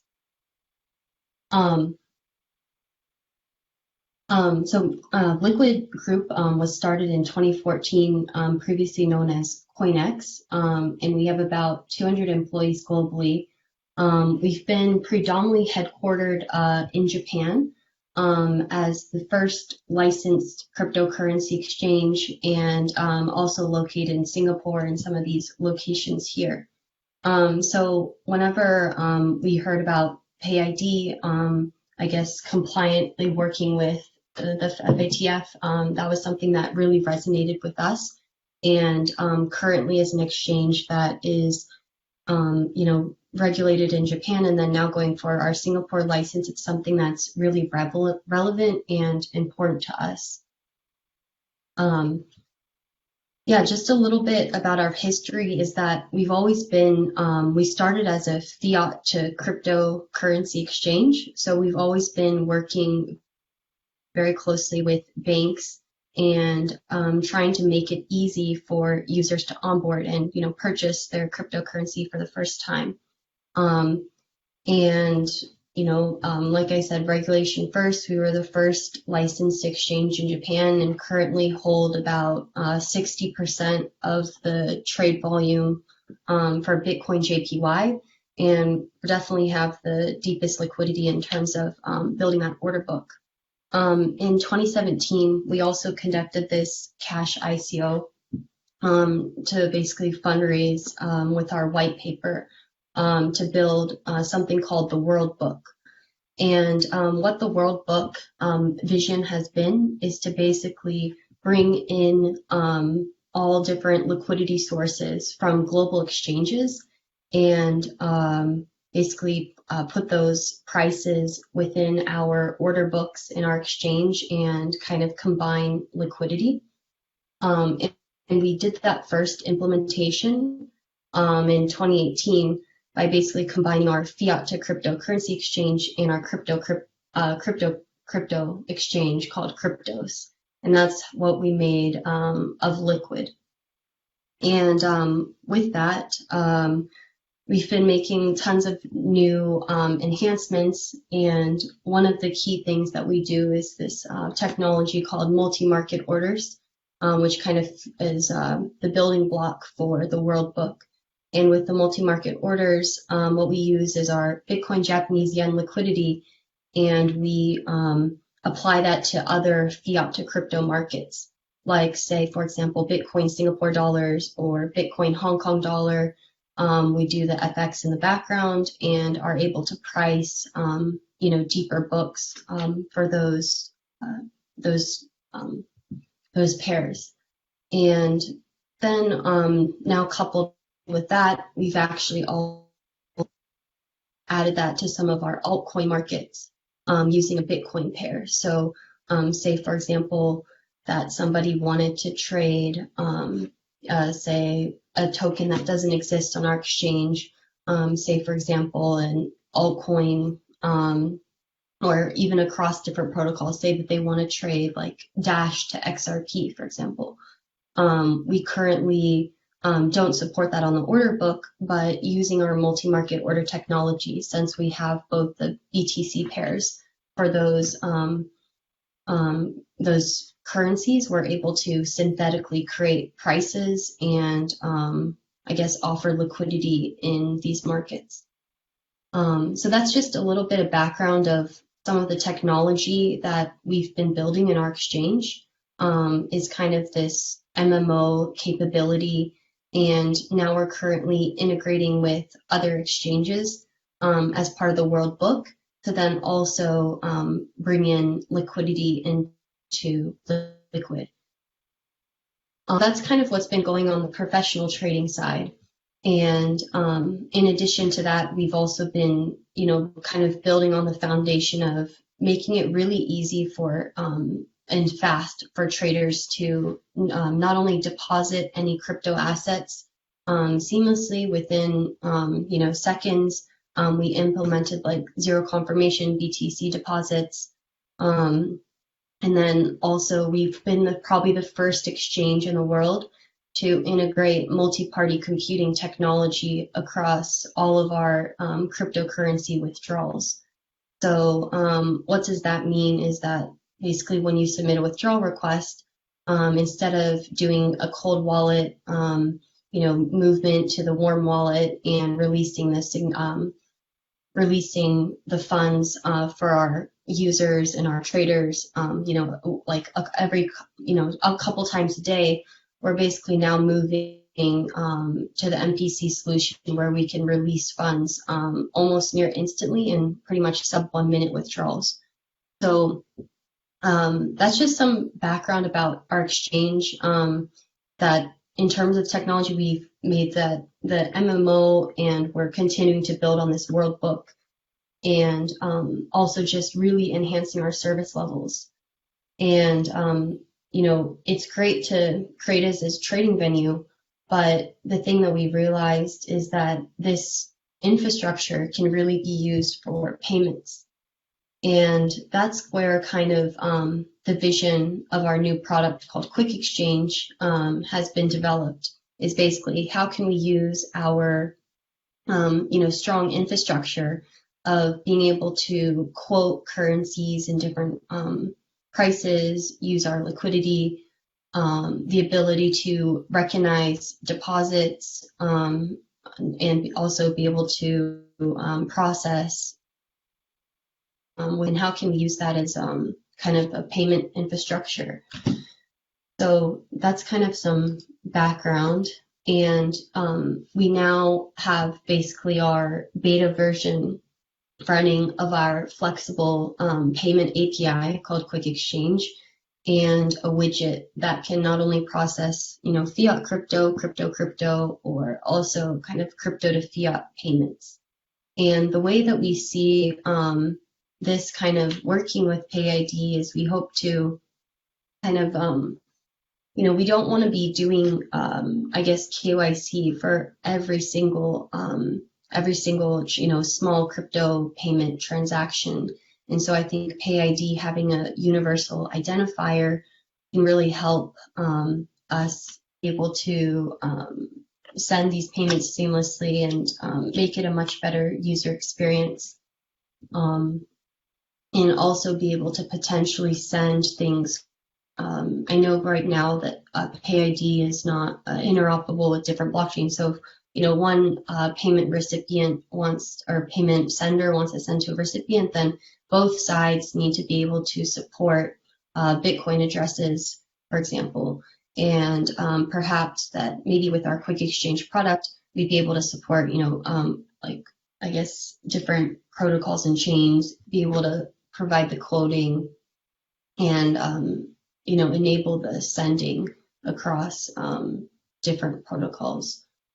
So with Quick Exchange, we shared a lot of the same vision with PayID, where it's really designed for kind of non-crypto natives, and user experience has always been, the number one thing.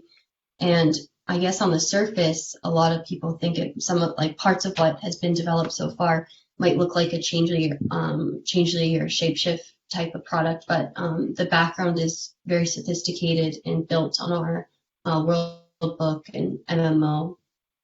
And yeah, pretty much you can see what I covered here with the fast and secure delivery using MPC. I just wanted to go ahead and maybe show you guys also a demo. But the other thing that we wanted to emphasize is that we noticed that in order to bring more people into crypto and really service payments, we didn't want to have people be forced to create an account at Liquid. So this is really designed to be 100% white label for partners, and a new partner API for people to use. You can still see my screen here.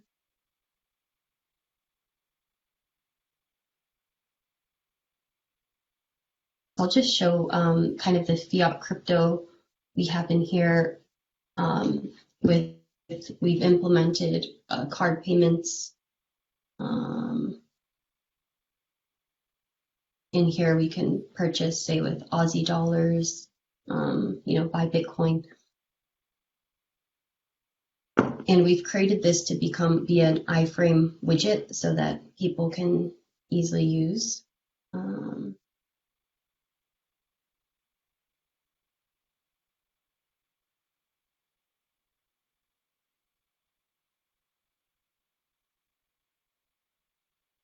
And it's a very quick, you get the transaction cash here.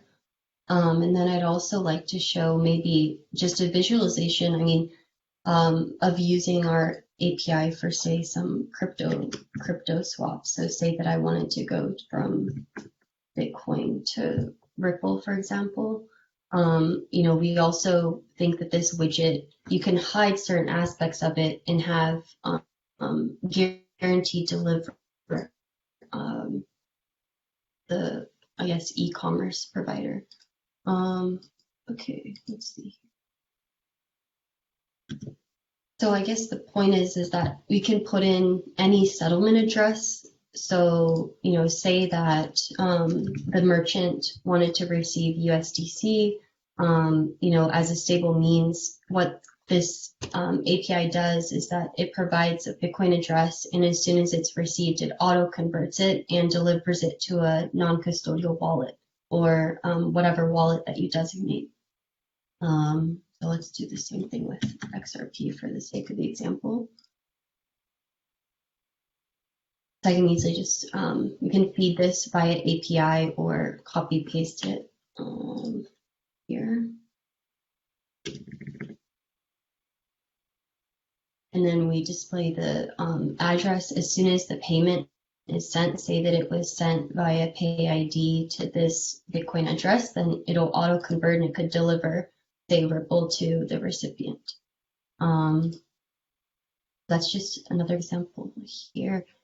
And there's lots of creative ways to work with it, and we have a well-experienced team that is working on this product. And so we'd like to we're really excited to be able to collaborate with more members of PayID and figure out how we can better serve payments using this product. So our initial, I guess, developer B2B APIs are here, developers liquid _kex B2B. And we also just released our copy paste I guess, widget code with different styling that our different partners can integrate.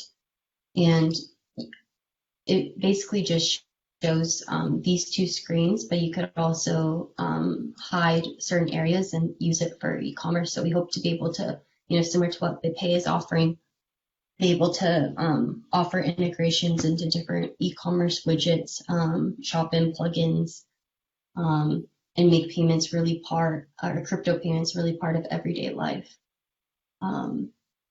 Yeah, that's covers most of my summary of what I'd like to share with you guys. And, I'd love to invite people to reach out to my email if you guys have any questions or interest in working together on our Quick Exchange API and also with how we can tie it in with PayID. So thank you so much for having me. I know the majority of the presentations were full-on demos, and we're only just getting started, but we're really excited to be here, and thank you for your time. Thanks a lot, Rusa. Appreciate the showing the use case for exchanges. We're particularly excited about exchanges adopting PayID. An exchange, any exchange, you could have any number of different cryptocurrencies to help, actually streamline those all into a single address is going to help a lot, I think. So with that, I want to make sure that we just do a little bit of kind of closing out, just to recap. So we have quite a lot today. We had, we opened with Brad Garlinghouse and Ethan talking about kind of the vision for PayID, working with, the coalition of 40 plus companies. We heard from David Schwartz more about the technical vision around identity more broadly. We heard from the lead, product manager, Michael Zukowski, to kind of do a tech talk on PayID itself. We heard from a number of different partners. We saw some awesome demos. PayID is very much live. A lot of people have, asked, is this live yet? When it's going live? It went live on Thursday last week. It's open source. It's available on GitHub. There is the actual Discord channel that you can join, chat.payidea.org, which will actually forward you over to the Discord channel. There's active discussion going on there. We anticipate that will grow. You can also get a hold of us at info.payid.org. It's a great email just to ask generic questions, and we can kind of respond to you that way. So, really appreciate the time. Next slide. So we are officially kicking off a hackathon as of right now. Hackathon.payid.org. So this hackathon is going to be 6 weeks, held virtually on DevPost. So DevPost is one of the largest platforms for hosting hackathons, and we're going to be hosting it there. Submissions will be open until August 2nd. That's a Sunday. You have from now until August 2nd to submit. There's submission requirements on that page that will give you kind of detailed look into what you actually need to submit and to qualify. August 6th, we will be having an award ceremony with a number of judges that we're actually going to be announcing in the next couple of weeks. We are pretty excited because PayID is a pretty popular technology and it's only been around for a week. Imagine, it kind of building up more. So we're working on, with some exciting judges. We're going to be announcing that in the next couple of weeks. There's $25,000 in prizes right now. The winners take home the grand prize of $15,000. There's a second kind of runner-up prize that gets $5,000, and then third prize gets $2,500. There's also going to be 5 prizes of $500 each that are issued to honorable mentions. So we have about 8 winners that are going to take home some crypto, actually, some XRP. So we look forward to evaluating and seeing the submissions. Chat.payid.org is going to be your go-to for getting feedback, for giving feedback. We're really, really passionate about getting feedback on PayID. It's only a week old. We've been, working on it with over 100 different developers across 40 different companies for the better half of 2020. but we want to make sure that we're building the right things and hearing from you developers in the community to kind of help us steer. On that note, we are doing a lot of development on the working groups to make sure that this is a standardized protocol. And Anshul mentioned it before. If you're interested, particularly getting into the standardization of the actual protocol, then please reach out to us, info.payid.org, with a request, and we can send you invite to the working groups. So I know that there's actually been a lot of questions about ILP, and I noticed. So PayID does support ILP, very much so. We could think of ILP as like analogous to PayID. It helps to improve the actual onboarding experience to ILP. Some people ask, can PayID support multi-currency? So if you're sending one currency, receiving in another, and PayID itself can't, but it sits on other existing networks that can. So ILP is a perfect way to do that. ILP uses connectors to help bridge different currencies. PayID sits on top of that and makes it super simple for integrating that. So we're really excited about how all these different technologies can be combined to really make money move like information. So we're pumped to see that happening. We're actively involved in with the teams that are working on Interledger. We want to all come together and help make PayID beneficial for all communities. So next slide. I just want to leave you with this slide, and then we're going to close up. But this is a great link. It's a way to fill out your developer profile. This gives the team information on who you are and what your interest level is, so we can kind of continue to steer PayID in the right direction. It's just a quick bit.ly /pay-ID, and it's a short form. It's like you can fill it out in 20 seconds. But this is really important to help us figure out who we're talking to, what type of people are interested, and that we're actually including their voices. So I appreciate everyone today. We're going to keep this slide open for a couple minutes, but thank you everyone. There's been an awesome team from it's been supporting this presentation and conference behind the scenes. Miguel Aquina, he's our Wizard of Oz, who's been operating all of Blue Jeans today. He's been awesome. Jimmy Chang, he's been our executive producer for this whole thing, and has been an awesome person to work with. Andrea Schwartz, who kind of leads events, and Devin Carlson. So all that whole team has been really awesome to work with. We appreciate them. They're in the behind the scenes, kind of making all this stuff happen. But we wouldn't be here without them. So appreciate everyone today. Bit.ly /pay-ID, and we'll see you in the chat rooms. Thanks a lot.